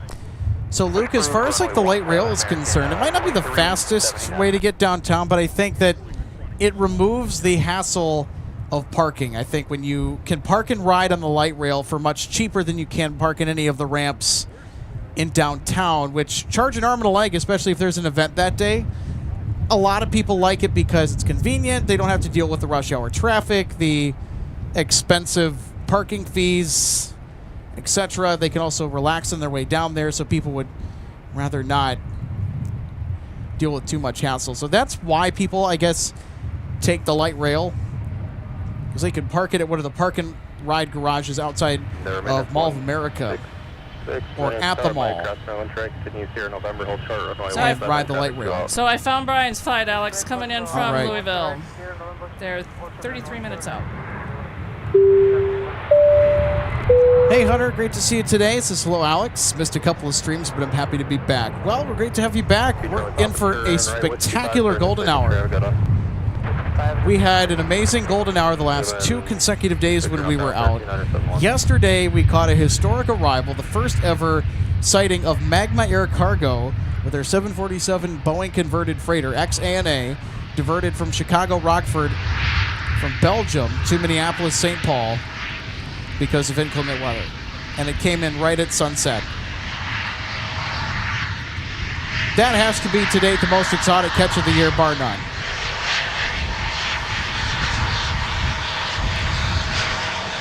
This is the runway central through runway 2 up. Report this normal, wind warning for a 9er, runway 1 left, clear to land.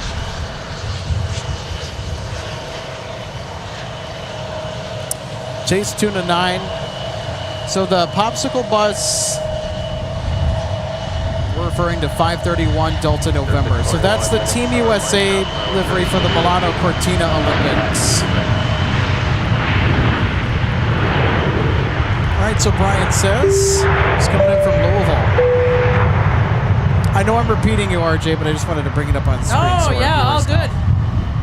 So 1819, turn left with 5. Good to acknowledge that we have found the inbound flight. And coming in from the direction that they are, what are their chances that they would come in on the south parallel? I think there's a pretty good chance that Brian will have your arrival on the south parallel. For maintenance 166 at November, cross 117 via Lima. Because everything from Louisville today has been on the south parallel, which, by the way, includes our 747.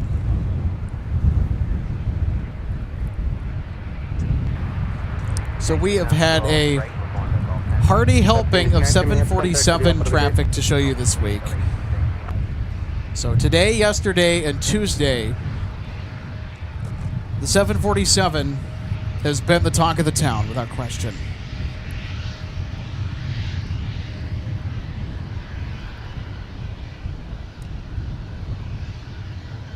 It'll also be interesting to see if we get any more bad weather events for northern Illinois, and more specifically the Chicago region, which we know is going to happen again at some point this summer.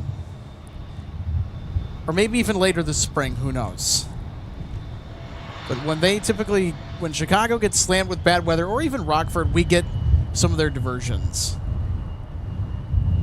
And 90% of the time, if they're coming from Anchorage, in particular the cargo stuff, that will more than likely divert here. And some narrow-body traffic as well from out west. 3888, Minnesota wind, 160, runway 12 left. So there's also an A321neo here for United. I think that was the first time that I've seen one here at MSP for United. It's really cool that United has begun to adopt the A321neo in its fleet. I think that that's really awesome. 422, Mike, hold short of runway 12 right. Right turn Charlie 6, cross 422, Mike, hold short of 12 right, American 23. Brian, what side of the airplane are you on, and do you by any chance have a window seat?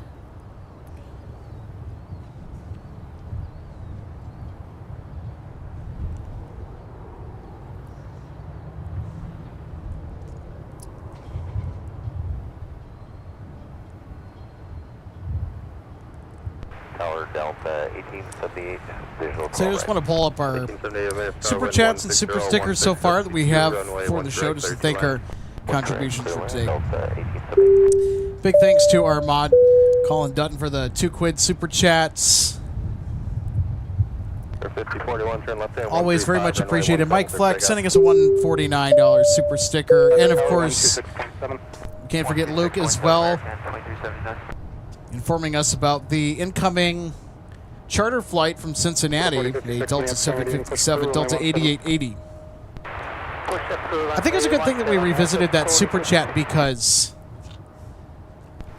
I think that might be the Cincinnati Reds.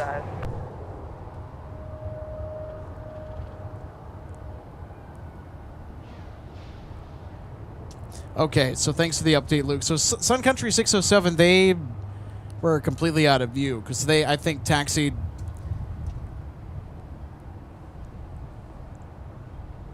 They may have taken Tango to 17. 430, runway 12 left. Start out via Quebec, I'll slide you over to Pop in a moment. So if we have a mixed south flow, anything coming from Terminal 2 is not really going to be seen by us mostly, but all the stuff from Terminal 1 will. Ground post complete for Sunny 5. 25 Tovia Delta Sierra, cross runway 4 November, hold short of runway 17. Delta Sierra. Holy cow. Hey, Steve. Did it again. More memberships. You're doing it again, Steve. You don't need to do that, but we are always appreciative of it. Thanks so much, Steve. Londonby sending a total of 5 MSP Airport Live memberships. Thanks so much, Steve. You are amazing. So congratulations to Robert Dixon. One received a gift membership. Enjoy. Local Minnesota foamer. That's a rail fan. There we go. Received a gift membership from Steve. 41, contact departure. And Roy John Pacheco at 1984. I hope that's how I pronounce it correctly. Congratulations on your membership. Mimi Bennett's. Enjoy your MSP Live membership. Also, Amelia Borger, I think that's how you pronounce it. Received a gift membership as well. Congratulations, everybody. Thanks so much, Steve, for gifting 5 MSP Airport Live memberships.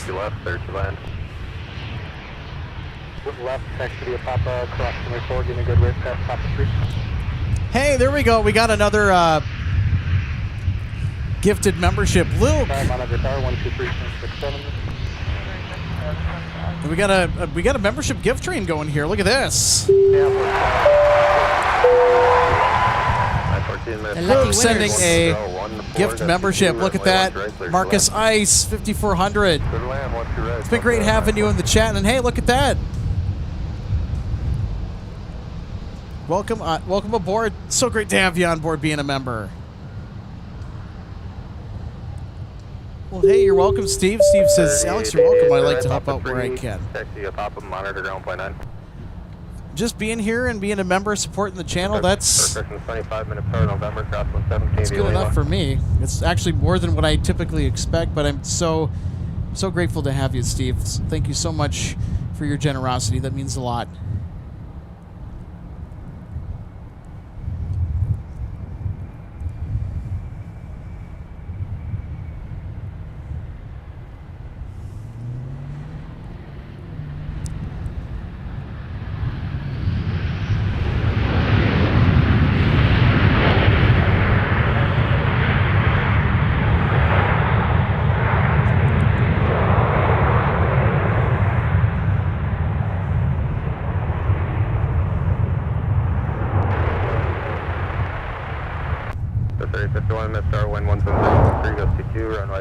All right, let's take another look at our arrival.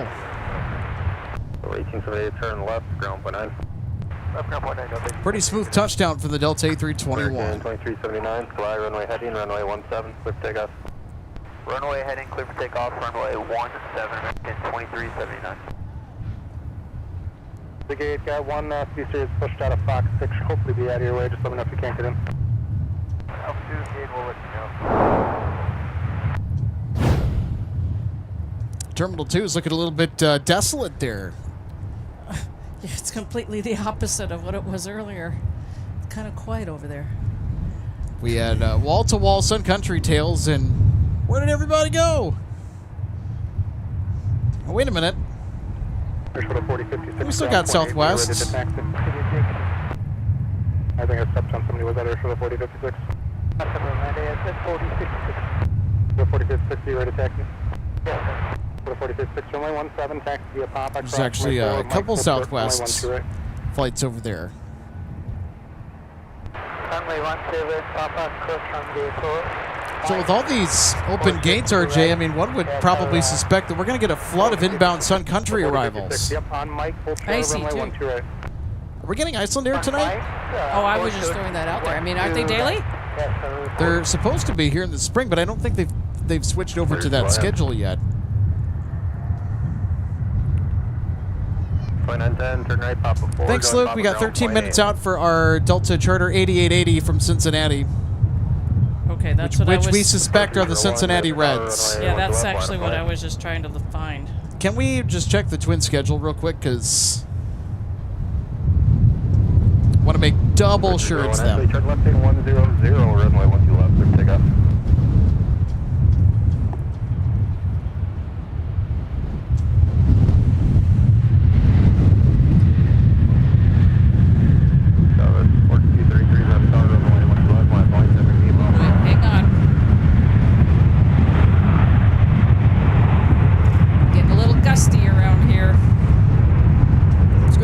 Whoa!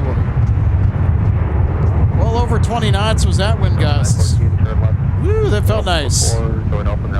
Boy, that strong wind feels so nice, RJ, out here. Just cooling everything down at 79 degrees Fahrenheit. Because if there was no wind out here, it'd kind of be a little bit A little bit toasty out here. 6.7.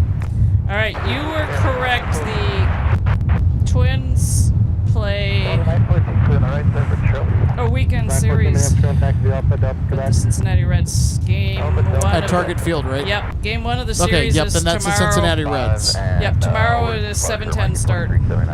All right, we got the Timberwolves leaving earlier for Denver to play the Nuggets. It's It's playoff time with the NBA. And then also got the Cincinnati Reds coming here to play the Twins. So there you go, you got 2 sports charters in one day, plus all the other fun stuff.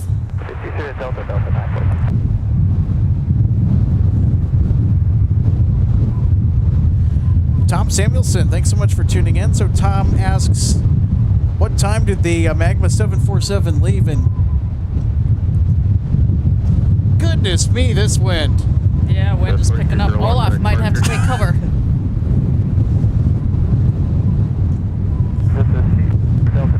It was late last night. Olaf is hanging on.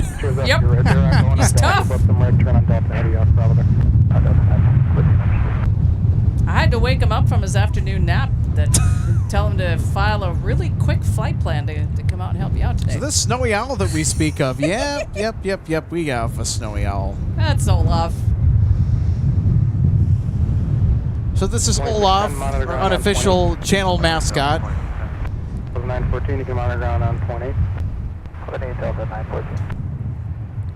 It's very fitting that Olaf is the channel mascot. It was Gerald for a while, but Gerald got replaced.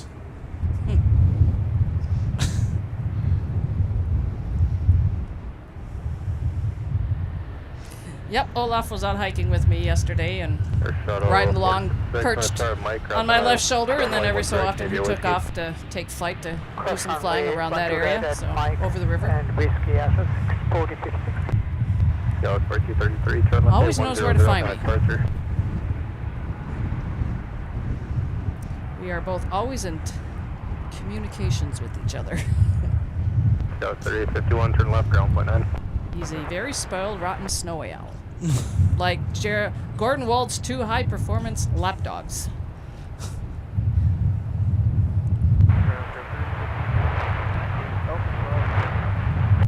3851, Minneapolis ground, good evening, taxi to Alpha Maddie says Olaf is just sitting there enjoying the action. Yep. Oh yeah, he's a plane spotter too. Also a Gerald spotter too.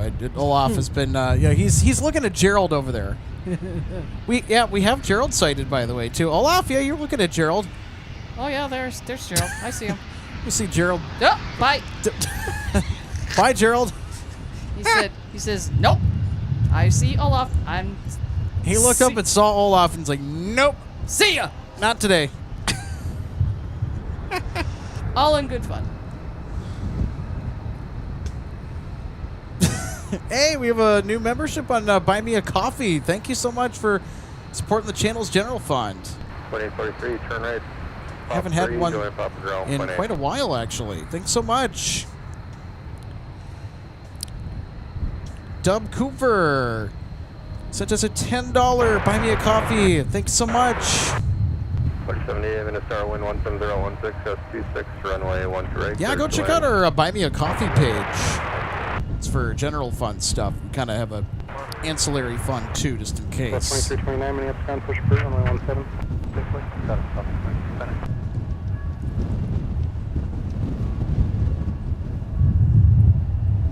Now, we don't really plug it because we don't really ask for anything, but it's there if people like the platform and use it, and it's a really good crowdfunding platform for creators. Much enjoyed. It has a lot of good integrations with, I know our streams, as you just saw the notification pop up as well. So also give you a shout out too on our X page when one of those notifications go through. So it's just kind of our way of saying thank you.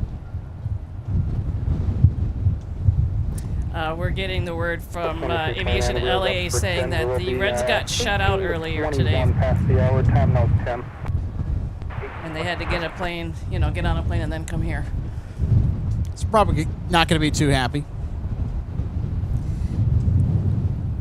And we also have somebody mentioning Wally Burium there seems to be a lot of riding the bike going on today. Well, that would be due to the winds, correct? Yeah, and aerodynamic braking too. Runway 12 right, clear to land. And yes, Gordon Gerald, not coming out to be Olaf's lunch. Well, Olaf is kind of on a strict diet, so. I think Gerald is more afraid of Olaf than the other way around.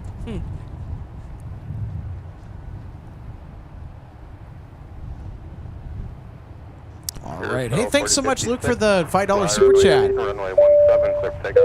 So Luke says, Alex, I imagine the Wild are probably going to leave tomorrow.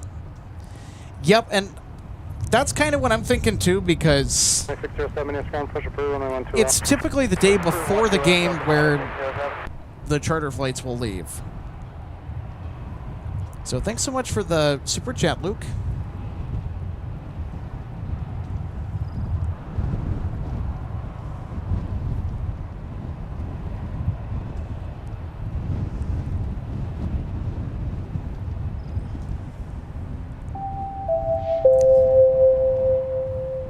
Delta 8880, the charter from Cincinnati is 3 minutes out.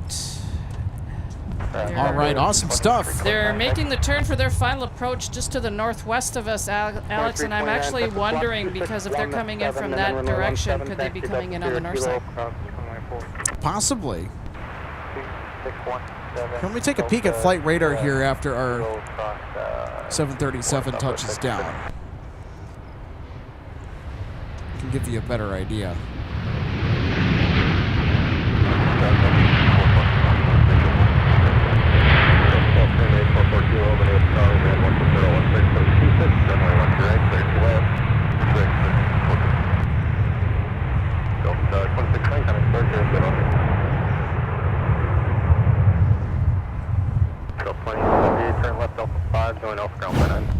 All right, let's take a look at our most recent arrival for Delta. Good afternoon, Delta 2078 is joining Alpha from Fox 6. This is Delta 2078. They come to us from San Francisco. 2329, monitor west tower. So with Delta 8880 from Cincinnati, it's kind of hard to tell just because I don't think that they've established the localizer yet, or the instrument landing system for an approach to either runway. I think they're still getting their vectors to get in on that final approach path. So we'll just keep our eye out and see where 8880 with the Cincinnati Reds on board goes.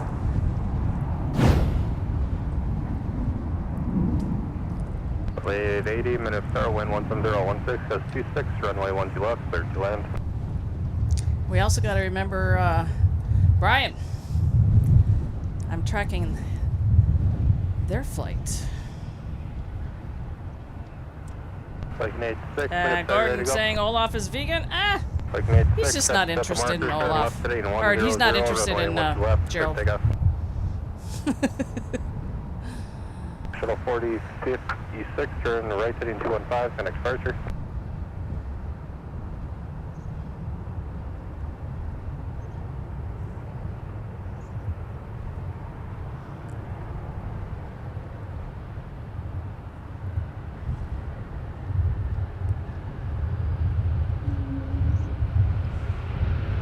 Wind 170 at 150.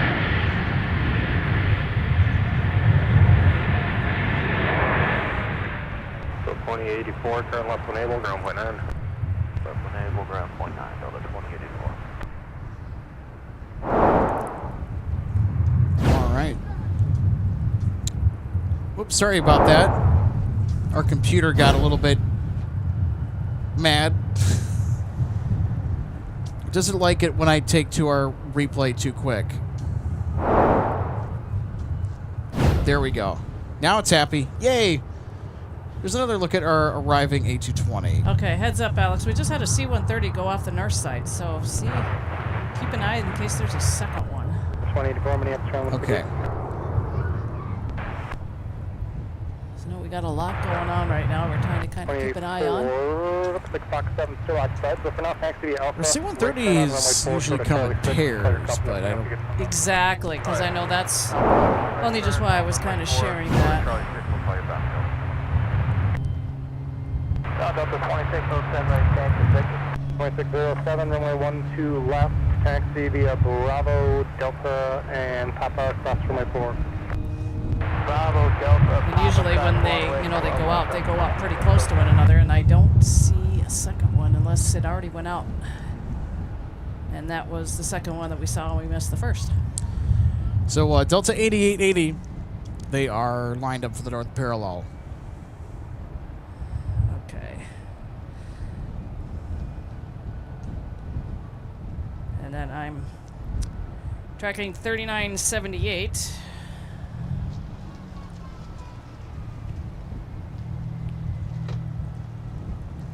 So here we go. We got the Cincinnati Reds coming in from Cincinnati. Southwest 2329 minutes start, fly runway heading. So they play the Twins tomorrow, correct? Yes. Yep, that's them. Cincinnati Reds inbound, everybody. 184 opposite lane is open for Fox 7. It's one thing I have not done since I've been back is go to a Twins game. I'm looking at it right here, and I see one in Fox 7, so we'll just wait it out, I guess. Okay, 2084, we'll continue then on to runway 4, short of Charlie 6. We'll confirm it. That's another C-Series in Fox. Ground Southwest 2600, taxi. So 2600, runway 17, taxi via Delta Sierra Kilo cross runway 4. Delta Sierra Kilo cross 4, and we're going to 17, Southwest 2600. Over 1026 in the upper ground, push crew, runway 17. Push crew 17, Delta 26.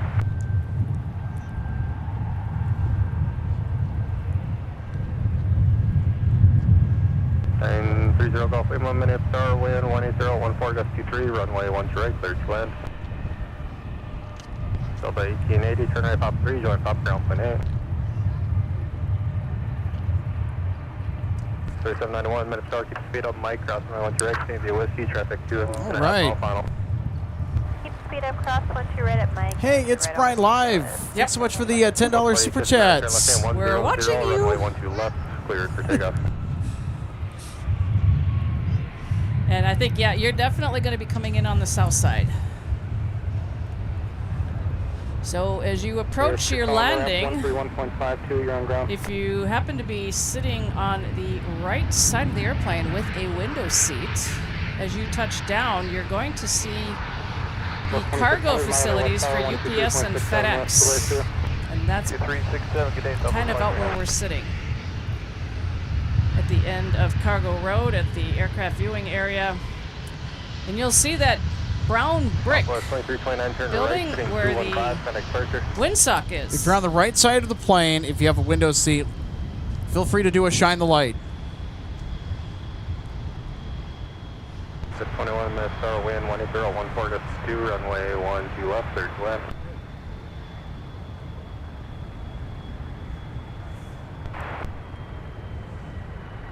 Go 2059, connect departure, good day. Now 0.8, have a good day, Delta 26 or so.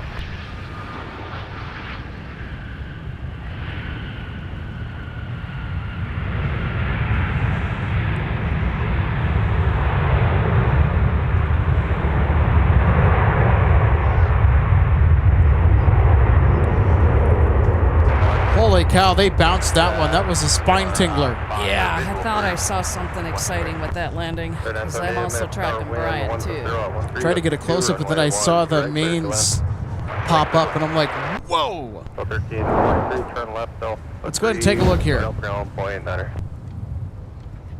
Delta 3 and grab point 9er. So watch this.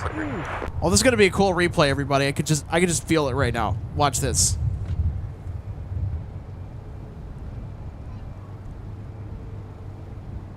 So touchdown there.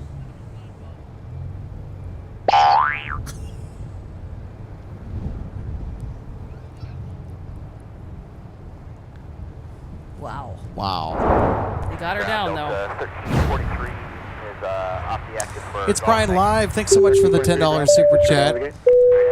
Thanks for tracking me, Alex and RJ. So much fun. Well, just wait till the arrival. Thanks so much, Brian. $10 super chat. Also, Looks like you're going to be about number 2 for arrival at the moment. Lulu does Roblox. Say welcome to Economy. Thanks so much for becoming a member. So quite a few new members today. We had some gifted memberships. Hey, Brad, MV Nerd, thanks so much for the kudos. I'll let you read this one, RJ. I'll let you read this one.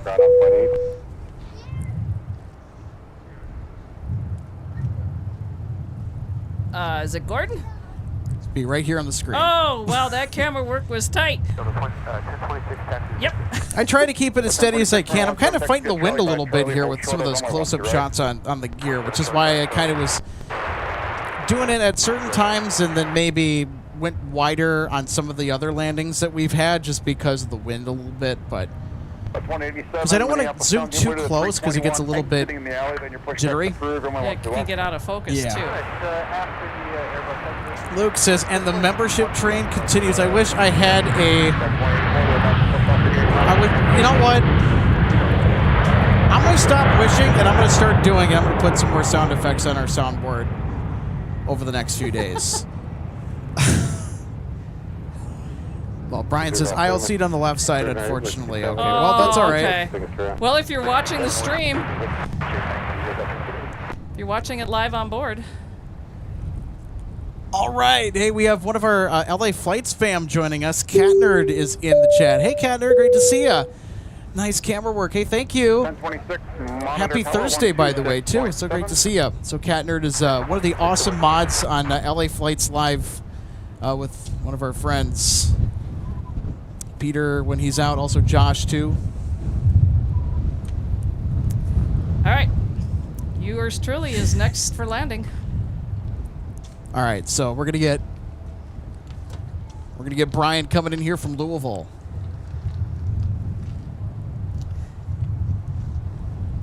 So, Brian, just so you know, there is a little bit of a delay with the transmission of the signal and the feed and what you're going to see, but if you're watching, you'll still see it. Just so you know.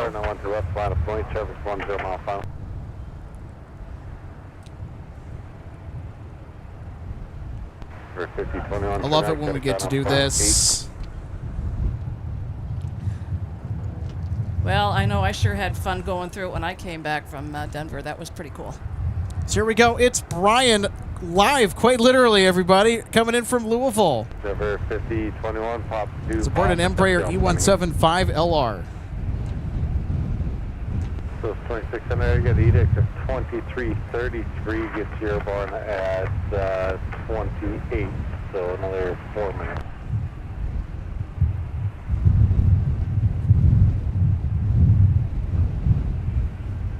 No, that was Southwest 2600.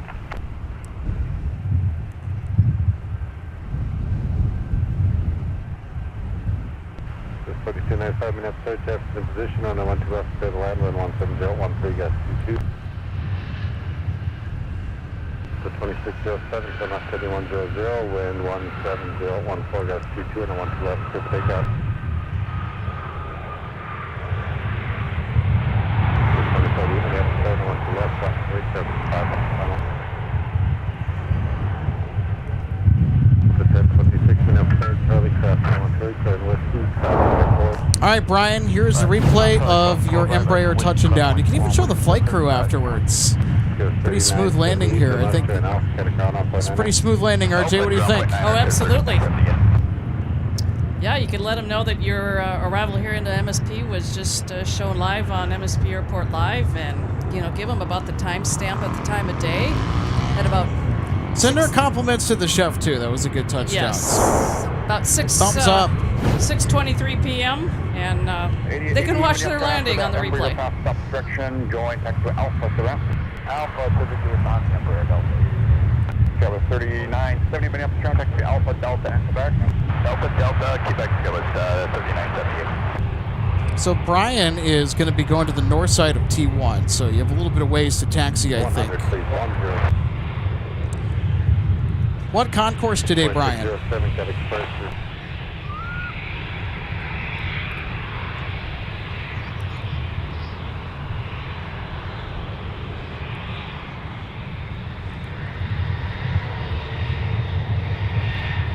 So 3978, monitor ground now, 0.8. 0.8, skip with 3978. 5 Minneapolis Airport, 17015, got 22 and I have 1, 2 left to the left. So any word what their gate is? I'm gonna check the live chat here real quick. C-21. All right, it's going to SeaWorld. The SeaWorld at MSP. Concourse C.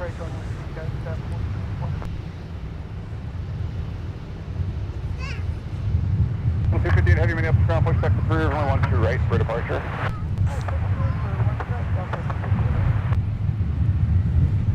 $600, flight 135, 16014, got 22, now 176, take off.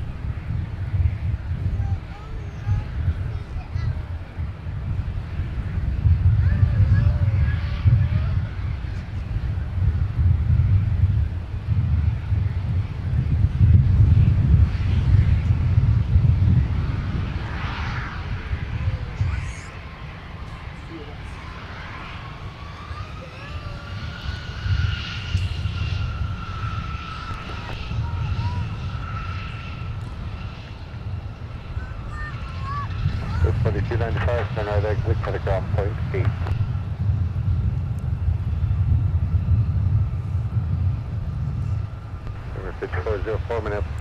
Oh, hey, we got a heavy pushing back over there from F Gates. Is this Delta 258 to Dublin? Yes, it is. I was just all right. Kind of trying to confirm that because I noticed that their transponder was on, and I was just Charlie to short of Charlie 5. Glued in over there to see, are they moving? Right turn Charlie, short of Charlie 5. And yep, they are.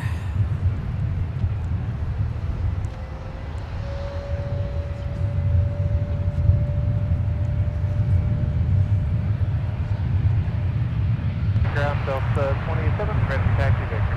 187, runway 12 left, taxi via Delta Papa, cross runway 4, monitor ground down, point 8. Delta Papa, cross 4, point 8, Delta 2087. Delta 184 company will be exiting, making the right turn out. Behind them, taxi to your gate. Alright, after the company, taxi. 012, Gus 22, runway 17, please, where they go. Alright, heading 150 on the 176, up to 616. I saw Gerald. Gerald came up to us, and when you moved, I think that spooked him. Oh, sorry, Gerald. I think I may have done my part, too. Sorry, Gerald. Yeah, he's sensitive. Even though they're, you know, they might have a little bit in them as far as being used to being around people out here, because they're used to being around people. I'm not sure if they're they just don't used to being around Olaf. I think he looked over and, you know, just ran for cover. There's a snowy owl. It's our plane spotting snowy owl, Olaf.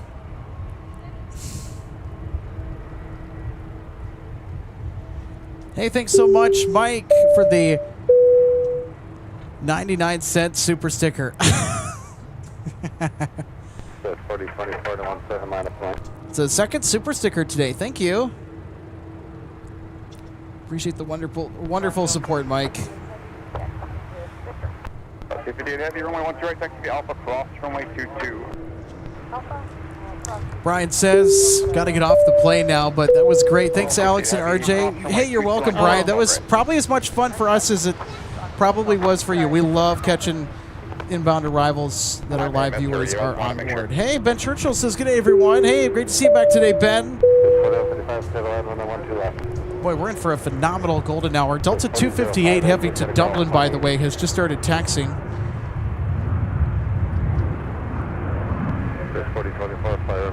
So they are going to rock and roll here pretty soon. They're taking the south parallel to Dublin. That's in front of us. We had Kalita with an epic 747 send-off today. They went back to O'Hare. They diverted last night en route from Anchorage to O'Hare due to inclement weather. They got in at about 10:21 p.m. local time. So they stayed overnight and took their time. They got airborne, I think, just after 3 p.m. That was super cool. I mean, for me, that's the highlight of the day. I mean, come on. Good afternoon. Kalita departing off runway 12 right to Chicago O'Hare. I mean, they've been in here so much. Just to kind of emphasize this, so there's an AvGeek flight tracking app that's called Jet Tip that keeps track of all the interesting movements across the North American aerospace system for different airports. And within, I think, a 90-day stretch, it tracks how many times a particular aircraft has been in and out of MSP. So I think outside of 90 days, it gets like a high alert, and then there's like a low priority alert. Kalita got a low priority just because that they've been in and out of here quite a bit over the last 90 days with diversions. As crazy as that sounds. And Kalita is not something we get here much at all ever. Well, Alex, there was one here the day I left to fly out to Denver, and it went out off the north side. I watched it from that little viewing area that is over on the north side. What concourse is that? Next to the... Well, that's the observation deck. It's kind of tucked away in Concourse D, actually. Okay, yeah, I couldn't remember what concourse that was. Yeah, it's in Concourse D. It's kind of funny because... You gotta go upstairs. Yes, the stairwell, it's not well marked. So it's not... So it's a little inconspicuous, I mean, when you're in the terminal. But most people don't go up there because they think that, oh, well, that's just a stairway to offices or to a utility area for staff only. I'm not going to touch it. And the reactions that I get from people, every time I go up there, when I go up that stairs, they just give me this look. Like, where are you going? Well, if the door's open, you know, it must be open for people to go Well, I mean, up. it's there for public viewing. I don't think it's... People just don't know that. I wish there were more of them here. Once upon a time, we actually used to have a full-size outdoor observation deck at T1 before 9/11 happened. And after that, it was taken away. And so they had the indoor observation deck that replaced it. And the viewing area did not come around until 2015, 2016. So the viewing area has been around for, I think, maybe a decade, maybe a little over a decade. But I mean, that's crazy to think. The viewing area is now that old. Doesn't seem like it to a lot of people, but yep, it's been around for that length of time.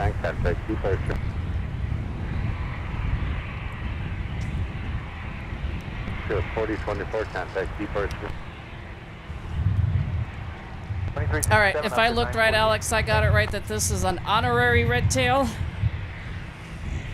Yep, because I think this one has this A330 has the GE CF680s. Yes.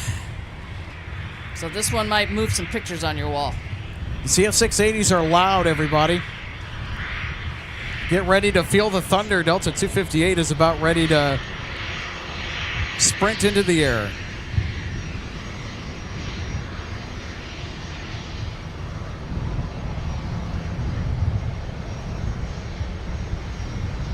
Delta 2151, Minneapolis Tower, 12 left, little line up and lead.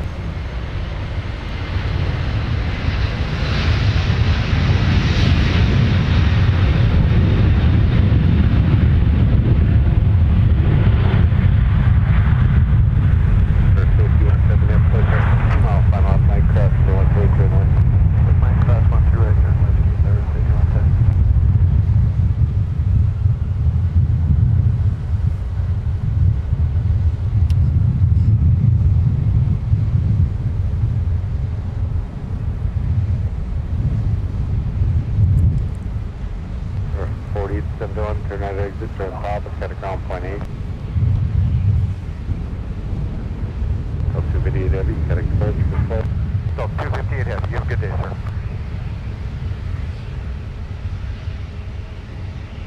Tower, Delta 605, they go 1 to right.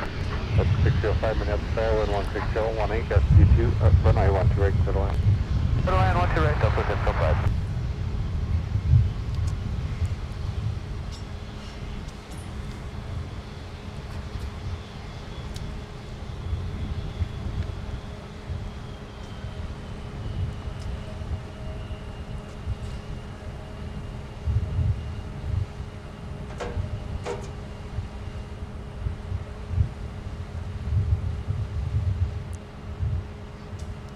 So Lulu Does Roblox says, I always loved planes as a kid, but never got to do plane spotting. Maybe someday. Yeah, I mean, it's a wonderful hobby if you're looking for just a relaxing but exciting activity to do at the same time. And also to get out and enjoy the weather, be a part of the elements, chat and hang out with friends, especially on evenings like this where it's just picture perfect. We're going to be coming up on golden hour here pretty soon, around the 7 o'clock hour. Not quite into golden hour just yet. We'll have to wait in about maybe an hour or so for the golden hour hues to start to turn up. So toward the end of our show tonight, we're going to have Delta 162 with the Team USA A330-900 Neo depart for Amsterdam. So it 411 Delta X-Ray is back in town. It arrived as Delta 163 Heavy. Towards the top of our show today, I didn't even see it on the flight schedule for today.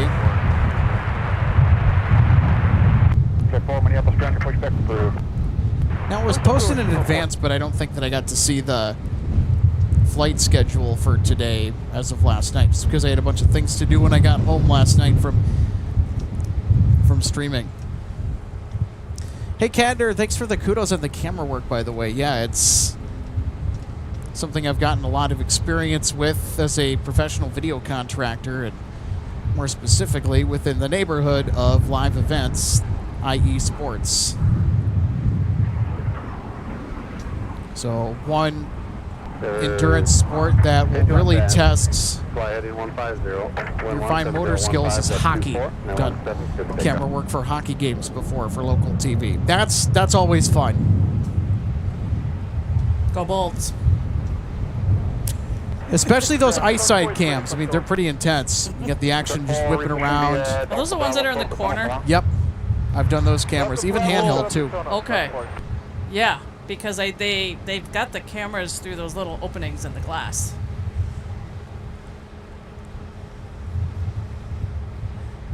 Yep. Hockey's a pretty fast game.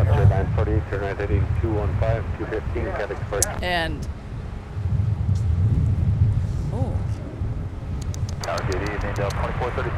Gerald's munching on something. It's dinner time.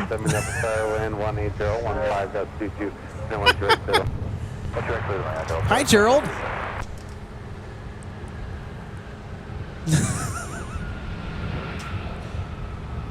Look at that. Dinner and plane spotting for Gerald tonight, everybody.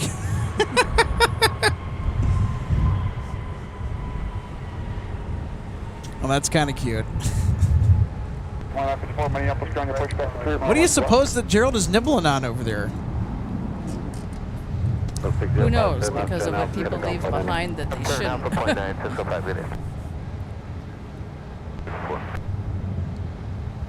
Super Duck 4, once this 220 passed off the right side, angle over to Alpha, just hold for a moment. The exit is going to G1.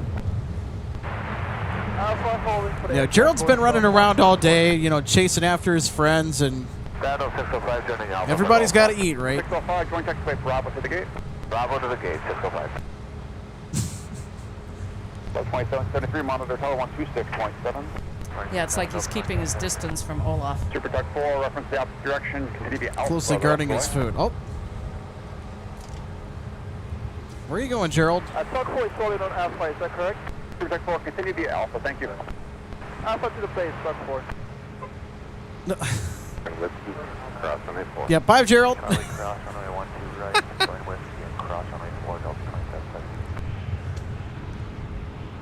Finally got a good look at Gerald for the first time this year, I think. So when we talk about Gerald, people are wondering, what is Gerald? Well, there you go. There's Gerald. That's Gerald.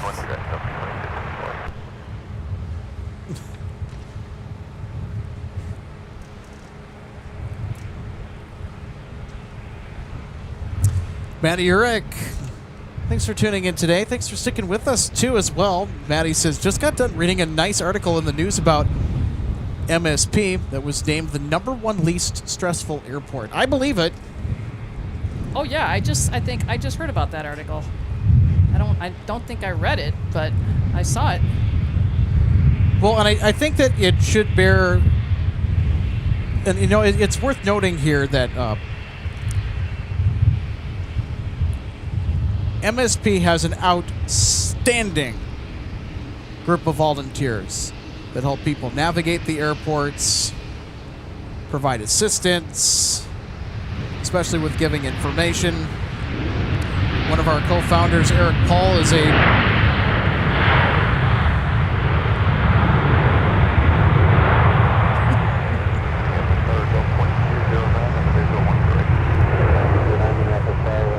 As you were saying.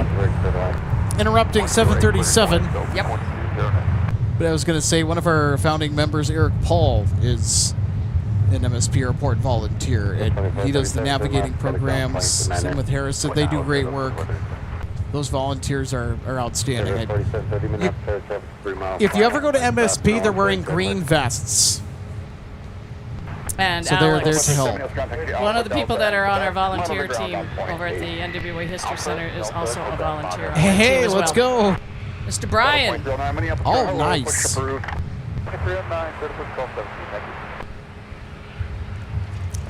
And they do have some dogs that are involved in this as well. Yes, they do. People can spend time with them before they head out on their flight.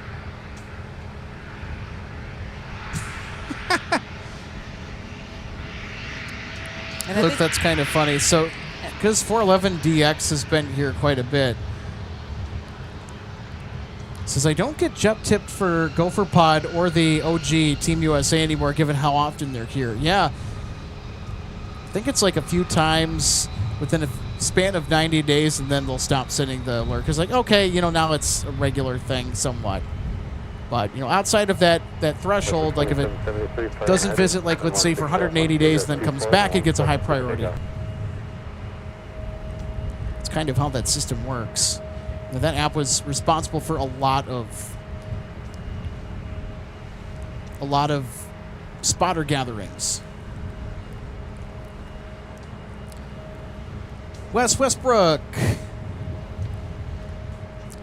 letting us know that we're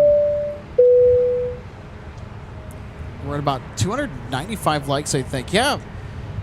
I don't really plug that too much. It's up to you guys. Sometimes I do. But yeah, we're not that far away from the big 300 likes. Thanks so much, everybody, for giving us a like and thumbs up. We really appreciate it. It's an important feedback tool for creators as well, because we look at those things. J-Bro 3946 says MSP's TSA is so smooth and quick. Yeah, and with some of the recent events too, you know, it's great that our TSA agents were able to get the support that they needed and were able to, you know, keep people moving through. So I mean, MSP TSA is pretty good. And, you know, I think the security experience factors greatly into the stress factor, if there is any. Because, I mean, let's be honest. I mean, that's probably the most stressful part of the trip is the security, right? And I think a lot of kudos goes to the TSA, the TSA agents that work here in Minnesota at MSP for helping that experience to be as least stressful as possible. So, in my interactions with the TSA officers here, when I've had to fly out and go through security, they've just been fantastic. They've been good to work with. Same here. Yes. Because I was used to going through it down in Tampa because that airport is set up a little bit differently. So you go out to the air side that you need to go to for your flight because the airline that you're on. And when you get out to the air side, that's where you go through the security check there. And there's like 4 different air sides. Yes. Hey, thanks so much, Airbus Ace, sending us a $10 super chat. Hey, thanks so much for the super chats yesterday and also the day before. Airbus Ace, one of our outstanding members, says Gerald should start his own spin-off stream, maybe like a 24/7 Gerald cam. Looks like a fabulous day for plane spotting at MSP. Thanks again, y'all. Hey, thanks for stopping by, Airbus Ace. So great to see you today. Thank you so much for the $10 super chat as well. Wonderful.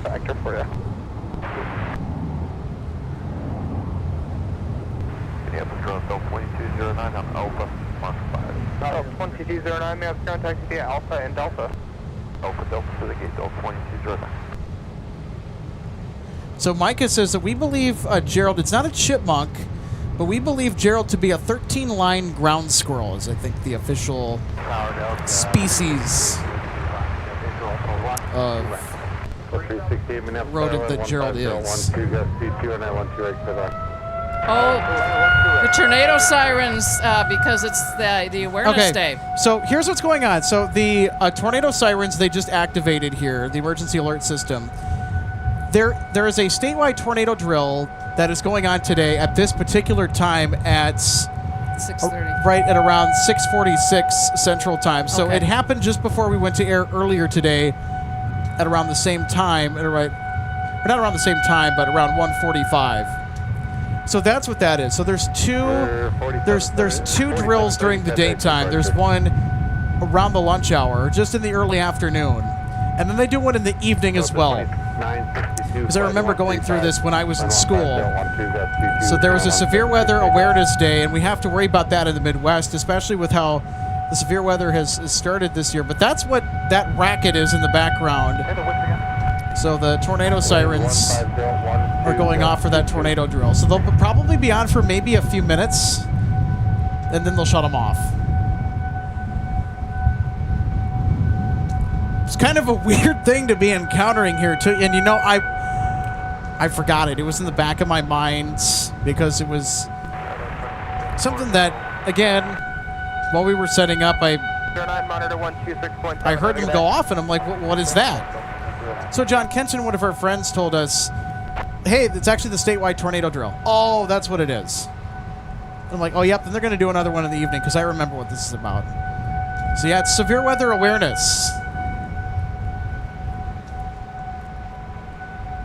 So, and I think it's a very timely... I think it's a very timely event to have right now, especially this week, given with all that's happened with our neighbors in Wisconsin and the devastation that they're dealing with all the major hail damage and the tornado damage, and even in northern Illinois, too, and even in parts of Michigan as well, where there were confirmed tornadoes over this week. And even down south here in our own state, I think we had 3 confirmed tornadoes as well on Monday.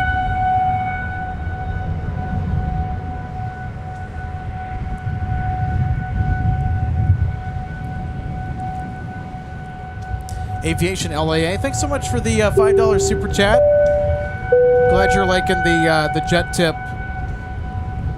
Glad you're liking the jet tip diversion alert thing too. Yeah, so when you have diversion alerts, they'll send a notification your way too.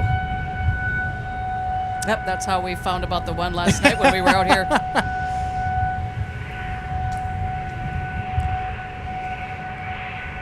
Allie Loves Co-RN says, it gives me the heebie-jeebies to hear that noise. Yeah, I mean, apart from the drill, I mean, if we were caught out here under normal circumstances without any drills or anything else planned, I mean, that's a noise you really don't want to be hearing. Ground Delta 2246. Boy, today just continues to get more random, doesn't it, RJ? I mean, you got the tornado sirens going off for the statewide tornado drill. Had the Kalita diversion take off at the top of the show.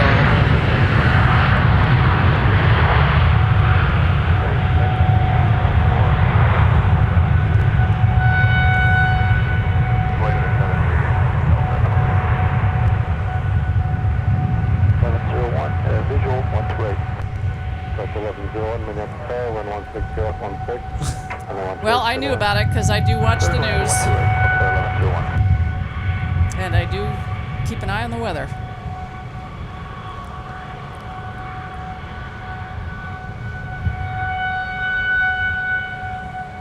So like, say, for example, up here in the summer, you know, if I want to go out and go hike, if I want to go out on the river with my kayak, check the weather forecast. Push the one in the alley, taxi via Alpha, right turn onto runway 4 and hold short to Charlie 6. Because you definitely don't want to get caught up in something. I'm sorry if the tornado sirens are freaking people out here. There's nothing we can really do about that. Just have to wait till they turn them off. I'm sorry, Gordon. Gordon says the sirens on the TV are freaking out Nikki. Oh, the lapdogs. Oh, no. Was it Nikki and Daisy? Just like I set the smoke alarm off while burning dinner.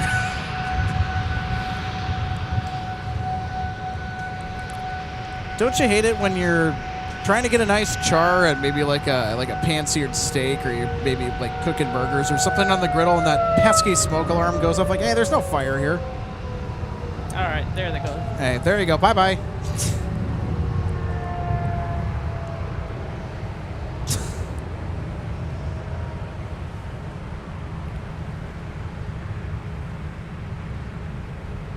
Delta 756, Minneapolis, Star, next shell is at a 3-mile final. Take 2 Mike, no one straight there. Step 1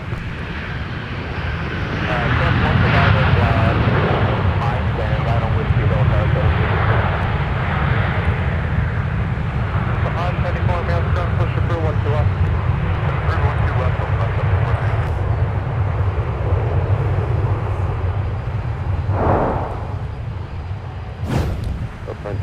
All right, let's take another look at our incoming arrival, and we are almost to golden hour. I think about maybe 9 more minutes, 10 more minutes.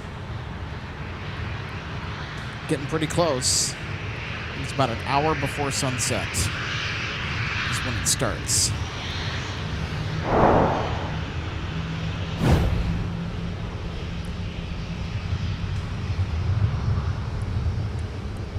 Yeah, and Alex, no matter where you choose to live and call home, there's always going to be something that you're going to deal with when it comes to the weather. Yeah, especially here in the American Midwest in the springtime, and even leading up into the summer, just with the changing climate going from a cold season to a warm season, creates a lot of instability in the atmosphere on some days, and so you have to get a right mixture of the correct ingredients for severe thunderstorms to develop, whether it's a squall line or a quasi-linear convective system. So in a linear mode, like a strong line of thunderstorms like straight line winds and brief spin-up tornadoes like embedded stuff. Or rotating thunderstorms that are called supercells. Yeah, and Alex, the other night, hang on here.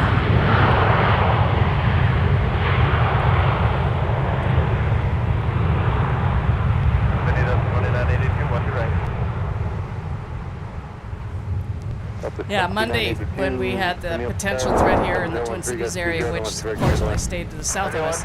Yes. I know. We didn't get, I think, a drop of rain in the metro. I mean, that's how lucky we were to kind of dodge that bullet. Pretty much, because I actually had to go out Monday afternoon for an appointment, and I did actually get a few drops on my windshield as I was going out for that. But maybe a few drops then. Just a few drops. I mean, not even enough to run the wiper blades on my car. But I know the front of my house faces south, and I happened to be up doing something, and I looked out, and you know how the sky will sometimes get a funny color when you get missed by a system like that. It looked eerily orange. You could kind of see the northern edge of it. Now, if you see green with a thunderstorm approaching, that's the hail core. That's the hail core.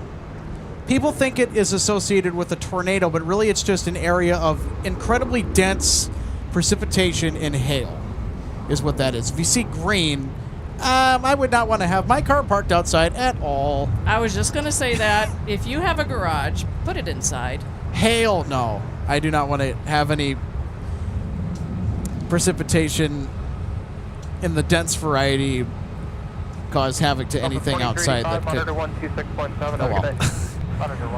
But yeah, hail is often the product of supercell thunderstorms. I mean, you have cloud tops that reach 40 to 60,000 feet in the atmosphere. It's incredible. Flights cannot fly around them, so they cannot fly over them or through them, of course. So they have to try and fly around them, is what I meant to say. And if they are backed up or delayed enough,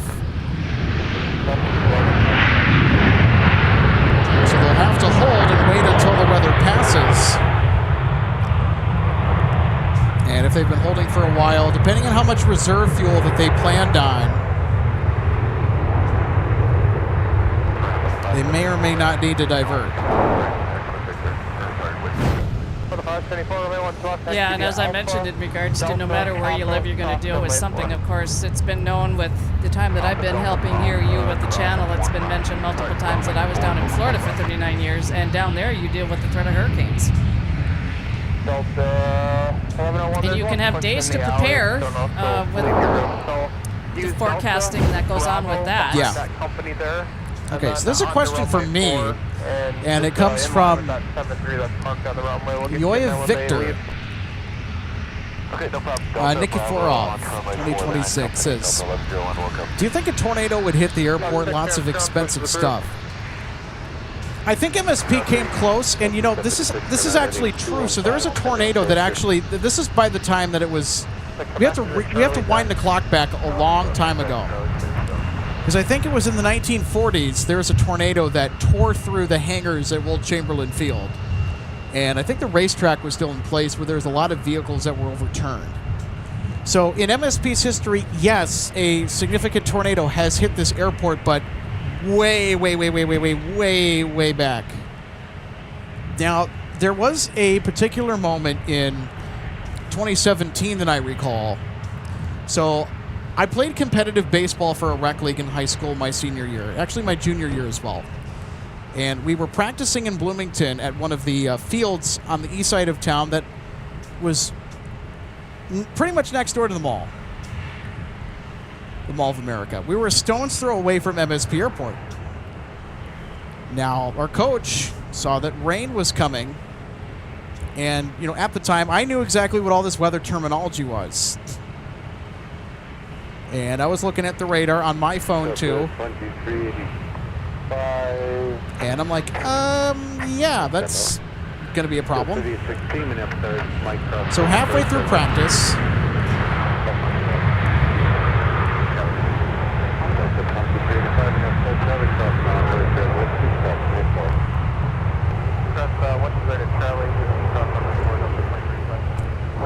I'm not going to be able to talk over that reverse thrust as we take a second look at our A320 coming in, but halfway through practice, it started to rain hard. And I just mean hard, like heavy precipitation. And I think hail started falling as well, so everyone bolted to their cars. And when we got out, the field was sopping wet. I mean, it was just soaked. And we were debating as to whether or not we were going to continue practice, and then after the rain stopped, because we're on the backside of the storm at this point, and I looked at my phone, but I saw a low rotating cloud. I saw a wall cloud and a funnel that was rapidly rotating that was near MSP. This is back in 2017. And I pointed it out. I'm like, that cloud is spinning. I said, yeah, that's probably a funnel cloud. And then, lo and behold, I think maybe 10 minutes later, I hear sirens wail in the distance. I'm like, oh, and that's probably for the storm that I just saw. And that was probably a tornado warning because someone probably saw the same thing I did. That was a funnel cloud. And it was rapidly rotating. I don't think it was organized in order to actually drop anything. It may have, though. Because a funnel cloud does not need to fully condense. The visible part of the funnel, anyway, it doesn't need to fully condense to the ground in order for it to be classified as a tornado. The wind itself needs to touch the ground for it to actually be considered a tornado at that point. It's a tornado only when it hits the ground. That's my closest encounter with that kind of weather, and that was kind of freaky.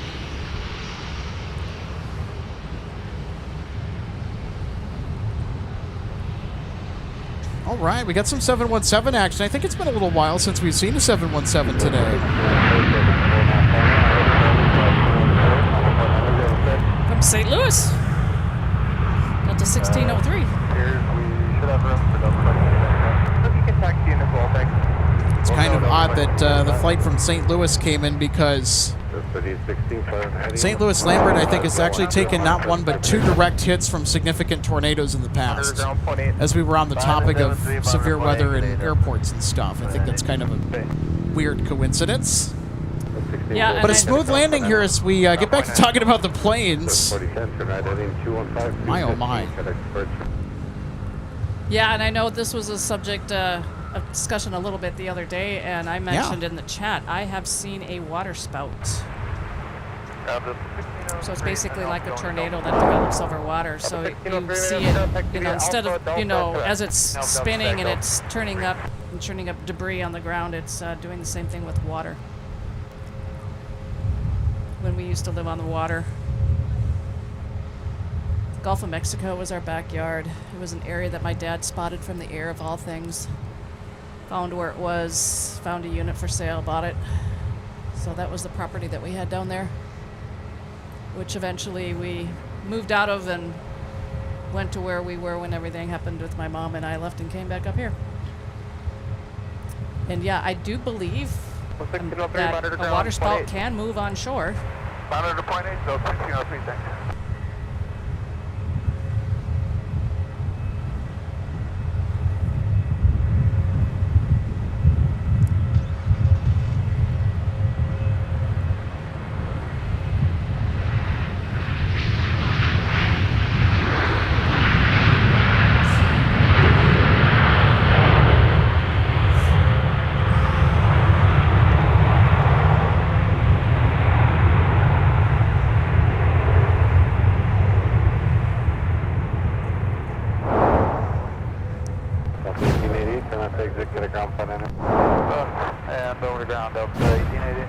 Sorry about that. I, again, pushed the replay button too quick. Okay, computer.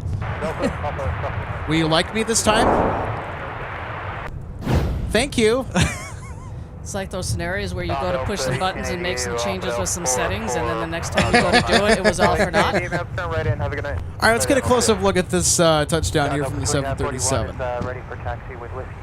2941, runway 12 left via Alpha Delta Papa cross runway 4. 12 left via Alpha Delta Papa cross runway 4. Delta 2941. So a quiet person says, we get tornadoes that go over the Mississippi River. Yep. Tornadoes can do some pretty weird stuff. They can climb mountains. They can cross lakes and rivers. United 1237, Minneapolis Tower at Mike Cross, North Road, turn left. 12 right at Mike Cross, and then right Let's just hope, Alex, we're never... They could strike it anywhere at any time. Yeah, let's given the right conditions. Let's always hope that we're never in the way of one. Correctamundo. 2385, 717, back to whiskey. Yeah, I agree. I would not want to get caught in the path of that. There was one time where I kind of had a scare, and this is actually a more recent tornado scare that I had. So a few years ago, just moved into the South Metro, and I was actually over at a friend's house in South St. Paul, and my phone is going off like crazy. And it's my family in Bloomington saying, you need to get to shelter now. There's a confirmed tornado on the ground in Lakeville that's headed north to your house. And I'm like, what? I think it was a very weak, brief EF1 to EF0 tornado that did a bunch of tree damage and damage to roofs, but nothing too significant. But it was a confirmed tornado. I think later the National Weather Service did confirm that, yep, whether it was condensed or not, it was a tornado that hit the Lakeville area, but it dissipated once it got closer to where I live, just north of there. So I had to tell them. Actually, I know I'm in South St. Paul with a friend of mine, but thanks for the heads up. That was kind of freaky. We'll wait for them to pass on our right wing, follow them back on the whiskey. And Alex, you just reminded me, when I was in college where I was, we had our sirens and warnings go off one day, and everybody that was, in the dorm at that time, we all had to vacate our rooms and go down and sit in the basement for a while. Well, I can guarantee you that's not what any college student at the University of Kansas is doing whenever there's a tornado warning. And of course, that's not where I was. So when I was young, I actually used to take piano lessons and used to do music. And my instructor was a graduate of the University of Kansas, and he was the biggest basketball nut on the planet when it came to college basketball. But while he was there, I mean, there were some tornado warnings that were significant enough that I think that they had a tornado that went close to campus. And he said, like, I could remember people going up to the windows in the dorms and the whole building just shaking from whatever it was, like the violent winds of the storm, the downdraft, or the tornado itself. Wind fields around it. But I'm like, yeah, I probably wouldn't do that.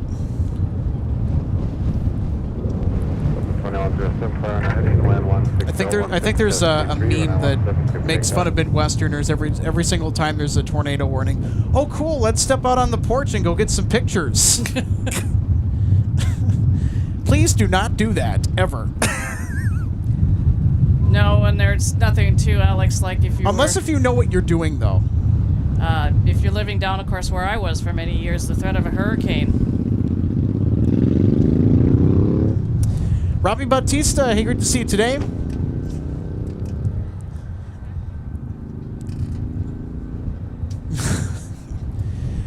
Starry Night says MSP Airport live. More like tornadoes live. No.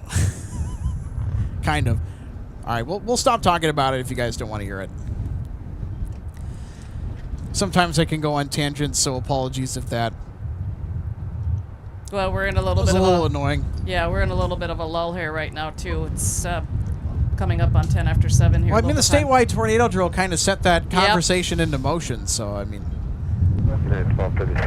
So we had the emergency alert system activate for the outdoor warning sirens not too long ago for the statewide tornado drill.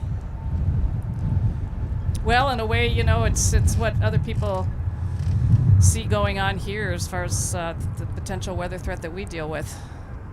So Shamrock's on their way out on the north side. Yeah, let's go get Shamrock. How about it? They've rolled. All right, we'll see about here. So it'll be moving from left to right. There they are. Heading 150, clear up on 170, United 1237. Hop across from my 4.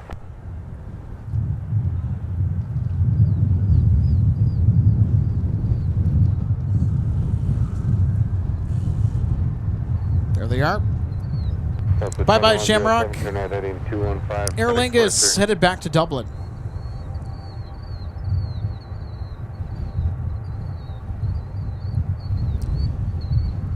So they're a north side departure today, and they were a south side arrival, of all things.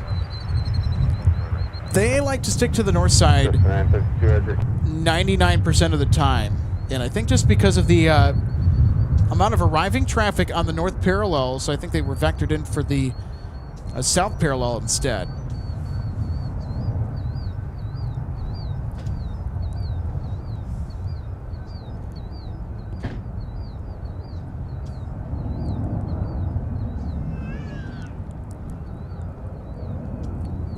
Steve Lundaby says that the sirens remind him of an air starter. You're kind of right. I have heard air starters before. Native 1237, got a departure. Or departure, United 1237.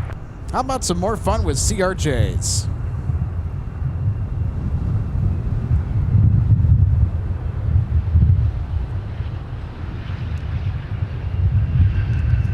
Coming in from Milwaukee.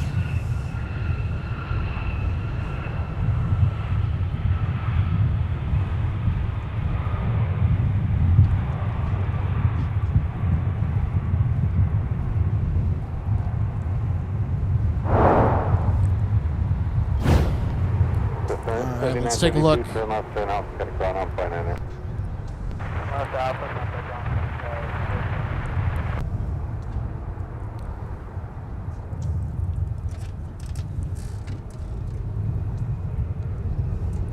It's a pretty nice smooth landing here as we'll take another look.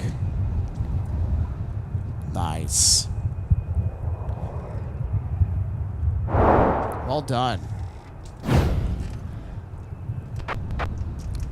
So there is November 411 Delta X-ray. This will be Delta 162 Heavy to AMS. Yeah, they're still on schedule. Yeah, and that'll be our finale tonight. We're a ways out from that, though. I think maybe about 10 minutes of 8. Gotcha. All right. It's about 10 after 7. A little less than an hour. Yep. And Alex, I'm noticing we're getting some clouds moving on us out of the west. And I'm wondering if this could be the early signs of the weather that's coming in on us later tonight and into tomorrow as well as Saturday, when the temps are supposed to really drop. So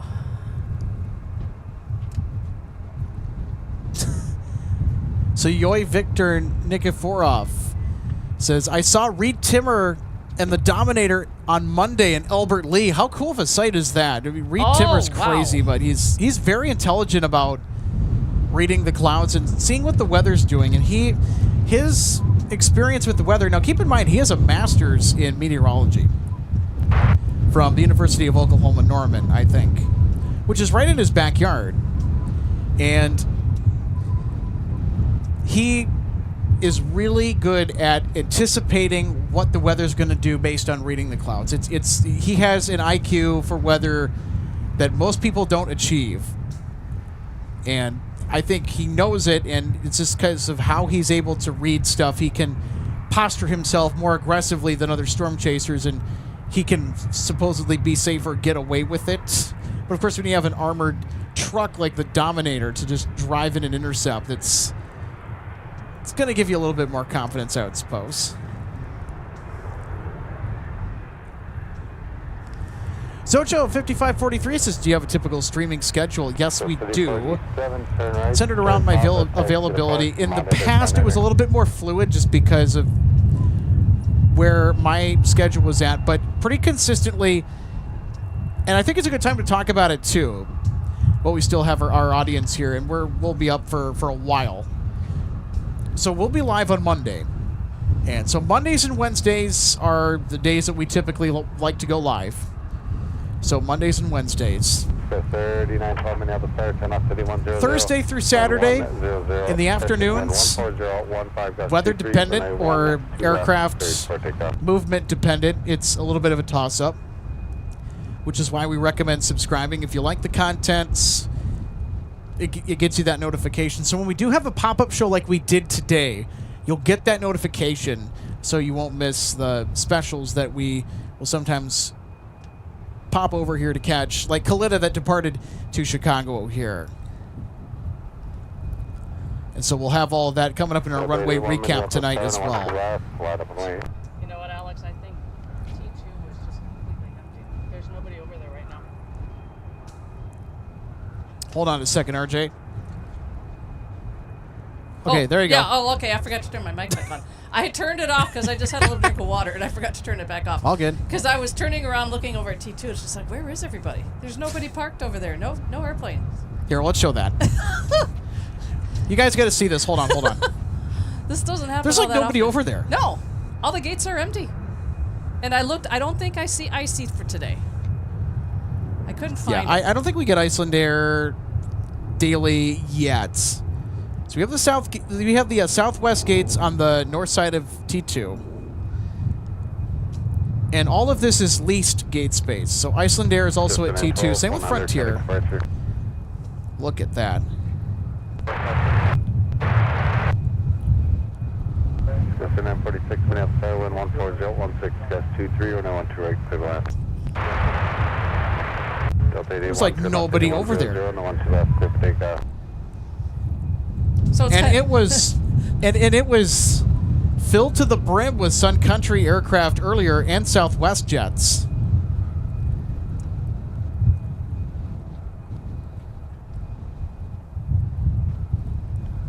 And it's the opposite of saying, you see a lot of people or a lot of planes parked at gates and think, where's everybody going? Well, now there's nobody going anywhere because there's nobody over there. At least for now. What's going on over there? Is the dog park is? Hold short of runway 12 right at Mike. Is that water or dust getting kicked up, or is it just maybe how the sun is reflecting off of the... I don't know. Well, it's a little breezy. Kind of cool. Something over spitting that up.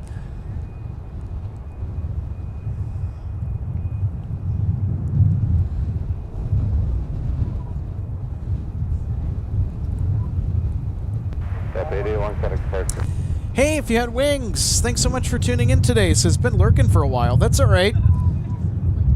I do the same when I tune into LA flights. Watch our friends Peter and Josh. I'll be lurking and working at the same time. It's really good, especially if you got to get stuff done. Quite a few of you guys find that productive. Anyway, I'll read the comment here. So, if you had wings, says been lurking for a while, enjoying the views. Thank you. Question: do you know if Delta has any 757-200s flying anymore? Yes, Delta has quite a large 757-200 fleet. Now, it is dwindling a little bit just because some of them are getting a little up there in age. So we saw a handful of 757-200s. We see a lot more of the 300s, I think, around here. But yes, we do get 757-200s daily. Probably not as regular as the bigger 757-300, but yep. And with some of the 757s, they don't have winglets for Delta, so you get more of that classic look, I think.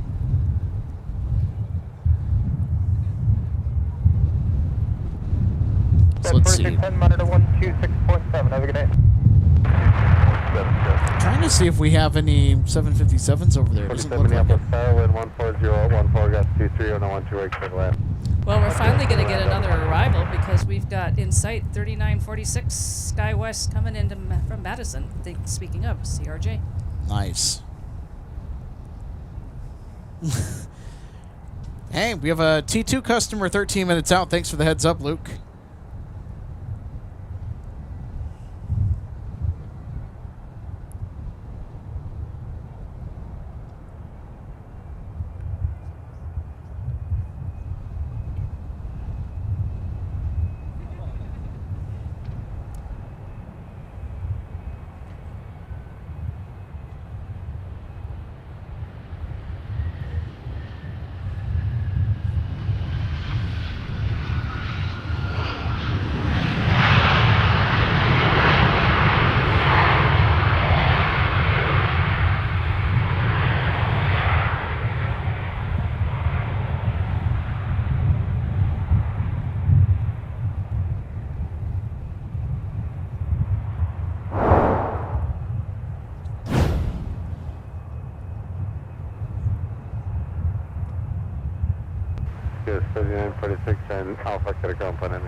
I was taking another look at the instant replay.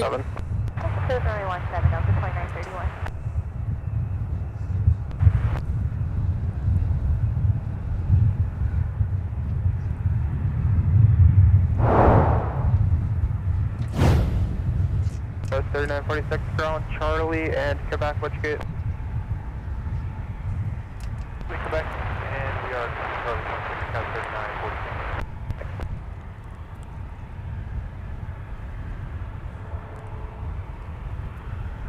So Boshek 01 says, any military departures tonight? Well, I don't think there are, and we probably would not know unless if we directly saw them happening at the time that they would depart. Because that information is not necessarily shared in the public. Cross runway 12 right at Mike, and then 3530 Minneapolis, wind 15015, and I want to left to the left.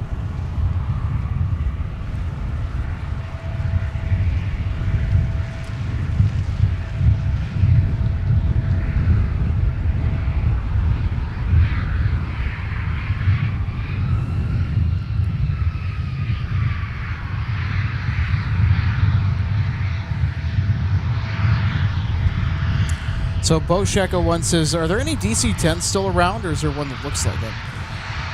So that would actually be the MD-11 over at the UPS cargo terminal. Now it's fully retired. That aircraft will not fly again.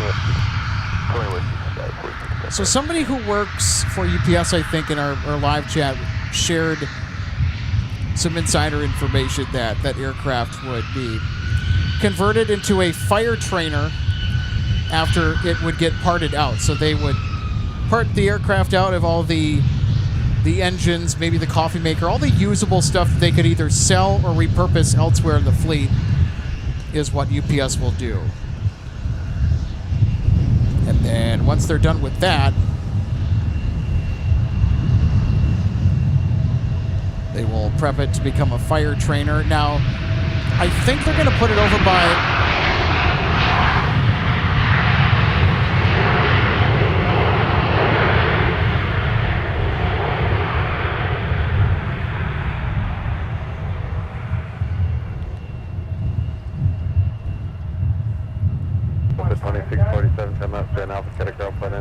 So we'll show you where the current fire trainer is. So the A321neo that just arrived interrupted my train of thought.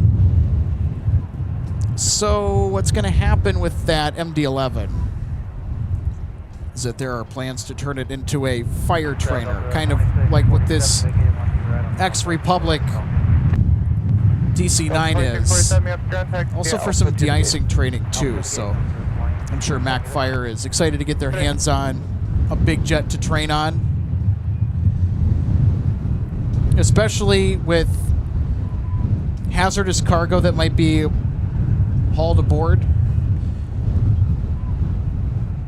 So you gotta prep for everything.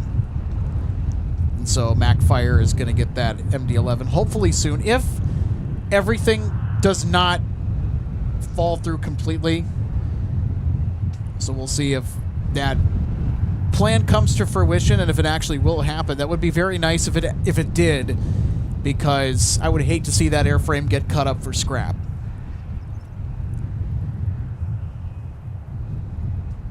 So a lot of us here at MSP Live, we kind of knew that, you know, after the MD-11 fleet got retired, and then months later when the pilots for UPS were told the proficiency requirement on their type rating was not needed anymore, we kind of figured at that point that was the nail in the coffin that they're never going to fly again. Yeah, it's been a while now since this has all happened. That MD-11 that we have here has been parked here for a while. It's been here since November 7th, 2025, and we were actually broadcasting the arrival live, so we caught the last ever UPS MD-11 arrival into Minneapolis. Yeah, that was 5 months ago.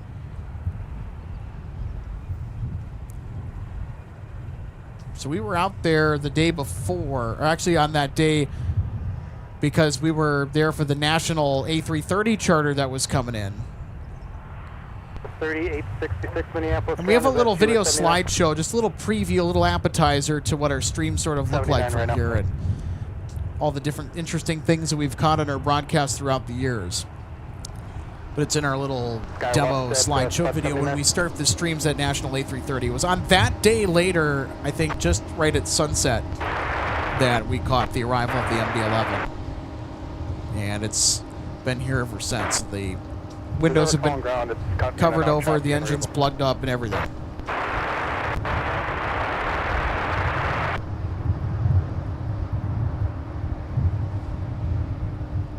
The 35, 38, turn right, turn off, it's got a ground plan in there. Well, if some of the UPS MD-11s, if they pass inspection, so the suspect areas of the aircraft that caused the tragic accident in Louisville, if there are MD-11s that are part of the UPS fleet that don't have the same problem that the one that crashed did, they're inspected, they're good, they're in good shape, yeah, I think FedEx might take them. Especially because this is already known well before the accident in Louisville, is that would you like the rate? Parts for the MD-11 were running scarce as it was. And I think UPS decided, well, I think we have the aircrafts in our fleet we can cover for that type's retirement.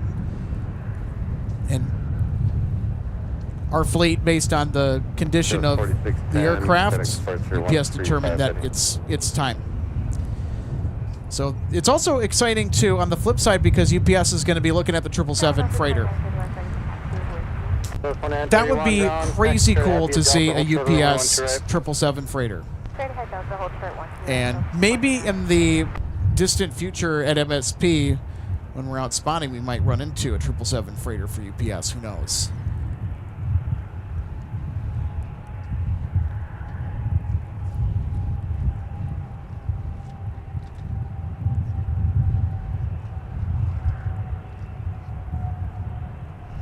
Yeah, Alex, it's always sad to drive by that parked MD-11 for us to get out here to set up the viewing area to do these live streams, because we drive right by it both on our way in and, of course, on our way out, because it's a one-way road in at dead ends here at the viewing area. So it's back out the same way we came in.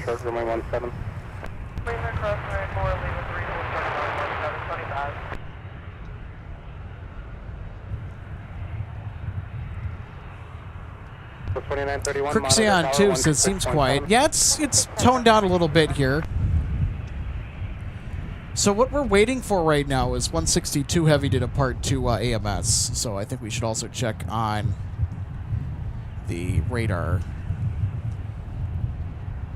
Getting ground by 3781, request push from Echo. Well, we actually do have a Sun Country flight inbound. It's 8014. I think that's a charter. Current push is approved for runway 17.9 to taxi. 17. So they look to be a north side arrival. We'll get that coming in. 0.9. The way to park.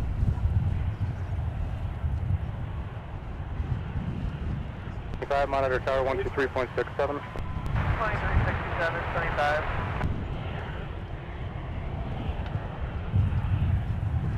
Delta 2931 Minneapolis Tower at Delta crossing 128, turn whiskey, crossing 4. Delta crossing 128, right, whiskey, sorry, going up to 26, 35 Minneapolis Tower, Lima 3, crossing 17, Delta Park, monitor point 9 on the other side.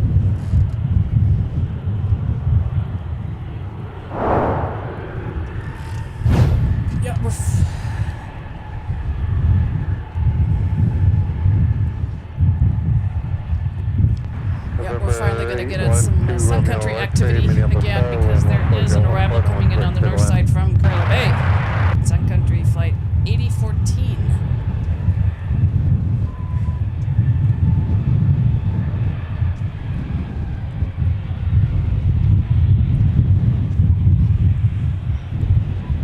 And they are in sight. Oh, it's Kai Rixeon -2. Okay, gotcha. My bad. So yeah, just to kind of answer your question here. Yeah, it does lapse a little bit when it comes to the action, but overall, it's still pretty it should busy pick here. up relatively soon here within the next 30 minutes, maybe.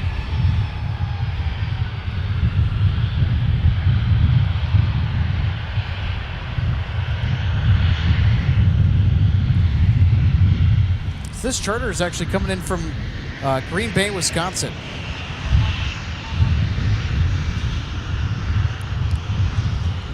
I want to say that this is possibly a casino charter.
3781, runway 17, taxi via Delta, hold short, runway 12 right.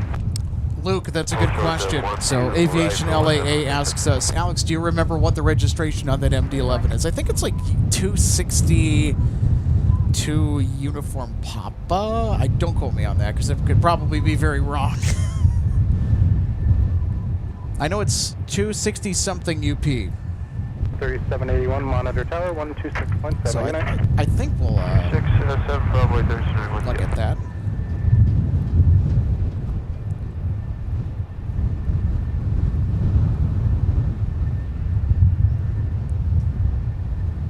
Yeah, with the way the angle of it is, with the way it's parked over there, it's a little bit harder to see that number on it.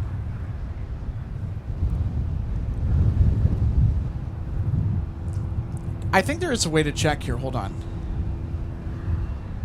Flight radar will also tell you what is on the ground, too. Would it show that aircraft even though it's not, active? It's not in service?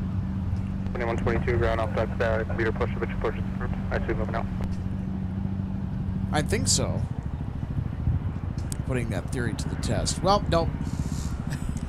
I think if it's inactive for a certain while, I think it... Okay, there you go. All right. Hey, yay, Luke found it. Also, Walt Wiz 747. Thanks so much for tuning in. Also, thanks for digging that up. So, yeah, November 263 Uniform Papa is the registration on the MD-11 that is sitting over at the cargo pad off of Taxiway Tango for UPS. It's actually next to our 747 that just came in earlier from Louisville. So we had a nice double dose of 747 action today. We had Kalita. We started the show with them. Then we had UPS midway through.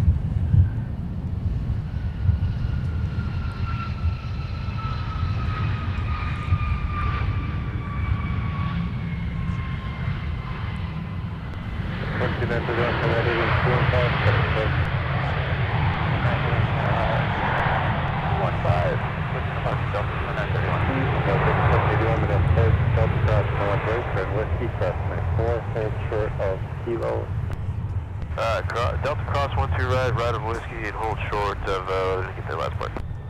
Hold short of kilo, we just got about... So, Robbie, I see your question. We're going to pass on answering that. Number 2, Romeo X3, taxi, whiskey 6. Whiskey 6,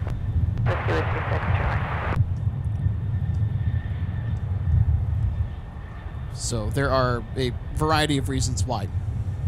And we will just leave it at that. 422, runway 3781. Runway 3781 on whiskey cross runway 4. Whiskey cross 4, runway 3781.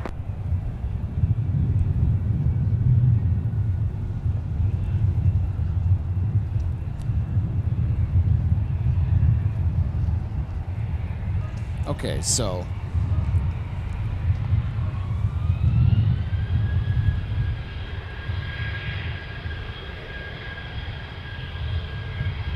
I'm going to try and pronounce his name, or the username, as best I can here.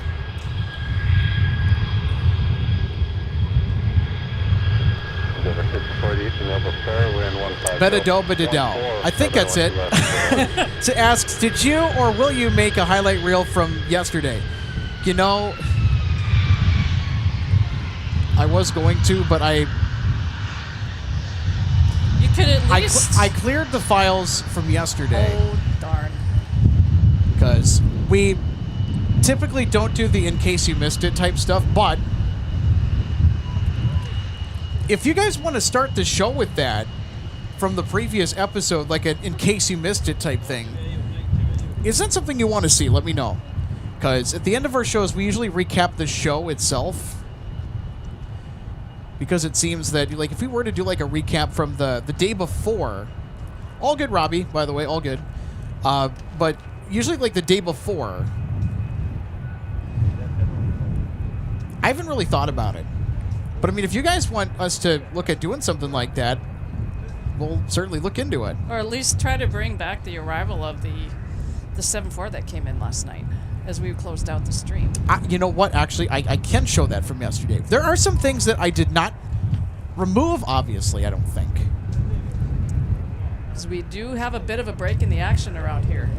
That would actually be the, you know what, that would actually be the perfect time to do that. And I'm kind of monitoring, what is it, 162, they have an updated departure time at by 5 minutes early. Oh, nice. So like 7:45 instead of 7:50. Oh, nice. So hear that, everybody? We're going to get a early departure. That's so as long lovely. as that happens. Yeah, we were already going to stick around for Delta 162, but that just makes it a little bit nicer. Just because we don't have to wait as long, which means you don't have to wait as long either. So. Also, for the viewers in our live chat so far today, I know that we have one more highlight coming up here in just a little bit at 7:45. You said, right? As long as it's true. Okay, as long as it's true. All right, cool. What was our favorite highlight today? The Kalitta 747. That took the cake for me. The Kalitta 747 departing today. We'll show that here in just a moment. Trying to find the footage from our Magma 747 that touched down yesterday for the first time. That was crazy. All right, so let me get everything configured here in order to play the footage. Okay, I think we're ready here. I think this is it.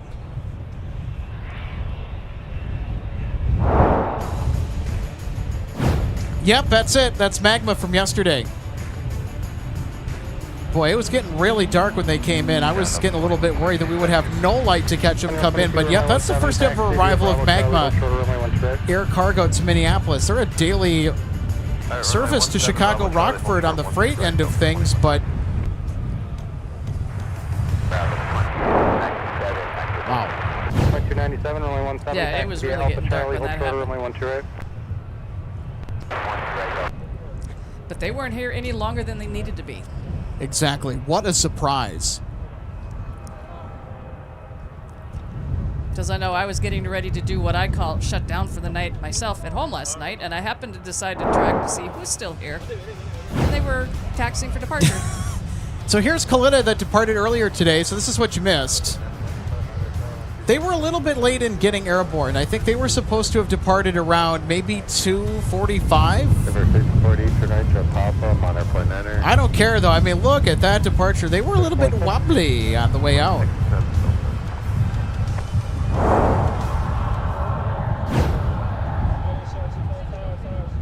Just on 30 minutes, Fairwind 15017, gust 22 and a 12 left, clear land.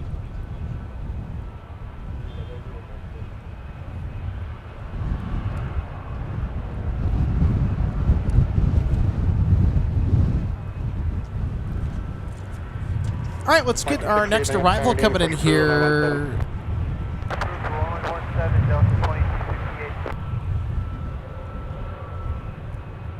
Tom Samuelson says November 263 Uniform Papa from our Delta MD-11. I always thought it was, I think, Exliv Tanza, but I could be very wrong. You know, I'm going to go look up that information here after we get this arrival.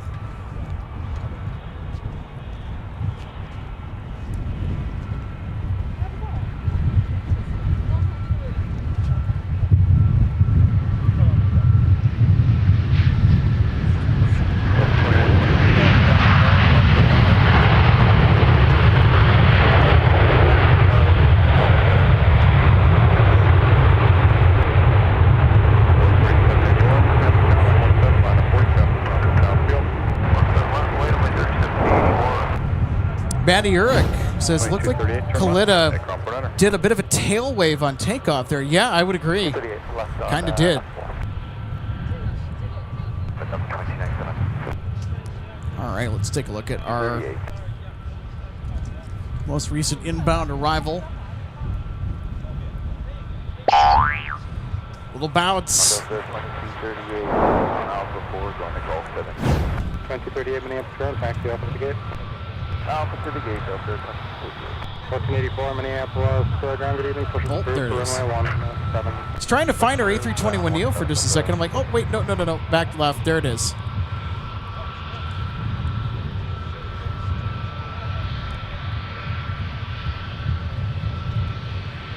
All right, everybody, it's Neo time.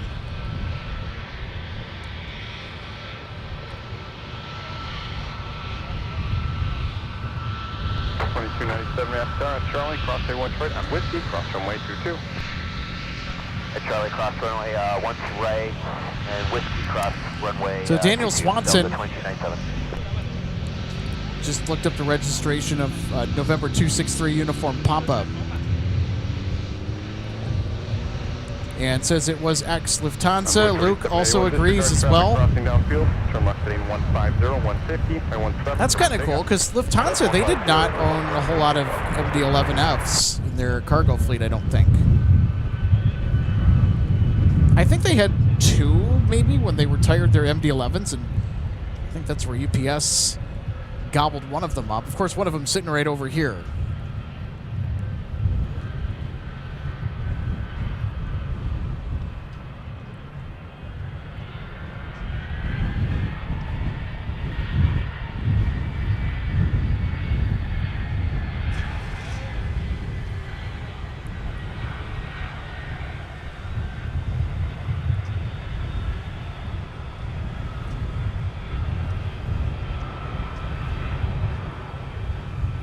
This is Delta Flight 2122. It's going to Los Angeles. So I'll be on that flight with John and Logan, as we'll be going to Los Angeles in May. 14, cross 17 at November. Oh, we got a 757 coming our way. It's Delta 2297 to Phoenix. Things around the 7 o'clock hour on Thursdays can get a little bit on the tamer end of things, but when we start to get towards 8 o'clock, we get that next batch of arrivals and departures that kind of all come after us at once.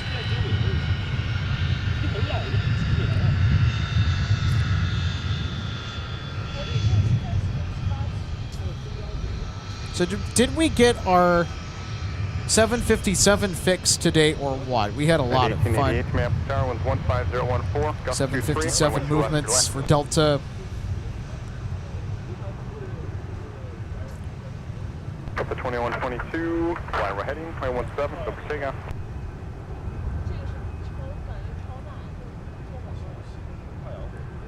Forty-one 25 ground, good evening, close to the crew, runway 17.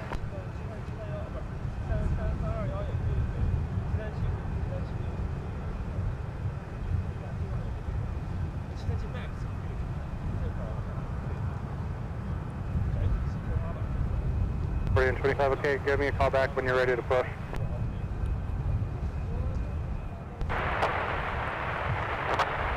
2268, runway 17, taxi via Charlie 5, Charlie, hold short, runway 12 right.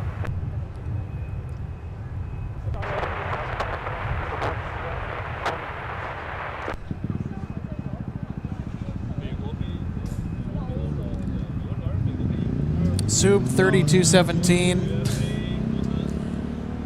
I wish we were in the era where we got to see DC-10s. Because that would have been cool. But we actually did get the rebuilt DC-10 called the MD-10 for FedEx here at MSP for quite some time. And the MD-10s flew for FedEx. But I think the MD-10 kind of predated the whole live plane spotting craze on the internet. 2268, monitor tower 126.7, good night. So we are currently awaiting the pushback and departure of Delta 162 Heavy, which we're looking at right now. The Team USA A330-900neo has been given the assignment to return to Amsterdam. It arrived as 163 Heavy, and it's going back out as 162 Heavy. Delta 2297, fly right heading, 217, go for takeoff.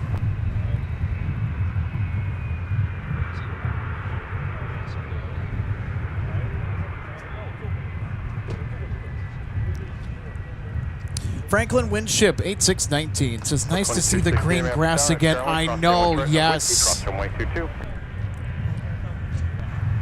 It's a very welcome sight. I do agree with you 100%. It's really nice seeing green grass again, Franklin. So we were seeing a lot of brown grass in March, when there wasn't snow on the ground, of course. Oh, you know, that's the other thing that I forgot to tell you guys. We have quite a few 757-300 departures in the evening around 8 o'clock, maybe just before 8 o'clock as well. So we'll get some 757 action that'll kind of carry us through till sunset. So we're still waiting on the pushback and departure of Delta 162 Heavy to AMS with the A330 900 Neo in the Team USA livery. And RJ joins us back. RJ, what do you know? I'm going to take another look at him. Just stepped away for a brief moment just to have a little snack. Gotta get hydrated as well, too. Oh, yeah. I got plenty of water with me. The 162 Heavy Minneapolis down, push to approve, runway 12 right. Approve, 12 right, Delta 162 Heavy. That down the line will be unable to cross restrictions.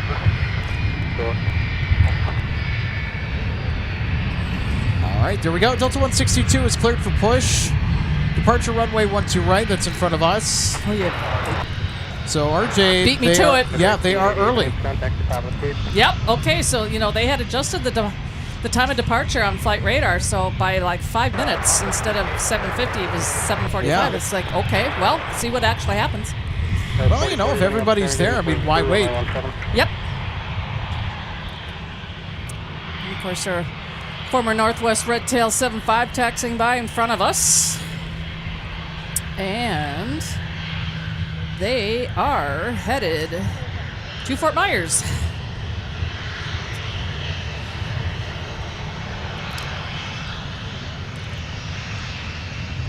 I don't think I've told you the time that when I flew to Fort Myers on Delta, my last flight to RSW, which is the airport code for Fort Myers. Southwest Florida. Southwest Florida International. I was 2 days away.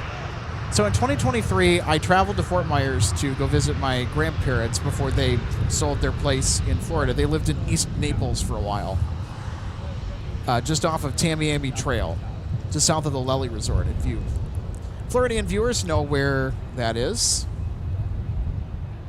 And so my family and I, we were flying down for the holidays. We're going to have a big sort of like mini like family reunion down there, and it was a big deal. We also had our family friends from Norway visit us too. So they flew in on SAS on the 350-900 from Copenhagen to Orlando. I think to maybe MIA. And then they drove the rest of the way to get to Naples. And I was 3 days away from being able to hitch a ride on the 757-300, but alas, it was not meant to be. Because Delta actually adjusted the departure time for that particular flight from, I think, maybe an 11 o'clock hour departure to an earlier 9:30-ish departure instead. So I got the 321 instead of the 757. But you know what? The thing that was most important was I got down there to see my family, had a great time, and really enjoyed Florida. All right. Shucks darn. You can't have everything, though. Nope. But you can have Team USA pushing back for Amsterdam as Delta 162 Heavy is about ready to rock and roll.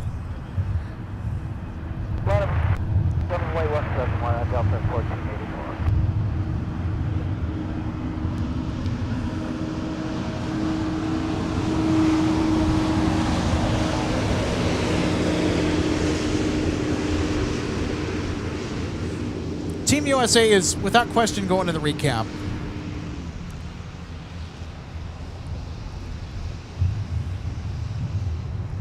So we are currently looking at the pushback of Delta 162 Heavy.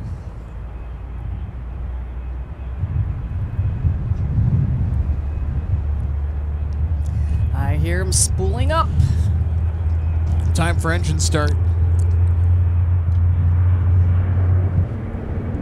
Boy, that sound carried quite a bit of distance across the airfield to where we were at. Yeah, so yesterday, a Delta 298 to Rome with the A330 Neo. Had a little maintenance issue to work out, and they sat in the penalty box on the 12 rate de-ice pad just across the way from us.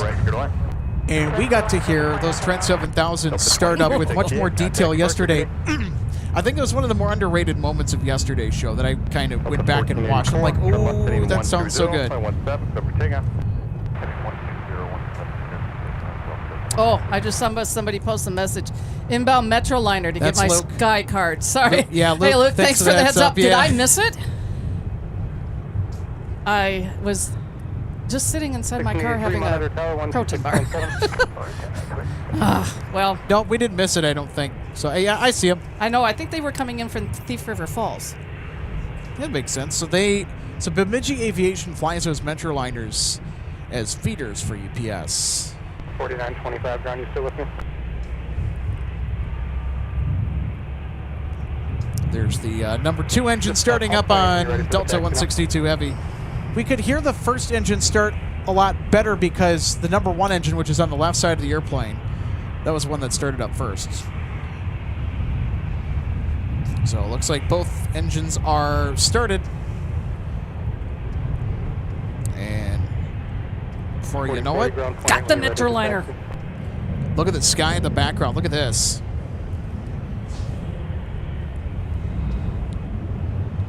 Thanks, Luke. I caught it. Got him. Added to my list of cards. Yeah, Luke with the assist here.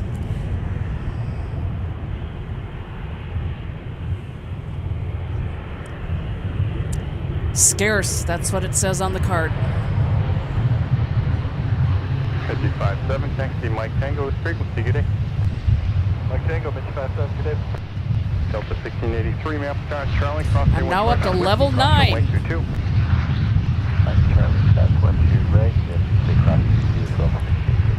Of course, it certainly helped on Sunday, Alex, when I was out walking around where I live, when 422 went active.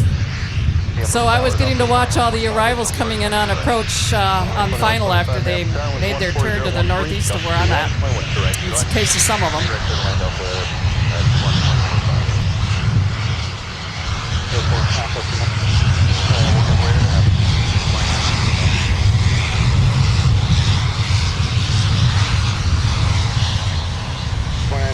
Monitor tower 12697.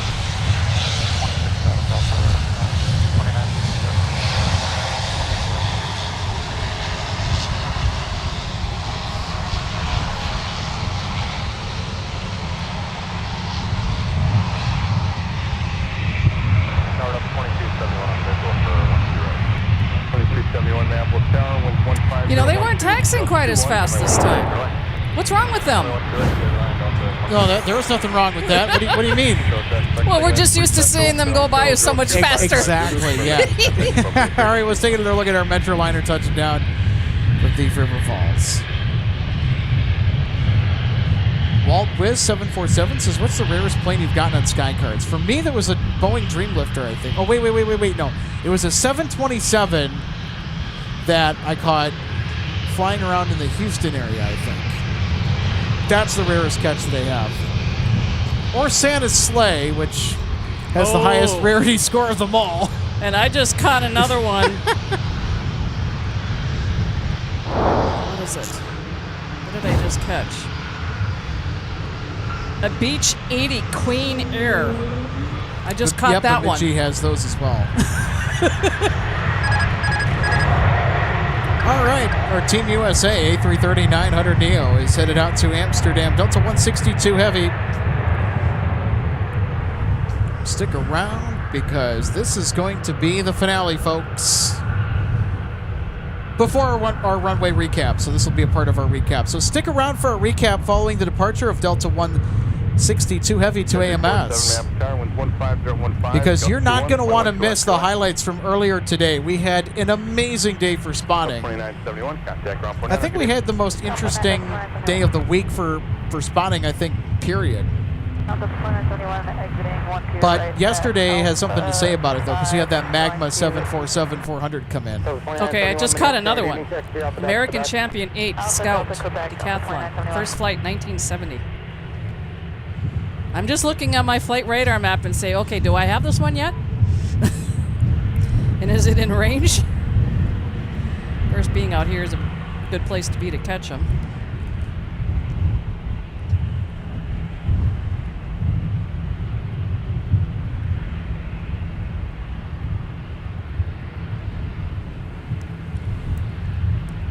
2418 Minneapolis, Derogatory, push through, runway 12 left.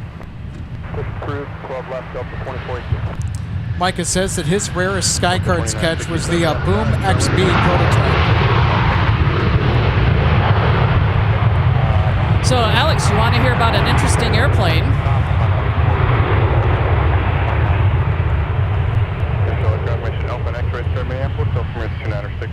That's at Sun and Fun this year. Which one? The Guppy. Oh, the Super Guppy, yes. Yes, this... I missed Super Guppy by a day in Oshkosh in 2023.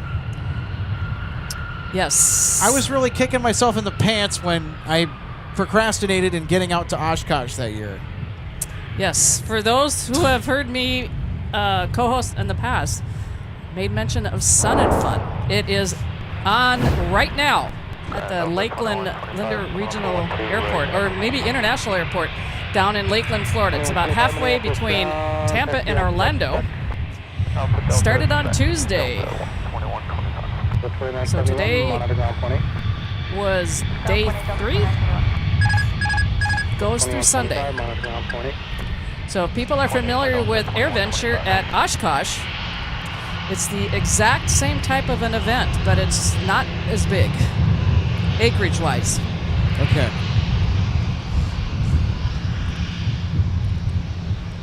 We also have the Duluth Air Show that's coming up here in Minnesota, as well as Air Expo at Flying Cloud in Eden Prairie. That's another good air show to visit. 5385 Boy, those skies off to our west. Such a pretty backdrop for the arrivals coming in here right by us at sunset.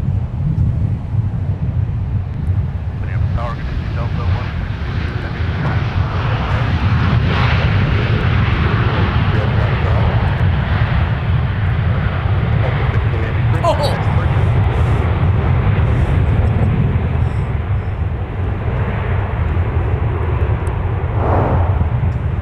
I just had to react, Alex. I just caught another one. Cessna T210 Turbo Centurion. First flight 1957. Oh, wow. A scarce car. So I think I'll stop for now. Now, you can keep going if you want. Don't feel like you need to quit. Yeah, but I certainly, of course, don't want to miss our Team USA departure. I've got pictures of this airplane already, so. Do you have it on Skycards? Well, that airplane in particular, I don't think so, but I have that aircraft type. So... It'd be cool if it was a glow card, too, which is like the special card that randomly pops up. And of course, I can't do anything about it right now because they're on the ground. They're not airborne yet.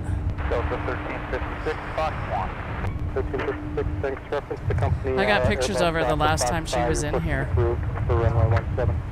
All right, everybody, it is time to watch Delta 162 stretch its wings for Amsterdam with a Team USA 330 Neo.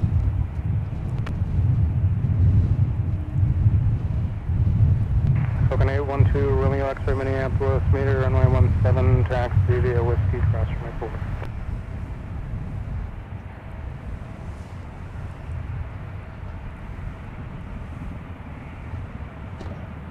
Got 3866, map star, in the instructions, Alpha 10, hold short, way 1 to right.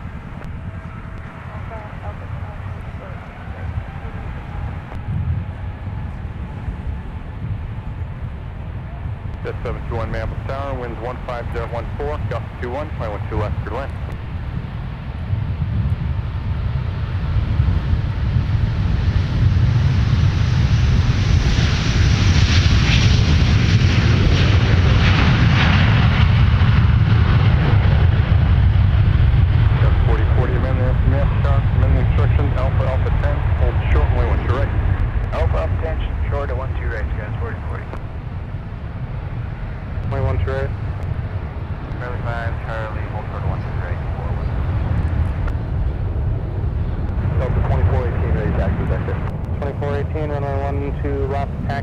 Alpha, Delta, Papa, cross for my 4.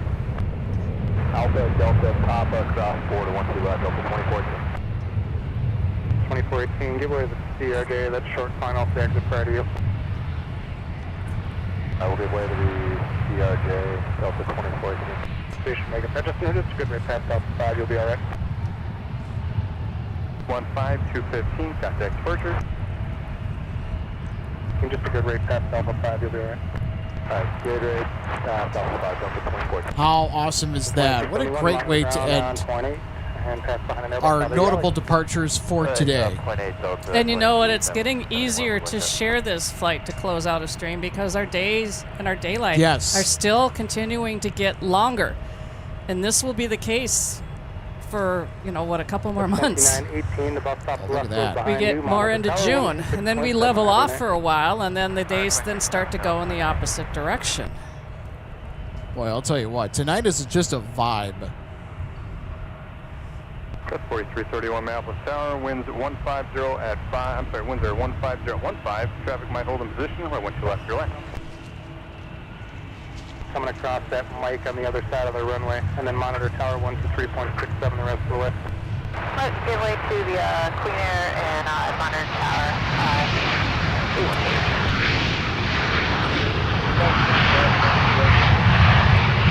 Maybe 47 on mic, cross 21 right, and you'll be a tango. Cross 12 right, Mike, tango, but maybe 4 left. Number 5385, do me a favor, turn left at Delta, behind that 73, contact ground 49. Delta,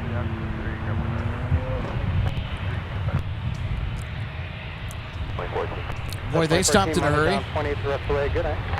Morning, have a good one. Number 5527 Minneapolis Tower, behind the Falcon at Mike, cross 01 right, next to Whiskey. So Alex, Matty Yerkes is asking, what is Skycards? I think you might be able to describe it better than I can. It's a flight radar game. Go to the App Store and look it up. It's fun. Cross 01 right on Whiskey, cross runway 22. It's free.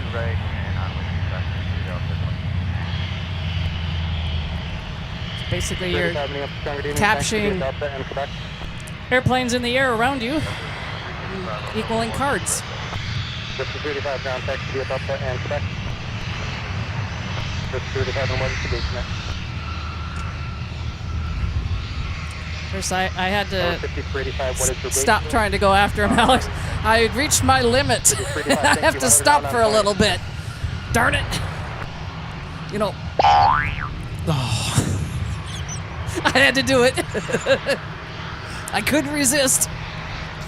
I'll stop. All right. All right, I think we're going to be done with it for the rest of the night. So. I'm not going to touch it.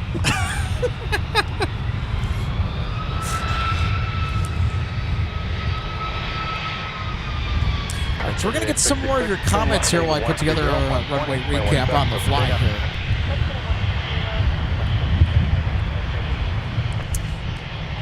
And Maddie, and also in regards, it's kind of a fun app to play around with. I've been getting into it a little bit more. I only started it just a few weeks ago, and you get to learn a little bit more about some of the aircraft that are out there flying above us in the skies, because it gives you some information about, you know, when they entered service, this capacity seating-wise, you know, how common the airplane is. Like, I just caught one a little while ago. It was, you know, some of them are pretty scarce because maybe there just aren't as many of them around.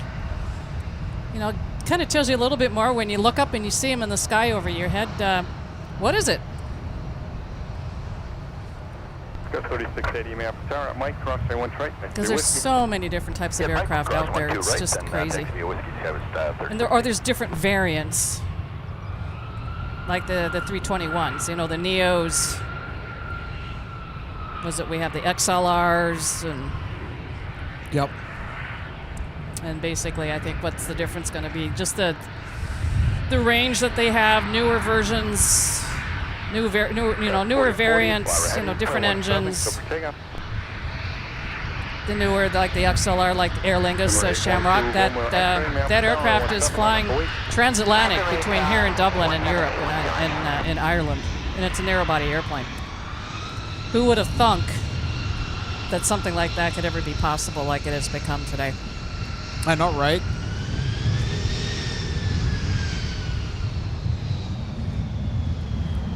All right, everybody, I think we're ready for a runway recap. Are you guys ready? So if you're just tuning in, this is what we do at the end of the show. You got to put a bow on it, right? Got to tie everything together, recap the day's events. We're trying to do that a little bit more here. We didn't get to do that last night because in the essence of time, we needed to get off the air and pack up quick after magma came in because it was right after the sun went down and last light was going to be approaching rapidly. So we did not have enough time yesterday to do our recap because magma was such a spontaneous last-second thing. But here we go. We're going to do that here. What's coming in here just before we get to it? What's that coming in? Delta 1356, Okay. on to 17, Charlie 5, Hold on. I think we might have one more arrival It's here. a FedEx feeder. Oh, it's from the Duluth. ATR! Oh my goodness, I'm so glad that we did not do our recap just yet. So we are going to hang on. All right, so I'm going to do something here real quick with the camera. 2918, going 17, left, wait. Delta 1356. All right, so I just back focusing the camera here. All right, here we go. 2264, This is Mountain Air Cargo. It's coming in from Duluth. ATR 42 inbound.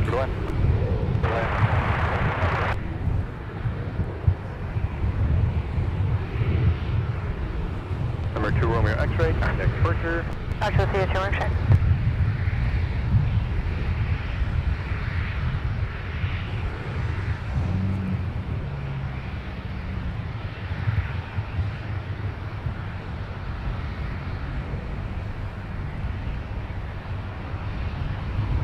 Up 2918, turn left heading 120, 17, go for takeoff. Up 3680, 17, line up, wait. Up 5518, map for tower at Mike, cross to one right, that's your whiskey.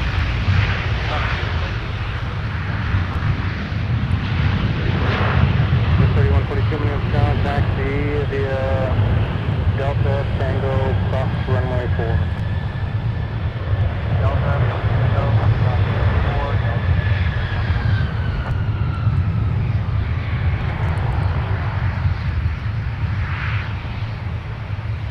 925, map for tower at Mike, cross to one right, taxi to whiskey, traffic 4 mile final.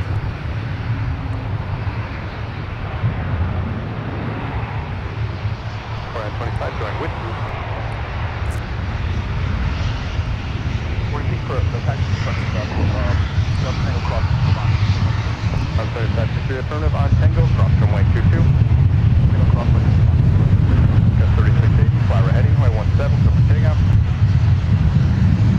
Delta 2961. Cross day 1 right on whiskey, cross runway 22. Delta 1356, right on whiskey, cross 1 right, cross 22.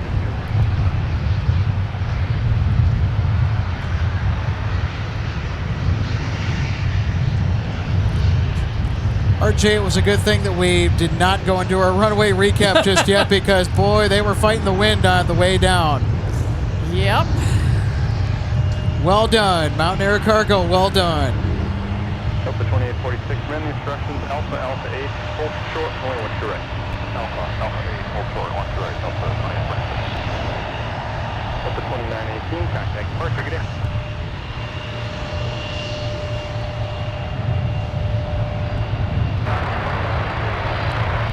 245, Minneapolis, County with 15014, come Q2, I want to right, to left.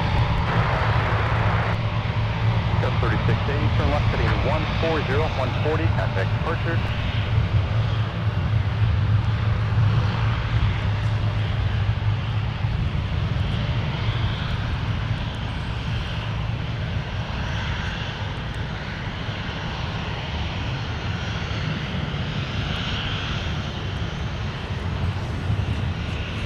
All right, I think we should be good for it now. Got excited there.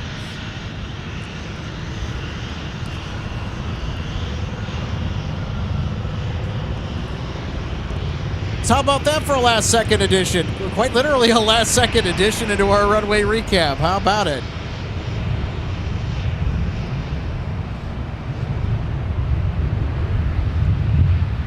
Delta 2846, Memphis Tower, Delta 8, cross. Runway 1 trade, going with Ski, country 73. Alright, Alpha 2, Alpha 8, cross 1 to right, on with.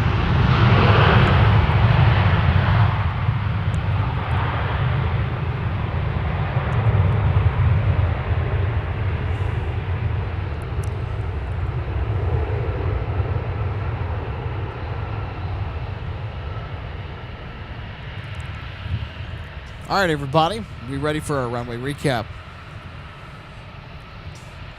All right, let's go. It's time now for a runway recap. And we started the day with a departure off to Seoul. 171 heavy. With the 350, it was nice getting started with Big Sexy is what we call the 350. So we had a nice A350 departure to start the day, and we just had amazing lighting and awesome conditions throughout. This was a departure that took place around 2:19 p.m. Central, and then Delta 163 coming in with the Team USA A330-900. We would see it leave as Delta 162 just now. They were kind of tiptoeing the landing there a little bit. And then more of our international arrivals showed up. Delta 9 came in with the A330neo, so we had a few heavy highlights before our departure of the day. Could you see it? It was in the background as Delta 9 passed by, touching down on the South Parallel, arriving from London Heathrow. And then it was time for the Queen herself, Her Majesty, getting airborne for Chicago, Kalita. The diversion that came in at 10:21 p.m. last night blasted off the South Parallel runway, and they were heavy. And you got a little bit of a wave here, I think, too, at the very end. A little bit of a tail wag, I think. And then we also had our A330-300s join the mix. Here's Delta 152 getting airborne with an ex-Northwest A330. Going to Paris tonight. 8:15 November Whiskey would depart, and then 55-56 heavy with the A300 from Chicago Rockford with a nice smooth touchdown. They kept the nose up here a little bit, little aerodynamic braking. It was gusty throughout the day today too.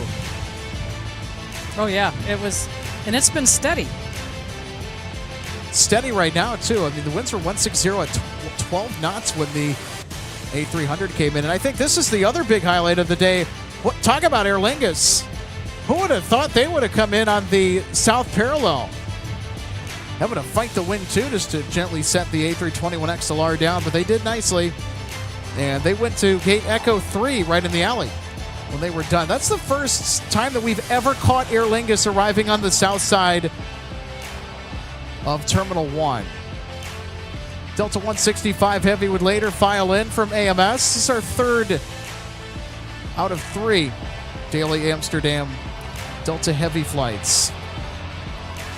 And they rolled long too, as we can see here. They were riding the bike, a little aerodynamic braking, but they used most of the runway there on their landing roll.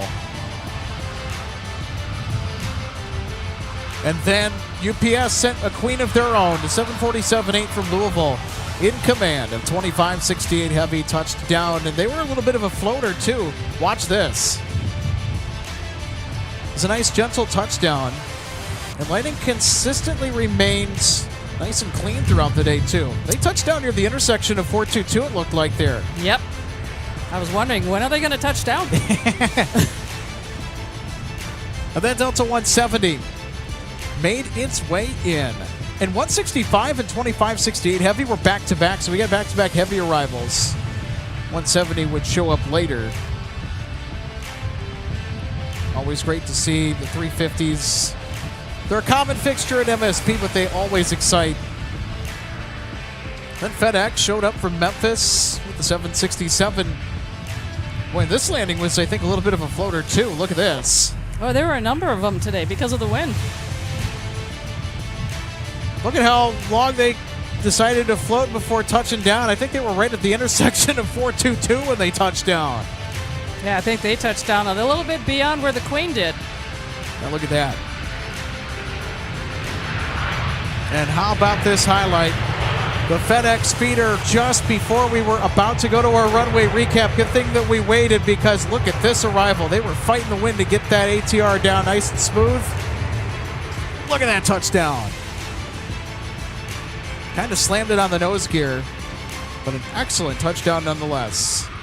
And that's our runway recap for tonight. Pretty exciting day, RJ, all things considered. I mean, when you look at that highlight reel, I think it was a pretty fun outing. Oh, absolutely. More so that we've had within, I think, the last week or so. I think this week has just been full of surprises. Today was no different.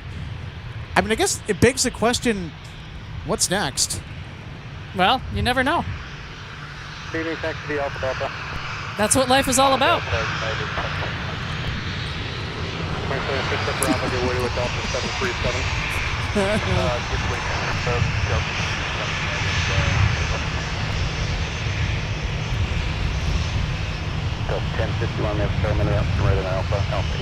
And welcome to the aircraft viewing area, everybody. I'm Alex. It's RJ, and there you go. You brought I the gotta Tampa keep it Bay going. Lightning, the classic hockey sweater out. Oh, yeah. It's a little chilly though, too. I mean, I don't blame you for bringing it out. I mean, that's definitely a smart move. Yeah, well, you know, I haven't worn this one in particular in a long time. Turn around. Who's on the back? Vinny LeCavier. LeCavier. There you go, everybody. And this Number 4. one... Wait, is this signed? Yes, it is. Oh my goodness. This is signed, everybody. Yeah. This is a signed LeCavier Yeah, jersey. this is an autographed Vinny Wow. jersey. And, you know, with the... Yeah, look at that. The 04 Stanley Cup patch on it, too. Yep. It's got the patches and everything. That's awesome. Oh, yeah. And now, this isn't authentic. I have a black one. But I'm not going to wear that one just yet because of who's on the back. And we play him in the first round of playoffs. Okay, I see how it is. And he's the coach. Sorry, Marty. Crazy how that works out, you know what I'm saying? Well, I got Stammer, I got Hedman, I've got Braden Point on the back of one of them. I don't have a Cooch. I don't know why, I just don't have Cooch. Nikita Kucherov. Yeah, Kucherov, there you go. That's the nickname for Nikita Kucherov. Yep, whenever he scores, Cooch. Well, you know, there's still a lot of that in me. Yeah, I'm a Minnesotan Well, I mean, you born. were a season ticket holder for a long time. Yeah, so yeah, for a very long time. It's in your veins. Yeah, Tampa Bay Lightning, I know. blue, black, and white courses through your veins. Yes. And you'd be surprised how well those teams in Florida are supported. Because there are so many people down in Florida that are from somewhere else. Well, they've won multiple championships now. I mean, both the Florida Panthers and the Tampa Bay Lightning. You wouldn't think hockey works in Florida, but it does. Oh, it does. Surprisingly well, It does. hockey works pretty well in Florida. And even in Vegas, too. I mean, they have a Stanley Cup to show for it. Well, it's the game But why itself. don't we as Minnesotans have a Stanley Cup? That's We're the what state of bothers hockey. me. Well, hopefully the Wild can get it done in the playoffs. They got to get through the first round of the playoffs. You know what? We got to stop talking about the sports stuff because we're going to be here forever. We got to wrap it up and leave because dusk is going to be upon us here pretty quick. It hey, is. Thanks so much for tuning in today, everybody. What was your favorite highlight? Let us know. My favorite highlight of the day was Kalita. What about you? Probably the Team USA. I just missed the Kalita departure. I was getting really close, and I think, as I said, I was listening in on the stream on the way out here, and I kept hoping maybe they would hold off just enough until I got out here. And I was just over here coming over the river when they rolled. Oh, yeah. And for me, actually, if I were to pick something different than Kalita entirely, out of all the regular stuff that we got today, it has to be Aer Lingus, using the south parallel. I've never seen that until today. That was super exciting. We'll post the raw footage later. Have a Guinness. Yes. Yes. You know what? I might have to go home and have a Guinness. I don't have any. Yeah, cook up a nice burger, and you know what? You're making me hungry for dinner. We got to get out of here. Well, till the next one. All right, it was a pleasure spotting with you today, everybody. And by the way, we'll be back on Monday is our next scheduled show. If we don't see you either on Saturday or tomorrow, I don't think we're going to be going live. I need at least 1 or 2 days rest. Yep, take a break. The weather's not that great. Nothing important with spotting happens, but I mean, we'll just have to see. Yeah, the weather forecast for Saturday I think is going to be a bit iffy. It's going to be colder. It's going to be wet. Watch playoff hockey. Oh, don't worry. There's going to be plenty of that. Yes. Yeah, all the games will be televised when it gets to this point in time. First round is always the best because there's so many more games to be able to watch. And it thins out as the rounds go by. Delta 2617, turn left, at the ground point 9.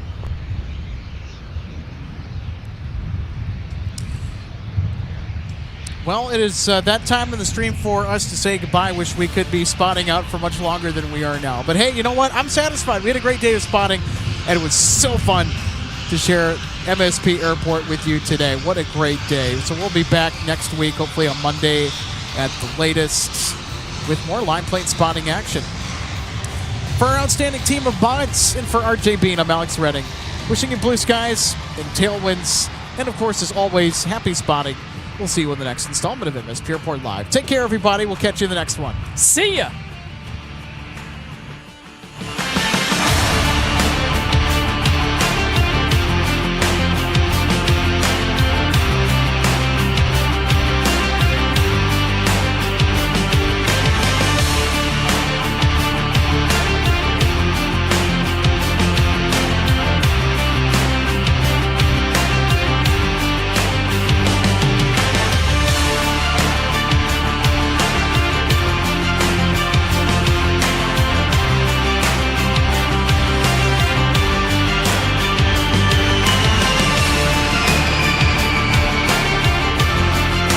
Welcome to DG Pilot, Aviation, Collectibles, and more, and our St. Paul showroom and warehouse. From the time your order is placed until it is delivered to you, our #1 goal is to provide you with the best customer service experience.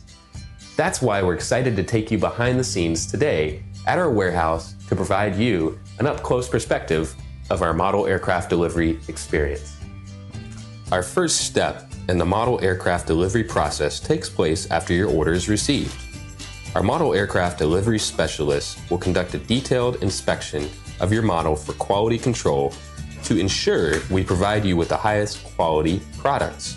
Each specialist begins the inspection by removing the model from the box and performing a visual inspection of the model, checking features such as the wings, landing gear, and antenna, as well as the overall model for defects. After the inspection is complete, your model is reboxed and then prepared for packing. Each model is then bubble wrapped to provide an extra cushion to prevent any damage during shipping. After the bubble wrap process is complete, the model is then boxed for shipping. Our specialist then reconfirms your model is ready for shipping, attaches a shipping label, and then your model is sent out for delivery. We hope that you'll consider DG Pilot Aviation Collectibles for your model aircraft collecting needs. You can order products online at dgpilot.com or visit our St. Paul showroom where we have hundreds of model aircraft to choose from. From all of us at DG Pilot, thank you for your continued business, loyalty, and support, and happy collecting.